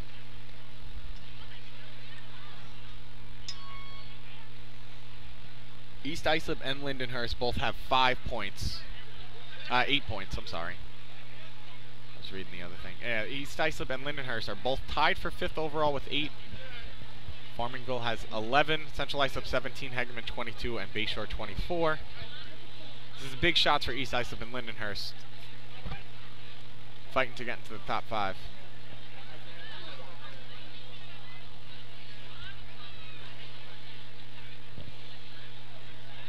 So the 34-34 Central Islip still holding on. 2 teams left. These are 2 big shots you got to think for them. They're trying to get into the top 5, so they want to run their run. East Islip going. They're off the line. He missed at the hydrant. Oh, he's pulling it back. There you go. He's on now. 7:38 first stick. Okay. He's almost not there. He's on. There he is. Oh, he yelled run, but good thing they didn't listen. Just tickled the flat. 14.78 first target. They're still, as long as it's a clean changeover, they're beating that 34. And they're on. Let's see if he hits the target here. A little low. It's definitely not catching Selden. It's sneaking in there. It's not catching Hegeman, but I think it's going to be in there. I had around 29. Time for East Islip. 28.89, right. 28.89. All right, so that's going to be 4th. So they're going to score some points. They're definitely scoring with only 1 team left. Next team on number 23 in your program. Your host for today's event, the Junior Snails of Lindenhurst. But you have Lindenhurst with 8, so they want to say something. Let's see. So that shot by East Islip squeezed into 4th. Bumps West Sayville down to 5th. So the number to get in is 32-13, which is very attainable. Lindenhurst coming off scoring 2 contests in a row.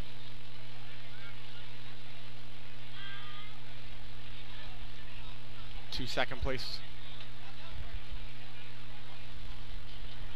No, they had a second place in Cartos. 8 points.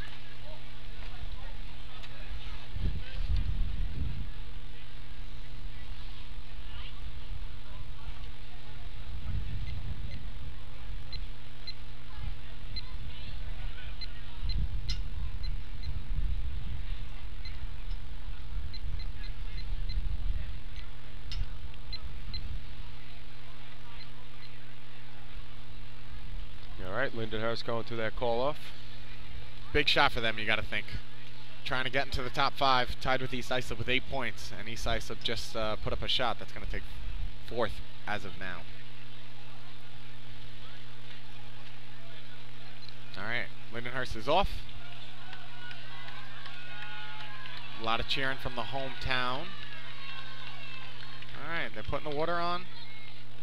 She's getting down. She's set. Oh, she got it across. 14:38. I think that's almost the same first target as East Islip. Oh, they lost trouble. They lost it in the back. He fell. Trying to get that second coupling off. Oh, they're off. If they, I don't think it's going to catch that 32. No, they're already past that. All right. Tough break for Lindenhurst.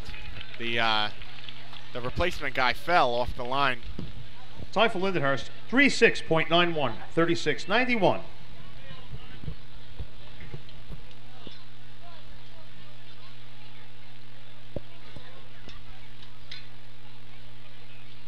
All right, so Bayshore is going to take a big 5 points. That's going to bump them up to 29. Rescue to the track, please, by the hydrant. Rescue to the track, please, by the hydrant. All right. It looks like it is the kid who fell during the replacement. Looks like he's sitting up, holding his knee. He did finish the contest, but now he is sitting.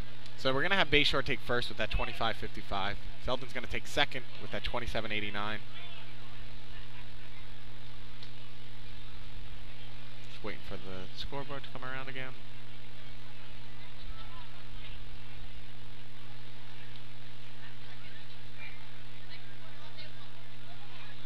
Hegerman's going to take third with that 28-17. Move the equipment. East Islip fourth, 28-89, and West Sayville fifth, 32-13. So Bayshore is going to jump up to 29. Hegerman's going to have 25. Central Islip's going to stay at 17. Farmingville's going to stay at 11. East Islip's going to go up to 10, and Lindenhurst is going to stay at 8. And West Sayville's going to move up to 6. The results of the Junior Efficiency Replacement Contest. In 5th place with 1 point, number 13, West Sayville. 2 points, 4th place, number 22, East Islip. 3rd place, 3 points, number 16, Hageman. 2nd place, 4 points, number 21, Selden. And with 5 points, number 12, Bayshore. Selden's actually going to be up there too. Selden's got quite a few points now. It's going to be a last call for the 50-50s. Last call for the 50-50s. They'll be chosen after this contest. And it's over $500 to the winner. Over $500 to the winner. Selden's going to move up to 7 points too. So they're in there too. So as it sits, the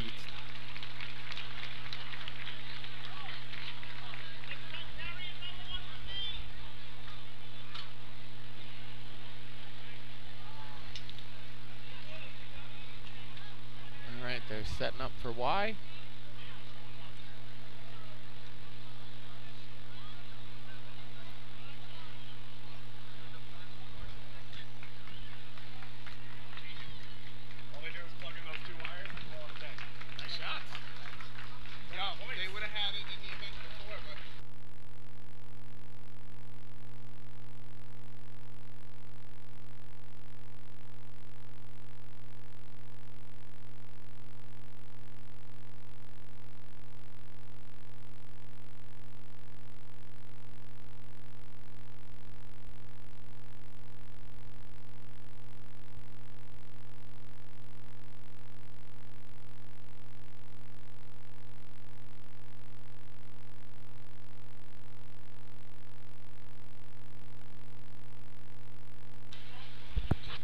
All right, we were talking about commercial, but yet again, the officials are all over everything. The lights are already set, the targets are already set, and we are ready to run the Y contest. The total points we are going to talk about right in a second. Bayshore is going to have a pretty good lead.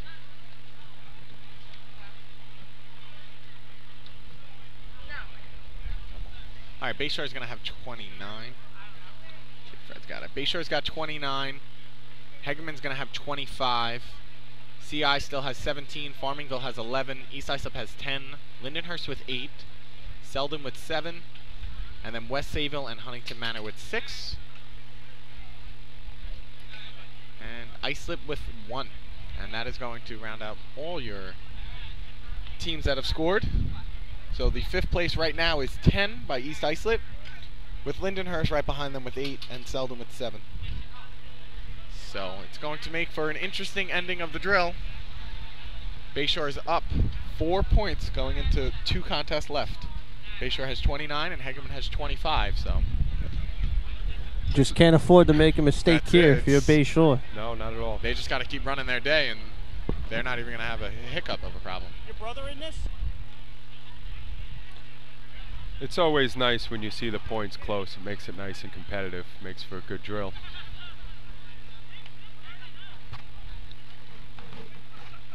Yeah. It was the Y contest has been pretty good this year. We're going to have Dix Hills running first. I don't believe they ran junior efficiency replacement, right? No, they only have an older group. They're it's just kind of piecing it together, getting out there for the second time. First state tournament ever. So they did not run Y last week, I don't. Oh, actually, no, they did. They ran Y. So we're good to see them out. I mean, that's what 2 teams over the last few years to squeeze back out. Yeah, right? We got them and Huntington Manor. So it's definitely nice when the program builds a little bit. The next event to be run is the Y contest. The state record is 23.69, and it's currently open. Oh boy, they're gonna get a rerun. I see them already out. They have to get a rerun because he was talking. They should probably just hold him up. Either way, they have to get a rerun, right? He was in the middle of announcing the contest. I guess the officials did give them the track.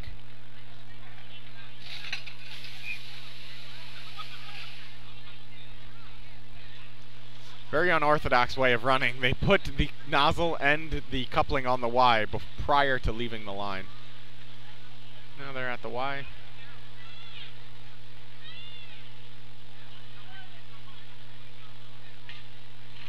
All right, they got it on.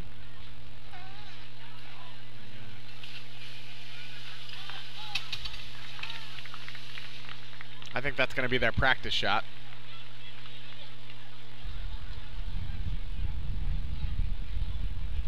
No, are they going to count? There's no way. Yeah, he was definitely talking. Oh, yes. He literally was announcing the contest. As I heard him announcing, and I looked up and I saw them running. I guess they're waiting for the official rule. They're probably waiting for an official to make that decision, and I don't really see any of them making that. None of them. I don't know.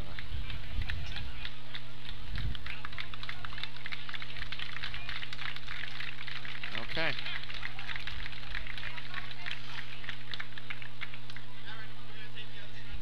They're not really saying much. We would have blue point to the line. I'm just pretty sure that Dix Hill's... Unless they give him the choice. I mean, I don't know.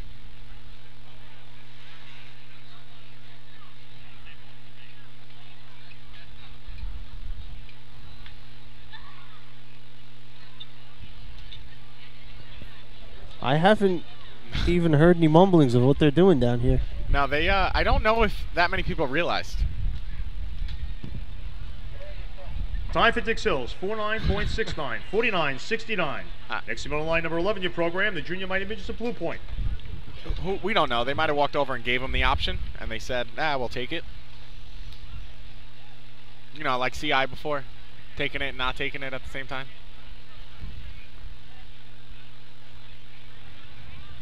Yeah, it happens.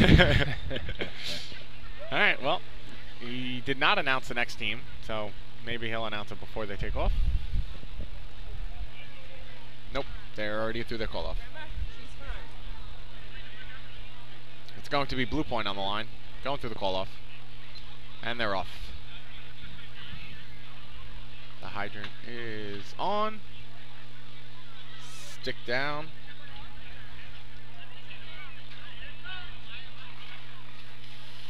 Interesting setup on the nozzle man. He's got his arms stretched out quite a bit. It's a far stretch from his hand where he holds the hose to the hand where he holds the nozzle. The Y's coming in pretty quick, though. Oh, all right. They're getting the kinks out. They got down. Ooh, kink he's between never the going to nozzle hit that man. target. Is he? Oh, they shut it off. They didn't realize. You got to hit She both took the targets in this hydrant off. contest. This first nozzle man should really pull forward because he's got a hefty kink there. He got it. He got it. Oh, the hydrant man shut down and took the hydrant off before. Time for Blue Point, 44.09, 44.09. Next team on the line, number 12 in your program, the Junior Redskins of Bayshore. All right, Bayshore's up 4 points. They're looking to make a big run right here and you know, lock up their lead. Is this any pressure at all? What do you think, Robbie? No, not for me. Nothing? Run your shot. They just go out and... Yeah. Because you still got, you got to think, if you're playing the numbers game now, they could even if you miss, worst case, you're down 1 to Hagerman going into efficiency. If Hagerman takes 5. Right. Yeah, no, it's... So, for me, just run your shot. I see quite a few Hagerman shirts down right past Bayshore on the left side watching this run. You got to think it's a lot more nerve-wracking for them than it is for Bayshore. Because unless something goes wrong here, it's going to be very hard for Hagerman to catch them.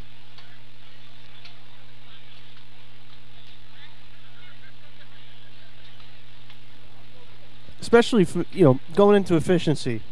CI can run good numbers. Bayshore can run good numbers. Hagerman can run good numbers. Run your shot here and Y and see what happens. Don't worry about doing too much, too little. If you do what you practice, you'll be fine. Yep. And you know Bayshore, they want to run. They want to go up and just put their shot up. And here we go. Bayshore cleared on the track. Mull going through his call off.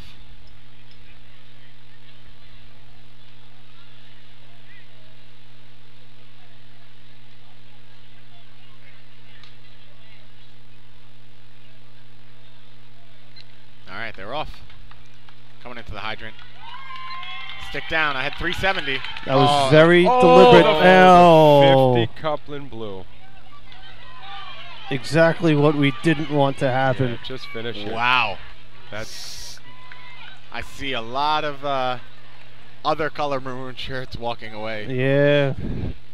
All right, so Bayshore still coming through. They put it back together, hit the first target. They're just going to come down and complete it.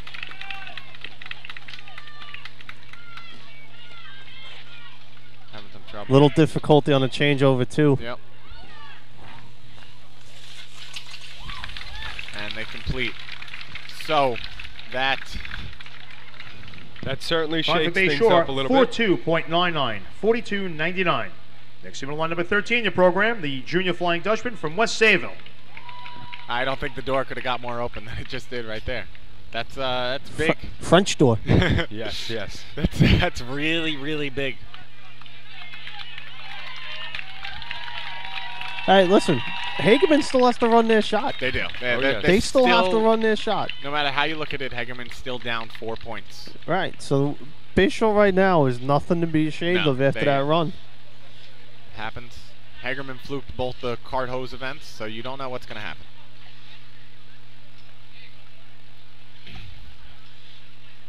All right, so we got West Sayville here. Doesn't have 9 points like the scoreboard says. The scoreboard says they have 9, but they really have. West Sayville has 6.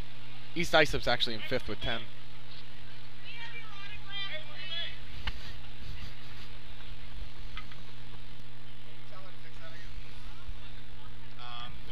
East Islip has 10.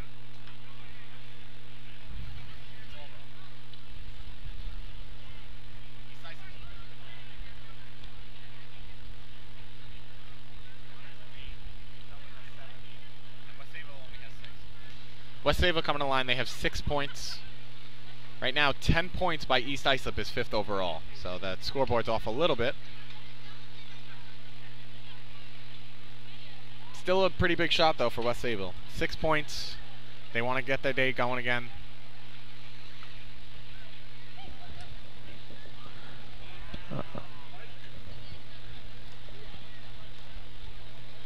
Bayshore's breaking out the rule book and some cash over here. I just seen that. I was what kind of curious.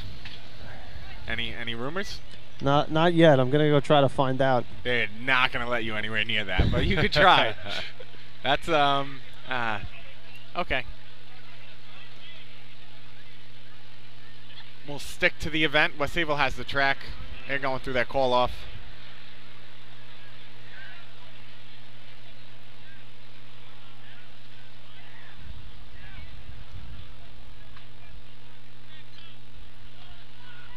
West Sayville's off. She's got water in the hose. 350 stick. A lot of loops. A lot of loops. He's coming up. Kind of waved at it. He had a lot of stretching to do with that hose. It's still 11.99 first target. They would almost be better off, you know, delaying that stick time just a bit. Oh, they called it. Called it, back end wasn't in yet. Got everybody. Oh, now the front end blew. Now the front end was out. All right, they're just gonna complete it. Definitely not the day West Sayville was hoping to have after coming in 4th overall last week. So whatever they're doing, Bayshore's walking back with their equipment. Oh boy. I don't know if they think it's whatever their protest is going to be a guarantee, but they're all Time for walking West back with their Sayville, equipment. 49.23, 49.23. Come on, you didn't get the inside scoop yet? No, I didn't get anything yet. I'm very curious. It's tough. Next team on line number 14, your programs, the Junior Bulldogs of Huntington Manor. All right, Huntington Manor coming to the line. They have 6 points as well. On the outside looking in, Jason, East Islip with 10, and Farmingville has 11.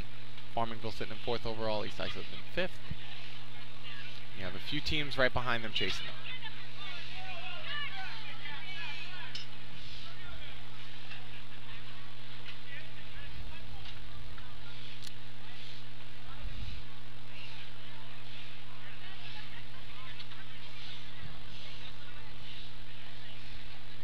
I still have no word yet what it is, but like I said, they all walk back with their equipment. That's, yeah, I don't know. No protest is guaranteed, so I don't know how you, but who knows? They might know something we don't, so. I guess we'll I mean, it's got to go through the general judges, Yeah. so well, I guess we're gonna have to wait and see here. Where? When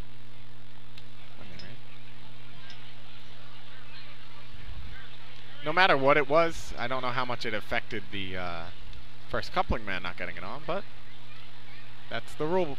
So I guess you, if you're gonna play by the rules, you go for it. Pulling a page out of the old pet joke book. All right, I'm getting word it's going to be a little bit of an interference call down here. From what I gather, it's going to be a tough one. When the coupling's blue, one of the guys by the hydrant ran out and yelled, "Shut it off." I don't know how much interference he actually had on the track, but that's going to be a tough judgment call. It looked like one of the local committee went over to make sure it didn't hit anybody and kind of did a safety thing. All right, we got Huntington Manor coming down. They had 11:27 first target. That's pretty good. Fast kid at the Y. Oh, yeah, a little bit of a hiccup there. Oh, still can't get it on. They're on now. With no times up there, though, you got to think that it's going to be very close to being in the 20s. I had 29.99, so I don't know. So I followed the manner. 30.37. All right. 30.37. Next team on the line, number 15, your program, the Junior Bandits of Farmingville. Yeah, that definitely that's a tough one to protest. They that's what the local committee's here for, to make sure that nobody gets hurt and the track doesn't get too soaked. At this point in the tournament, that is very, very, very tough to make. Do you not give it to him in the name of safety? I mean, he's not wearing the vest apparently. I don't know which way they're gonna go with this. Yeah, that's tough. Yeah, but I don't know. All right. I mean, given the circumstance, you're up 4. You miss the couplings. Sometimes you're trying to look for something just to, pull out of the book to say, hey, yeah. But all right. Well, we'll see what happens. We got Farmingville coming to the line, sitting with 11 points. They're in 4th. They got East Islip right behind them with 10. And then a few teams with 7 and 6 chasing. So this is going to be a pretty big shot for Farmingville. A few of these kids, second to last event ever running as a junior. Oh, it looks like the money is submitted.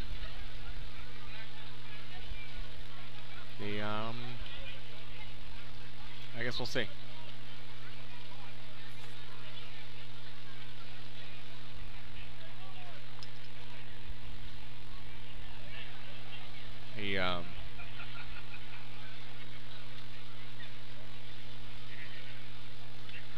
That's tough. Farmingville sitting there waiting to run, but the officials are talking about this protest. It's looks like they just gave him the track. All right, there you go. They gave him the track. Here we go, big shot.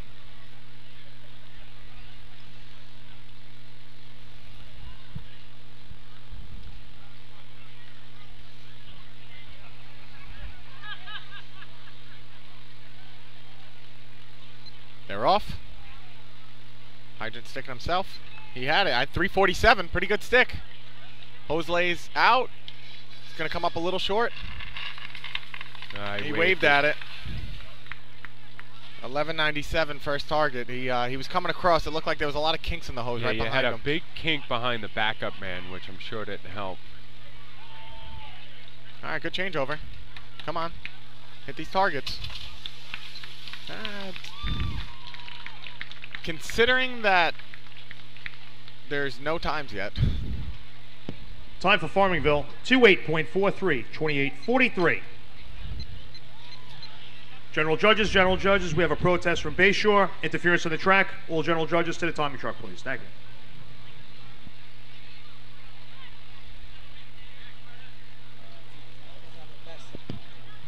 Next team on line number 16, your program, the Junior Gamblers from Hageman. Fred, a few people are saying they lost the feed. Oh, it's off.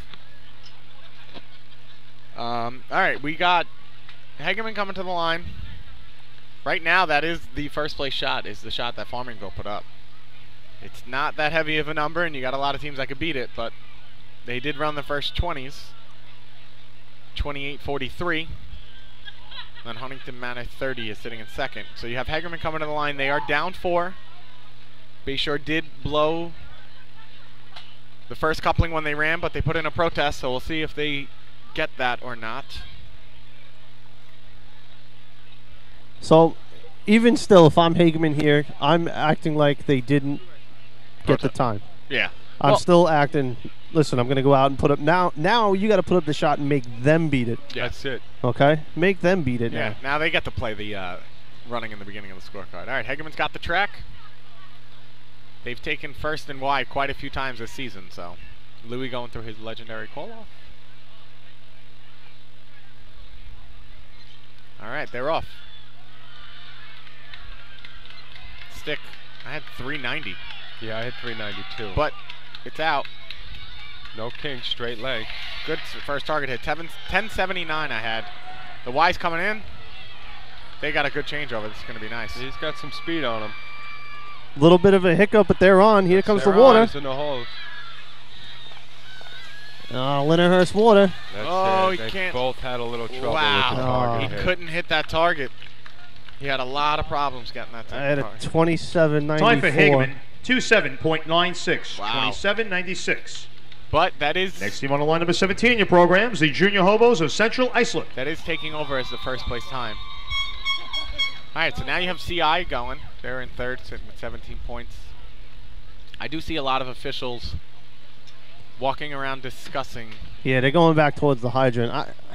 I just don't know if you can say that that affected the run. Right. Especially when it comes to a coupling flying around in the air. I mean, You don't want to see a kid get hit with it. Exactly. Right. That's why you have these safety rules in effect. But now, from what I'm gathering, he's not wearing the vest. So Yeah. is he really a safety guy, or is he just the local committee who, jumped out? I mean, there is supposed to be an official over there to shut the that hydrant down. off. Exactly.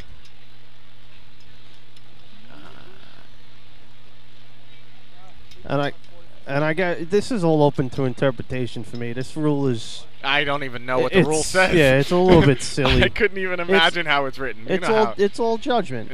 It's like a law. They're all open for interpretation. It's all about how you read it, not what it says. All right, but you do have CI coming to the line. They could definitely beat that Hagerman shot. That 27. So you got the 27.96 by Hagerman, 28.43 by Farmingville, 30.37 Huntington, 42.99 by Bayshore, sitting in fourth, and the 44.09 by Blue Point. Central Islip has the track.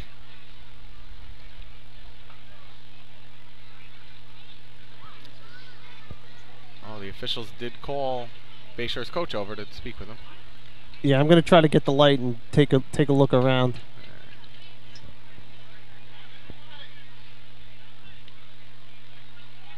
Central Islip's off. Middle drag is really out there.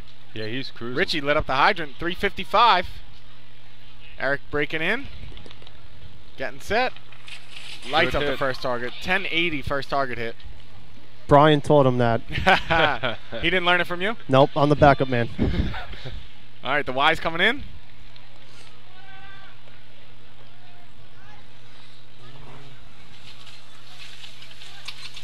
It's going to be close. Yeah. That Lindenhurst Waters, nobody's getting that second target hits. We talked about that Time earlier. for Central Islip, 28.19, 28.19. Hey, Robbie, put that in the book. That's one for me. You're like 8 contests It's late. okay. It's okay. I'm going off. I'm not. I got no light. You know. none of Next that. team on the line Oh. in your program, number 19, the Junior Tail Draggers of North Babylon. How's that convo looking over there? It doesn't look like it's getting out of hand. Mole is definitely pleading his case in there, so I'm not sure if they're going to allow it. All right. Well, so Central Islip's 28-19 is going to jump into second. So right now we have Hagerman 27-96, Central Islip 28-19, Farmingville 28-43, Huntington Manor 30-37, and that Bayshore 42-99 is still sitting in fifth.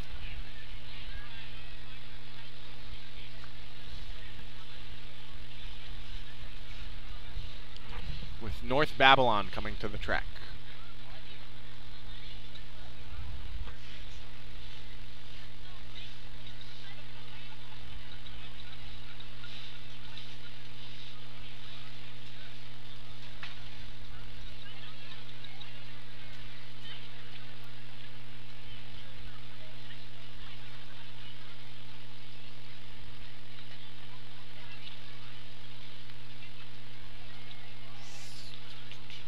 Alright, so they're still cleaning the track a little bit.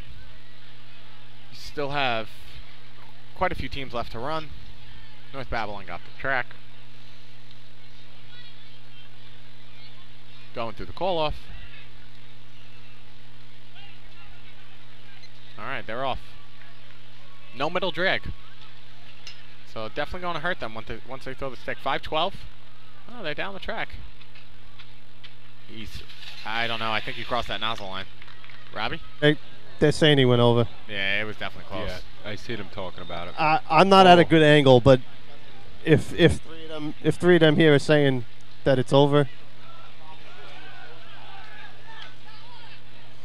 they went way back.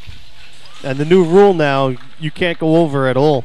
Yeah, You can thank me and my brother for that. North Babylon, Nozzleman was over the nozzle line. The Brian Kessler rule. Yep. Riverhead a couple of years ago, Yeah, I I kind of remember. pushed them over, but we didn't hit the target until we came back over the line.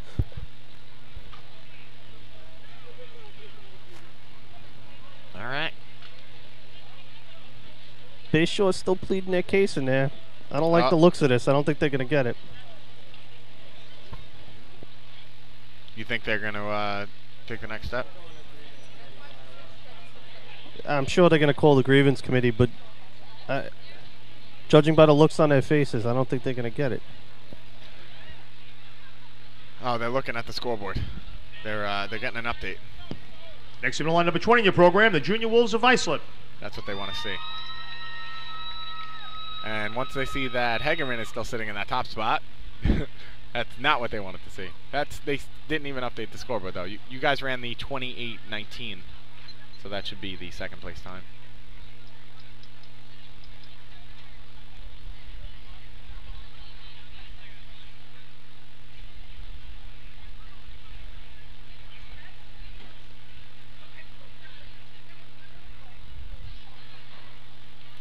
Alright, so you got Islip, Selden, East Islip, Lindenhurst, Islip Terrace.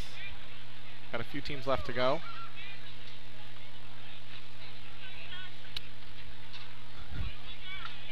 This kid's dragging the hose all the way back to camp. With water in it. With still. water, just dragging. Go ahead.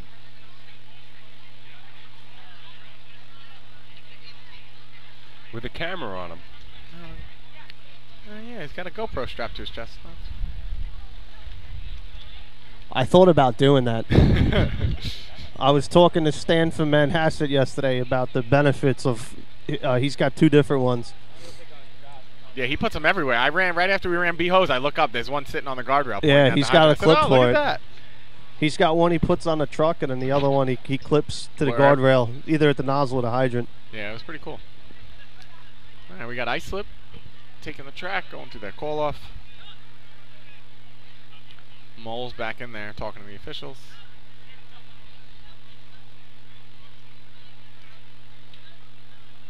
Very tight to each other. Very tight. It was, Miss at the hydrant, yeah, got jerked missed. a little bit. had one chance to do it right.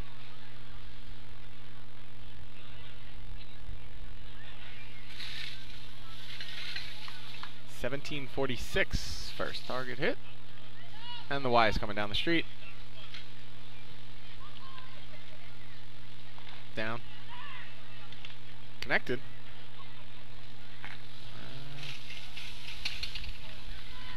That is, oh, easy, buddy. That, almost getting us wet up. That is going to beat Bayshore's 42.99, which Time for was sitting in Iceland. fifth. 33.87. 33.87. So that should take over the fifth place time. Next team on the line, number 21, your programs, the Junior Slowpokes of Selden. You're going to have Hegemans.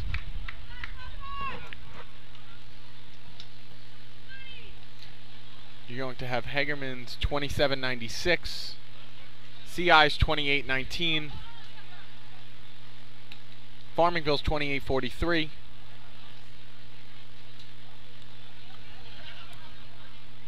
then Huntington Manor's 30.23, and then that 33 is going to be the new fifth place number.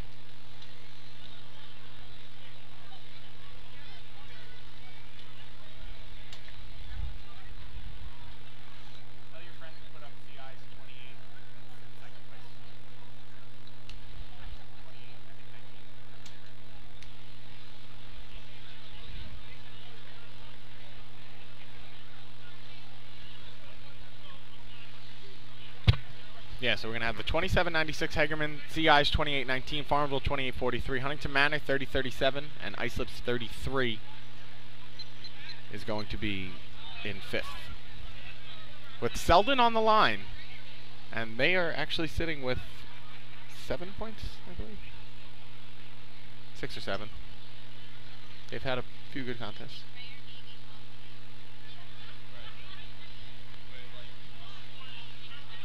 All right, here we go. Selden coming. All right, they were off the line. To the hydrant. On the hydrant, 4:44, but it gave time for the hose to get out. Set up the nozzle. He hits the target, 10.97. It's a little high, but he came down very nicely. It's going to be about this changeover. I mean, it's...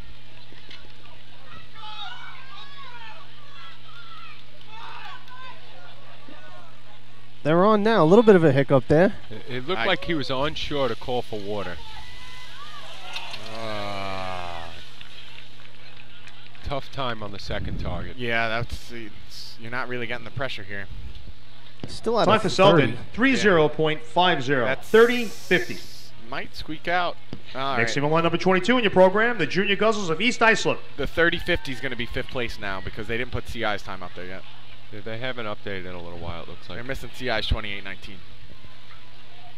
But that should be the fifth place shot. And that's the second place shot, right? 28.15? Yeah, 28, okay. I think 28.19 it was. Yeah, that's going to be second right now, CI. Hagerman's in first. They're 27. I still haven't... They're still talking. Huh? Yeah, they're still talking over here. The protest by Bayshore has been disallowed. Grievance committees to meet by the Snail House, please. Grievance committee by the Snail House. Thank you. All right, so they're calling for the grievance committee. This is the next step in the protest process. I mean, when you're in the position they're in, I guess you can't blame them. No, you gotta go for it. You gotta do it. The only tough part is that now you're dragging out the blunder that you had in Y. So it's almost, if they do get disallowed right before efficiency, is now that in everyone's head, like, not only did we blow the contest, but we tried something and it still didn't work. You're almost dragging on the fact that you messed up. Well, this team is highly, highly competitive. You know, if they're taking the track early in the contest, like they've been doing all day, put it up, come and beat me now. Yep. You know.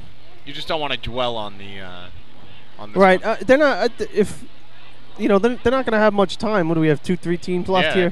You don't have much. It's East Islip, Lindenhurst, Islip Terrace. So you're definitely not going to have much time to sit around and think about it. You got to go out and run efficiency. And I think they still have all their Y stuff down there, unless they brought both.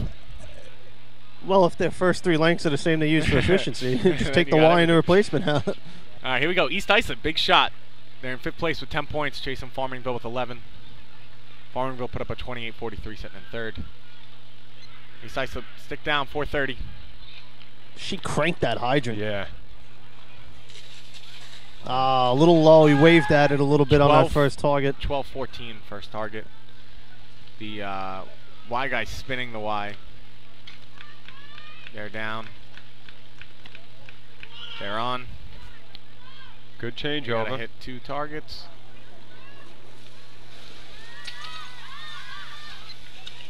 No, not gonna make it.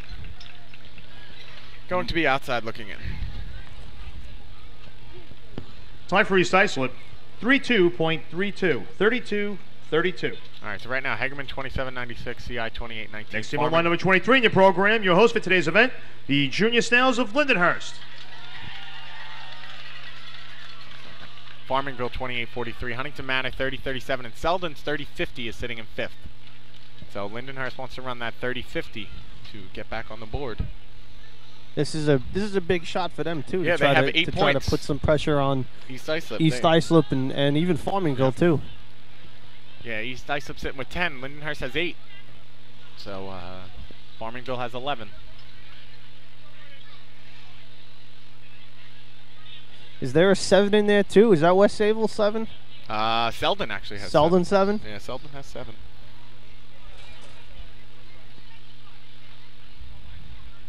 Yep. Selden sitting with 30-50, so if they squeak out a point, that'll jump them to 8, and then it's going to go down to efficiency, like always. Grievance committee is meeting at the Snail House. I see the officials and Mole with some rule books out, so I'm sure they're reevaluating the way the rule book is written for the rule that they're protesting.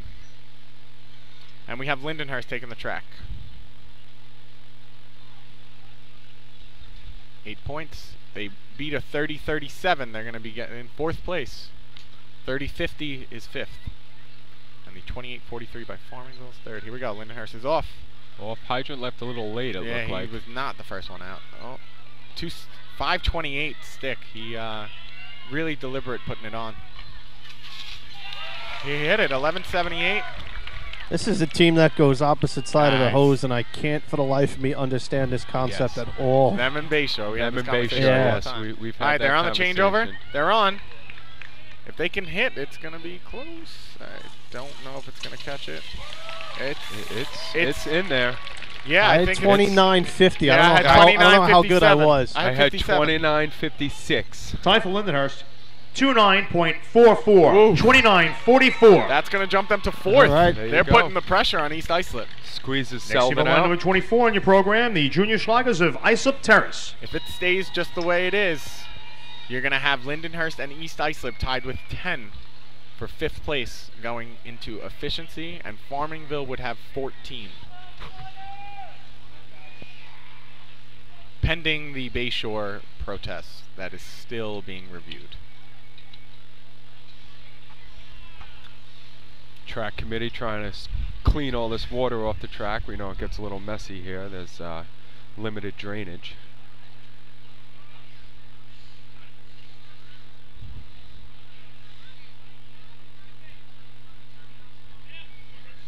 All right, so now the number to beat is 30-37 by Huntington Manor. That's the 5th place number.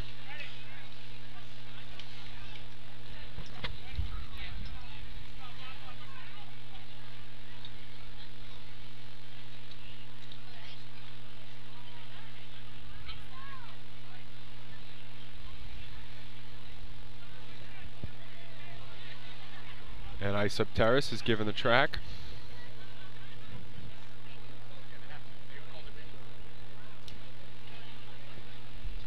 So we're going to have Islip Terrace run, but it's probably going to be a little delay after it because we are still going to have to wait. Yeah, we're going to have to wait for the decision. So 30-37 is the number to get in. Going through his call off. All right, Islip Terrace is off. At the hydrant. She's on. She waited to put the stick. 5:22. It's given the chance for the host to get out. If he hits his target, though. Right Kind of across. waved at it. Right across. The Y's coming down. Y is chugging down. Oh boy. This No. Just Lindenhurst Water takes out another one. Yeah. That's it. This has got to be the toughest event to run here. Yeah, I couldn't even imagine. Time for Isol Terrace, 33.79. 33.79. Hold the equipment. Hold the equipment. Hold All right. the equipment. So right now, the way it sits, you're going to have Hegerman's 27.96, CI's 28.19, Farmingville 28.43, Lindenhurst 29.44, and Huntington Manor 30.37. That'll put Hagerman up 1. Hegerman will be Going up into 1. efficiency. Yeah, Hegerman would have 30. Right, Hegerman would have 30. Should be Bayshore 30. Ladies and 29. gentlemen, it's time to do the 50-50, so if you could all take out your blue tickets. Blue tickets. All right, Kate, we're doing this one first. Yes, Hegerman would have 30. Bayshore 29. CI is going to get 4, so that's going to put him up to 21. Farmingville is going to have 14. And then East Islip and Lindenhurst would both have 10. If it stays just the way it is.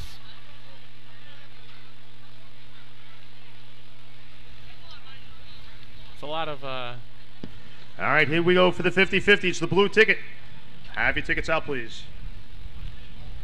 And the number is 769-601. 769-601. If you've won, please meet Kate down by the end of the arch. Bottom of the arch.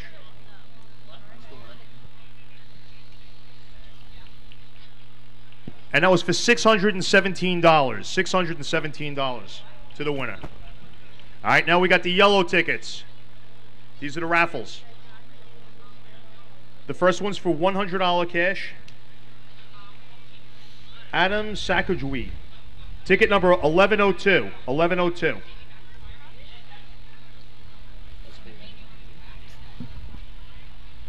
All right. Next ticket is Alex Snit. Ticket 1170. 1170. That's for 200. And the last one.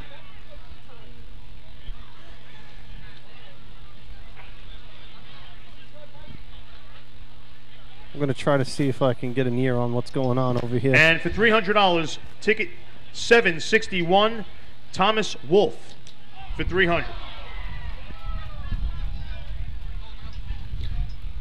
Thank you for your participation. Thank you.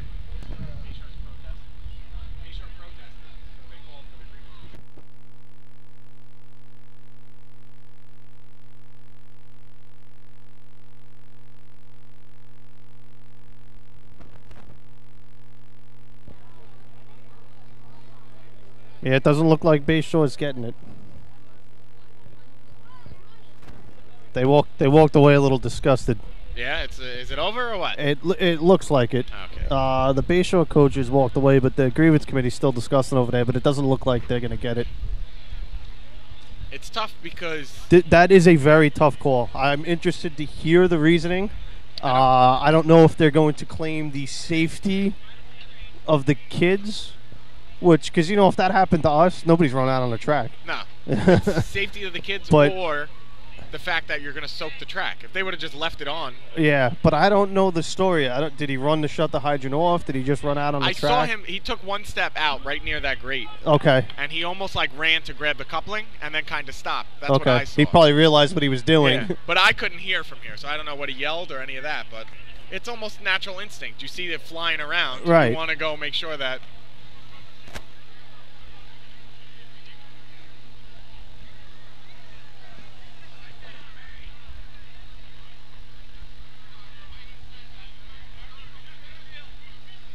All right, here we go. We're going to get the final decision.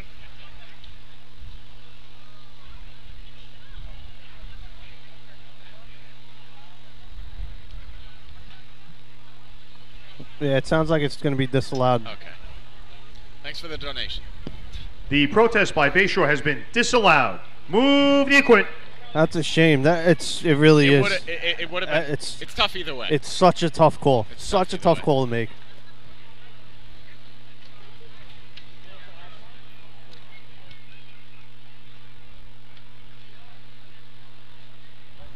Well, listen, we're in for a good efficiency show That's here. it. Efficiency. And will they're good. they're gonna be what, number 2 or 3 on the line here? Yeah, they're right Yep. there. They're third. So They're, listen, they're having a if- nice little meeting right now about it.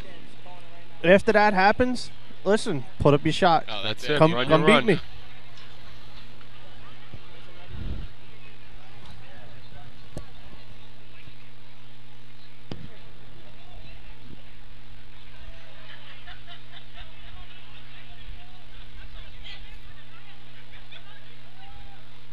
Yeah, so like we said, Hegerman is going to go into efficiency up 1 to Bayshore. It's going to be 30-29.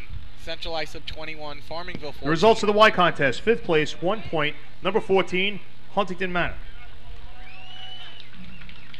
4th place, 2 points, number 23, Lindenhurst.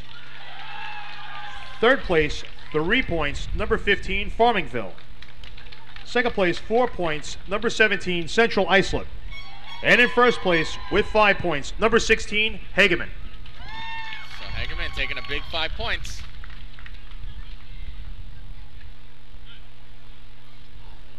So here we go. Bayshore down 1, seeking their 20th state championship. Hagerman up 1, seeking 1 for the thumb. That was good. You've been working on that all day, or what? Well, I'm just praying I can get 1 for the thumb. Wow, what do you have, 4? We got 4. All right.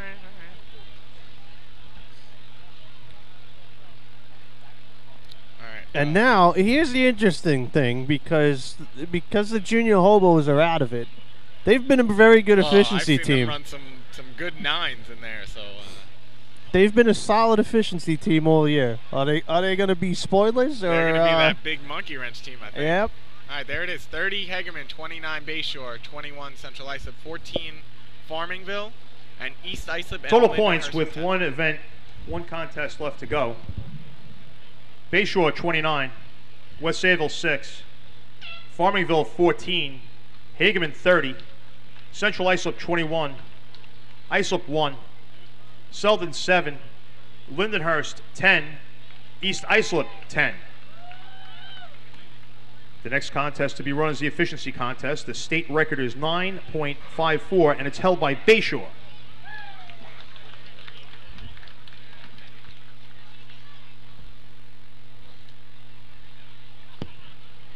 The first team on the line is number 2 in your program, the Express from Dix Hills.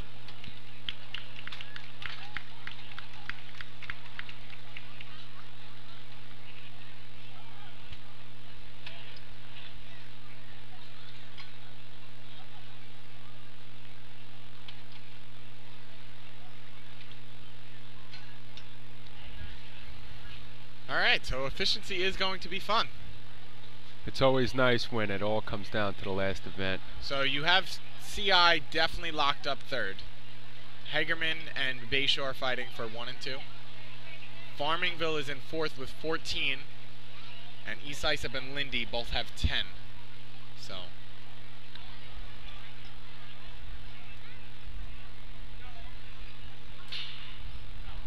they're almost done setting up the lights right now.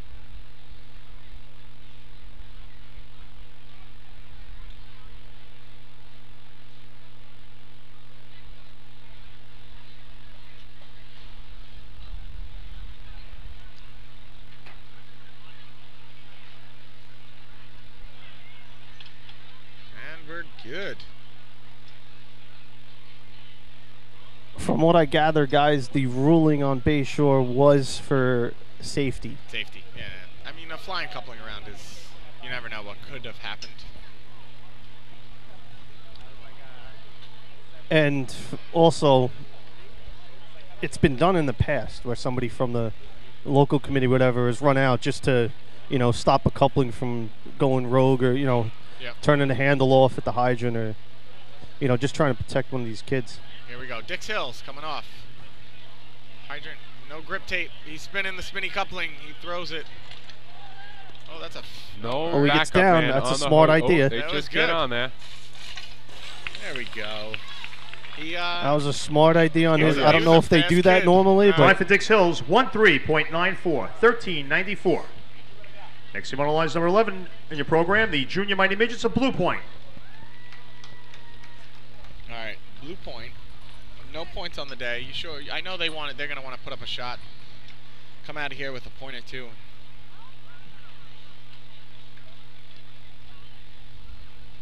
And then the fun begins.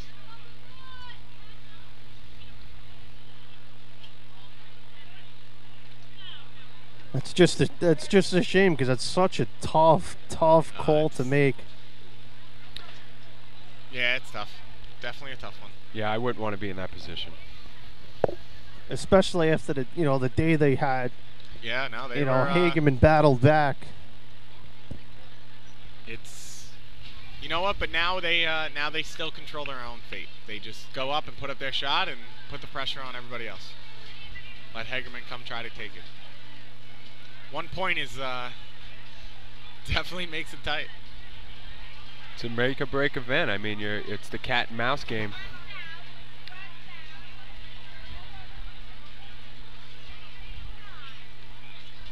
All right, blue point almost has the track.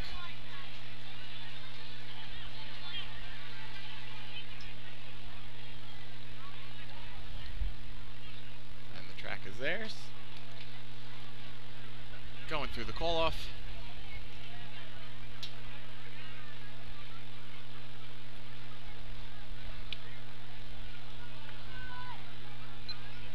It looked like the middle drag broke the light. I was just going to say the same thing. Middle drag broke the light. Put the stick down with the same hand that they hit the hydrant, so had to really come back. Yeah, you're not going to get it from that far away here. No, this is no Hempstead water. You need to be, Time for blue point, 14.59, 14:59. And here it goes. Hempstead Next water team on the hurts. line, Yes. number 12 in the programs, the Junior Redskins from Bayshore. So Bayshore coming to the line, down 1 point to Hagerman. Very big moment for them. Listen, this is like I've been saying for the last couple. Put it up and beat it. That's Yeah, it. this is it. They, You know. I still don't believe this is a pressure shot for them. I don't know. They're down. The whole thing is they're down 1 at this point. So Yeah. they have to score at least 1 to get it. In the position that they're in, just put it up and beat it. That's it. That's it. They're pumped. You know they want to come out and just run it. Hopefully they went back there, calmed themselves down, and put Y behind them. Got a large cheering section over here. All right. Mole taking the track. Going through his call-off. Here we go.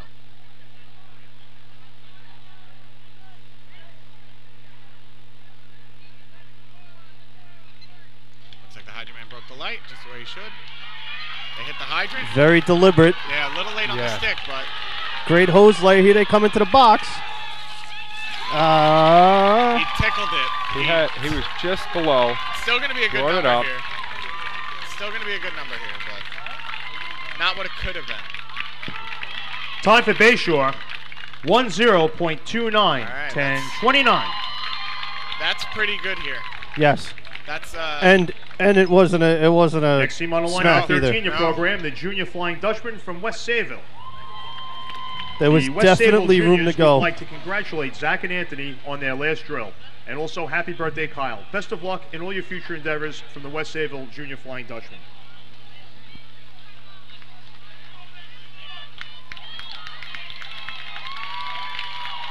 all right. The fans are excited. That 10-2 is definitely a good number here. The way this water pressure's been.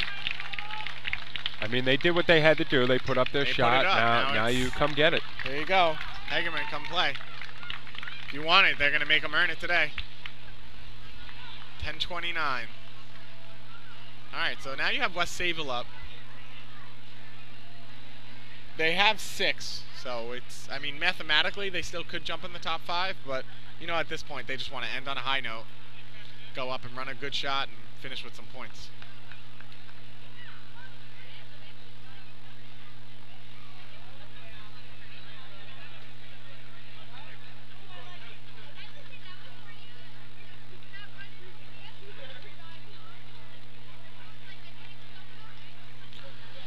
Going through their call off. All right, here we go. They got the track.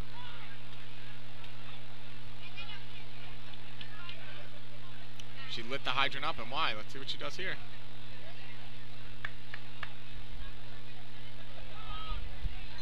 She's off. Again, that was another very deliberate hit on the hydrant. They got to get this hose out. They have a lot of kinks. He had a good hit. Not going to beat that base shore run. But he hit the target. I mean, but he had a good hit. That was a rough hose lay, and he still recovered. Time for West Sayville, 10.76, 10.76. All right. So we're going to get some efficiency. That was a tough hose lay there. Yeah. Yes. I saw some swiggles and some twists. Next on line number 14, your program, the Junior Bulldogs from Huntington Manor. There's a lot going on there, but still, there's a good chance that's going to score. Oh yeah, that should definitely play. Yeah, there's a good chance that's going to score today. 10.76. All right, Huntington Manor. Changing their shirts. They were yellow before, now they're all blue, kind of switching it up for efficiency. Huntington Manor does have 7 points, so with 10 points being 5th overall, they're a good shot out of really making their day that much better and coming down the track. And I'm sure if they get that 10 points and that holds for 5th place in their second or third year racing here, that would be great. That would be huge for them. That'd be great.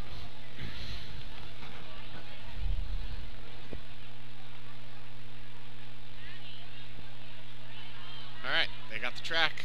Coach is going through the call-off.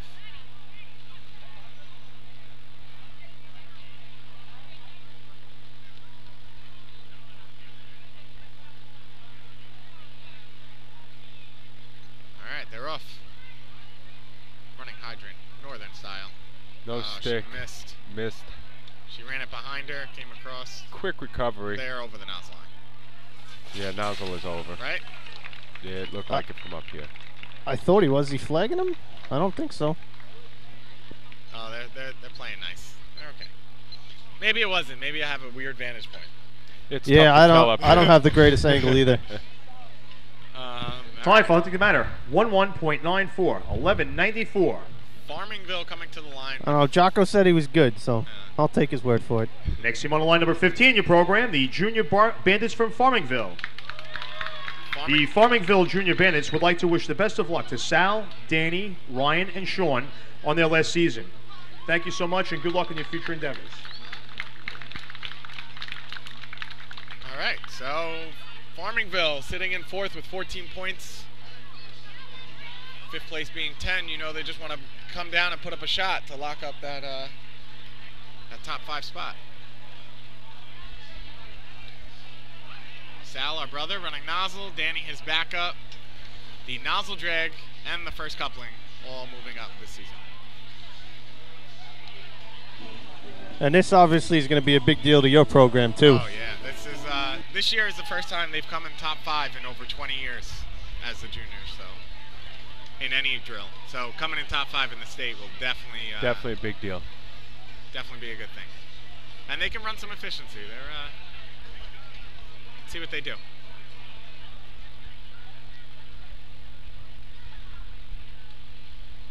right, course is theirs. Michael going through the call off.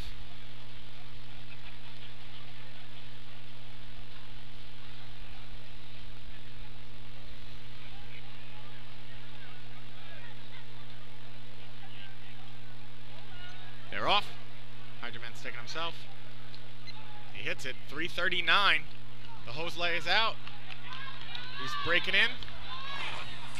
Oh, there he got it. Oh, baby.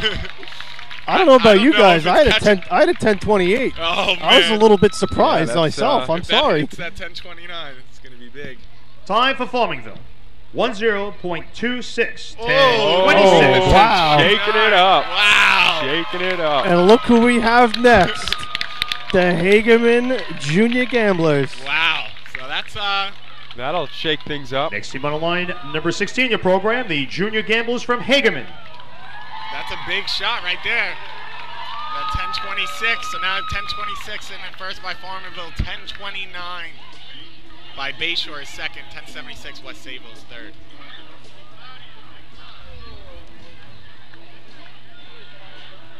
This right here is pretty much for the bowl game. Oh, this is it right here.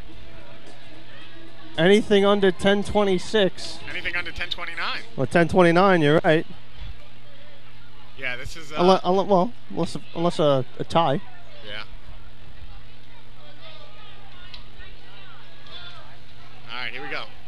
Hageman's got the course. Louis going through the call-off. Blue shirts they got on here. Hoping to bring them a little extra luck, I suppose.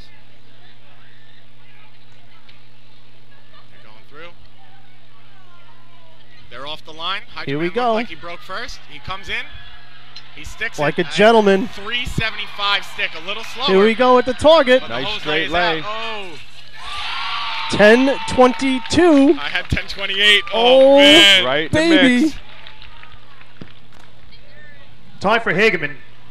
10.37. Wow. 10:37. Oh, boy. Oh, my Oh, God. boy. Just outside. All right. That just makes things really interesting. Next team on line number 17, your program, the Junior Hobos from Central Iceland. And And now you have Central Here we go. Iceland up. Here we go. So,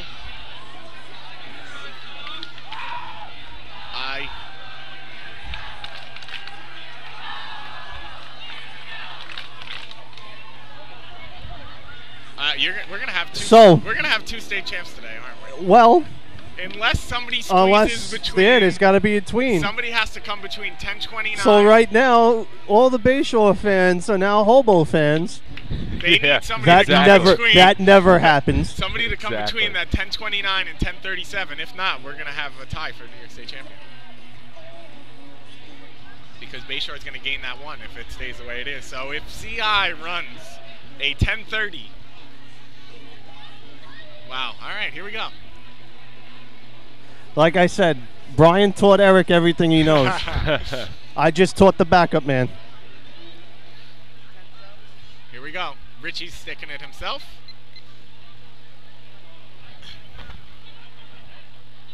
This is big right here.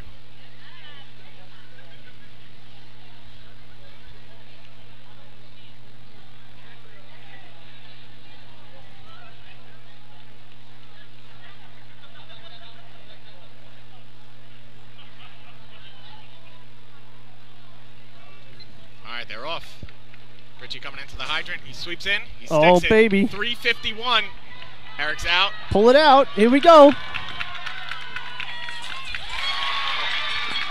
I don't know. I had 1050. I had 1050. I got 1053. All right, so it's going to be a little out. Time for Central Iceland. 10.52. 10:52. So, Next team on the line, number 18, your programs, the Fast Pokes from Maine Transit. so right now you have Farming. So tweeners permitting.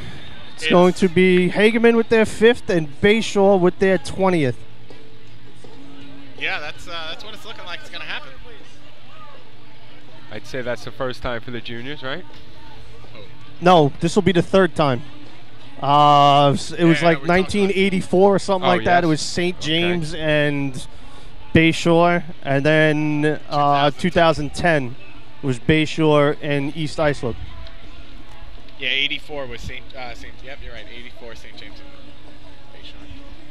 All right, so right now 1026 Farmingville, first place. 1029 Bayshore, 1037 Hegeman, 1052 Central Islip, and 1076 West Sayville. So we got some pretty good efficiency going. That's definitely happy for Farmingville putting up that shot. I'm sure Sal and all of them are going to be very happy to go out with possibly taking 5 points in their last junior contest. And we have Maine Transit. Who knows? Maybe they'll come up and put up a 1032.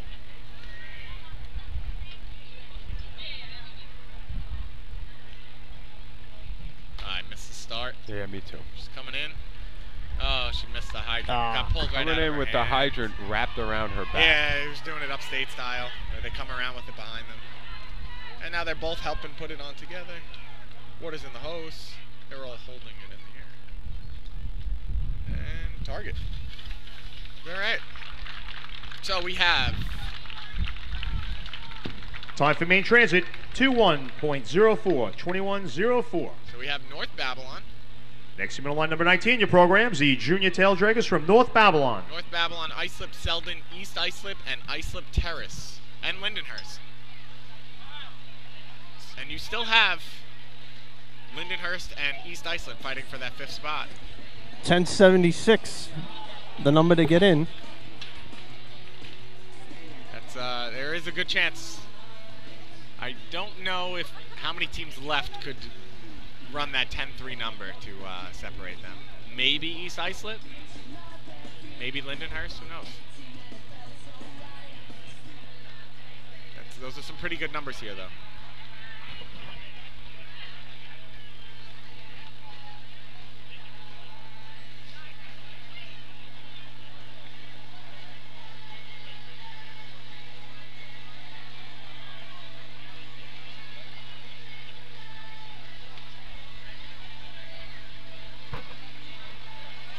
North Babylon coming to the line. No points on the day, but they're out here.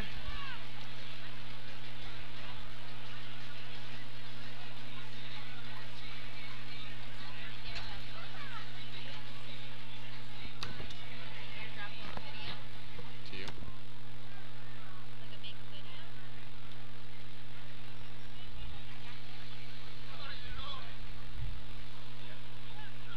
All right, North Babylon's got the track. Hydrant Man with the GoPro on. Hydrant Slack with the GoPro on. He got it. Oh, a lot of people falling. There's a lot of twists and turns. He's going to come up really short. He's still digging. He's still digging. He's going, and oh, they shut the water off. He would have dug it all the way out. Oh, a great target hit too. Yeah, no, I think he would have stretched that hose all by himself. Time for North Babylon, 13.95, 13.95. Next team on line number 20 in your programs, the Junior Wolves of Islip. Islip coming to the line. 1 point on the day. With the American flag shirts on. Yeah, look at those. Very patriotic. That's it. So what do we got? 3 teams left here, guys? We have Islip, Selden, East Islip, Lindenhurst, Islip Terrace. And it gets a little fun at the end of the scorecard, because after Islip, you have Selden with 7, you have East Islip with 10, and Lindenhurst with 10. All fighting for that 5th spot overall.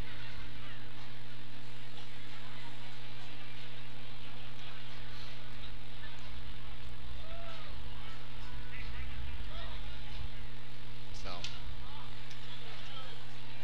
we'll see.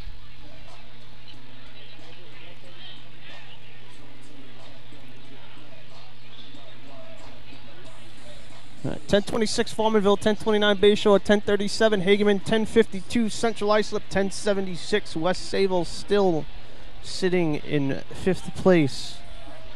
And unless East Islip or Lindenhurst, one of them score, we might have a tie at the top and a tie at the bottom.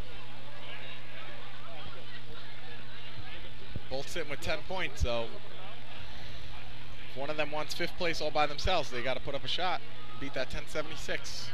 We have Islip almost getting the track. Just waiting for North Babylon to come off. Now, if you're Hageman, you got to hope that there's no tweener in there. Oh, yeah, no, that's tough. But if you're Bayshore, that's exactly what you're looking for. Yeah, state championship's the state championship, right? Even if you have to share it? Listen, I didn't mind it. Here we go. Islip coming down the track. At the hydrant, it's good. I had 390 stick. Who knows? Yeah, a little bit of a kink at that hydrant there. He cut in way too early. Yeah, he wound up with some kinks behind him, but a good hit. Yeah, it's going to be outside. Not going to be what they were looking for. Time for Islip, 11.83, I did see some cartwheels out there. Next team on the line, number 21, your program, the Junior Slowpokes from Selden. The kink at the hydrant definitely affected that run. Yes. Would like to congratulate Jake, Rob, Patrick, Edgar, and Anthony on their last junior drill. It's been a pleasure watching them grow. The Slowpokes would also like to wish Jake good luck in the Marines. Thank you. And Selden with some guys moving up. Selden sitting with 7 points on the day. I'm sure they're happy with that. I'm sure they'd be a lot happier if they can squeeze out 3 here and come down the track. But 7 points is definitely a good amount of points that they scored today. Yeah, I think they had a little tough beginning of the year this year, if I'm not mistaken. Yep. So it's definitely good for them. They had that fast cart, got them some points. Now maybe they'll, who knows? I'm sure they're hoping to put up a good efficiency shot and score some more.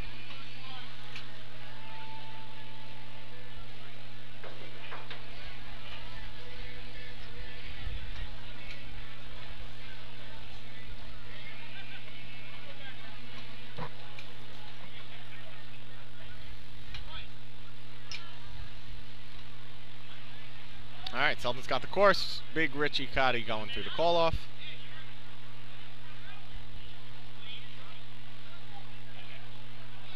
All right, they're off. Coming into the hydrant. I don't even think they had a turn. Looked like she clicked. Oh, and then the first coupling blew off. 50 coupling. All right, tough shot, tough shot. Not quite the finish they were looking for. Still 7 points, though. I'm sure they got to be pretty happy with that. And now the next 2. Time for Selden, 19.83, 1983. Next team on the line is number 22 in your programs, the Junior Guzzles from East Islip. All right, here it goes. The Junior Guzzles would like to say best of luck to Mike Drywa. This is his last season, and he'll be missed.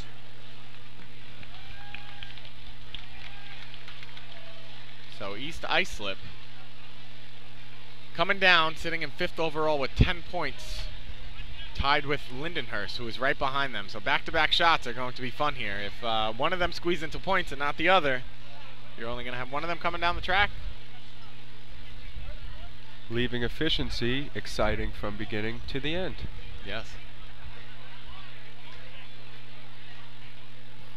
And you know, Bayshore and Hegerman are both sitting there watching, thinking, who knows, if they really do put up that one really good shot, they could be the difference between somebody going home with the state tournament by themselves or sharing it. Yeah, you never know with these next 3 teams. If you got the athletes and efficiency, you get that hose out. The hose lays everything in efficiency. That's it. You can't have those kinks. Can't have it up in the air. Pull and put it down. Running it by themselves, no stick. But quite a few teams that run in some heavy numbers today sticked it by themselves, so who knows? So they got to beat the 1076 to get into the points. All right, they're off. Hydrant left a little late. Hydrant. Water in the hose. 444. He's on like a gentleman. Let's see. Got a little jerk, but he caught him. Yeah, that the backup did not do him justice there. No. He dropped the hose. Yep. Time for East Islip, 12.11, 12-11. Next team on your line, number 23 in your program, the Junior Snails from Lindenhurst. All right. So a hometown. So this is it. Lindenhurst, no matter what, they're coming down the track. It's just a matter of if they come down alone in 5th or tied with East Islip. If they beat that 1076, they'll be coming down alone. And if they don't, they'll be tied for 5th overall. And the more these teams go, it looks more and more like Hegerman and Bayshore will be sharing the 2017 New York State Championship. But who knows? There's still 2 teams left and anything can happen.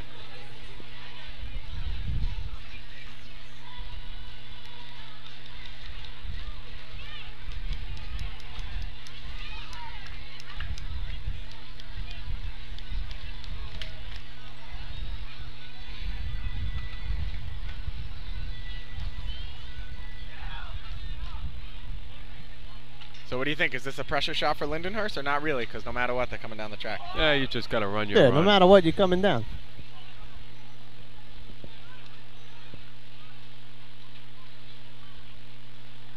All right, here we go. Lindenhurst going through the call-off. Hydrant man is going to stick it themselves. Or girl, I can't really tell. All right, they're off. Coming down the track. Double-clicked at the hydrant, then missed the stick. not going to be what they wanted.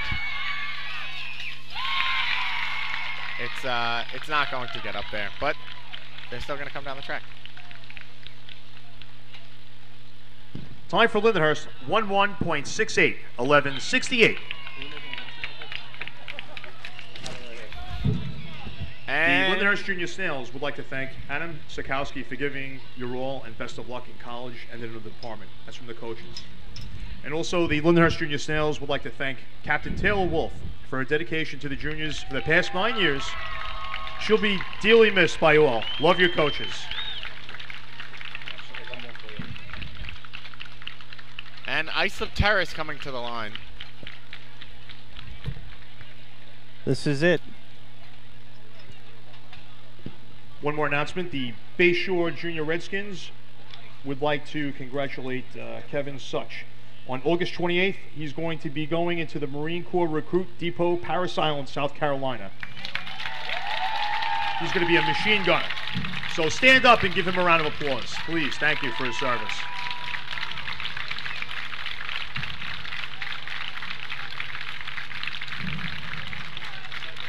Thank you.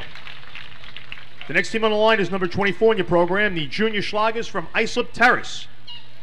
The Islip Terrace Junior Schlagers would like to thank Kevin, Isaiah, Janessa, Jordan, Victoria, Maddie, and Kelsey for their many years of service and would like to wish them good luck and all the best in their future endeavors in life. That's from the Islip Junior Schlagers.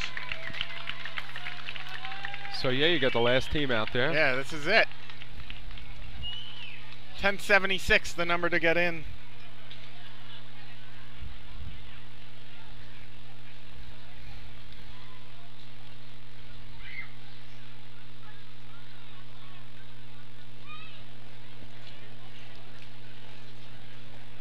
All right, 1026 Farmerville, 1029 Bayshore, 1037 Hageman, 1052 Central Islip, 1076 West Sayville. 1 through 5. All right, Islip Terrace is off. I got some legs. Water in a hose. 6 down. Oh, Who knows? Moving some kinks around. I don't know. that's a 10, but it's not going to I play. don't think it's that 10-7. Time for Islip Terrace, 10.97, 10.97. All right, so we are going to have co-champions. We're going to have Hagerman and Bayshore. First, we'll finish the efficiency contest. Congrats again to Farmingville, 1026 taking first place. Move the equipment.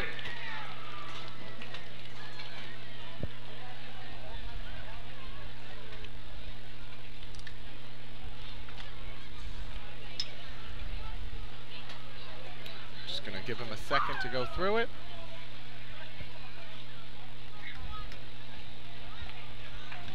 And So congratulations to the Farmingville Junior Bandits. It'll be their first time down the track in the junior state. Yeah, definitely some happy bandits out there, that's for sure. This has been a hell of a Ended with a season bang. so far Yeah. for the Yes. Farmingville Fire Department. getting there. I'm sure the kids are very happy with that 1026 going out with the first place finish in their last event and then coming down the track to follow it up. Definitely going to be good. We're going to have, what's it going to be? 32 is going to be the number? Let's see. Hagerman's got 30 right now. The results of the efficiency contest. 33. Fifth place, 33 is the number? 1 point, number 13, Yes. West Sayville. Fourth place, 2 points, number 17, Central Islip. Third place, 3 points, number 16, Hageman. Second place, 4 points, number 12, Bayshore. And in first place, with 5 points, number 15, Farmingville.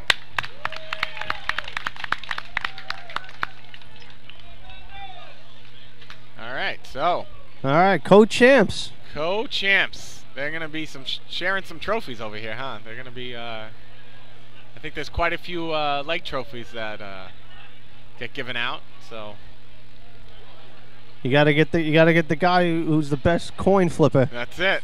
Going to be flipping some coins soon.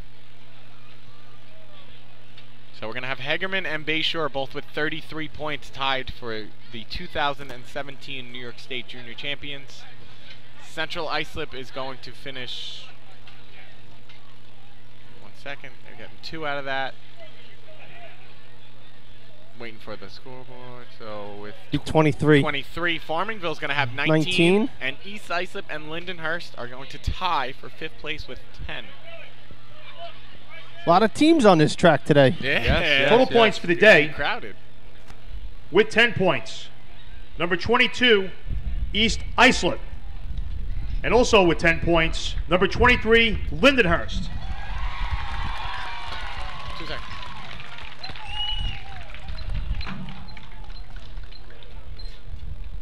With 19 points, number 15, Farmingville. And in 3rd place with 23 points, number 17, the Central Islip Hobos. And tied for 1st place with 33 points, number 12, the Junior Redskins of Bayshore. And number 16, the Hageman Junior Gamblers, co-New York State champions for 2017. All right. Thank you for coming out, fans in the stands, officials, and coaches. Thank you. All right. Get home safely. Good night. That's it. That's a wrap. All right. Congratulations, Lindenhurst. They've had kind of a tough season, and for them to come out here and put up those numbers today I'm pretty and sure get in the top 5. Yeah, that's their first time down the track this year, I think. Yeah, that's got to be great for them. And their home fans watching and stuff. That's very good for them. East Islip again coming down the track 5th. Congrats again to Farmingville, Sal and the boys coming in 4th. Again, that's got to be great for your program. Congratulations, Farmingville. CI, nah. CI's going to be mad it wasn't first. I mean, I'm sure my brother's a little disappointed in his last tournament, but you know, he'll be with us in April. Yeah, that's it. All right, so we're going to be signing off. Congrats again to Alrighty, Hagerman guys. and Congrats, Bayshore. everybody. It's been fun. Thank you for having me. It's been a pleasure.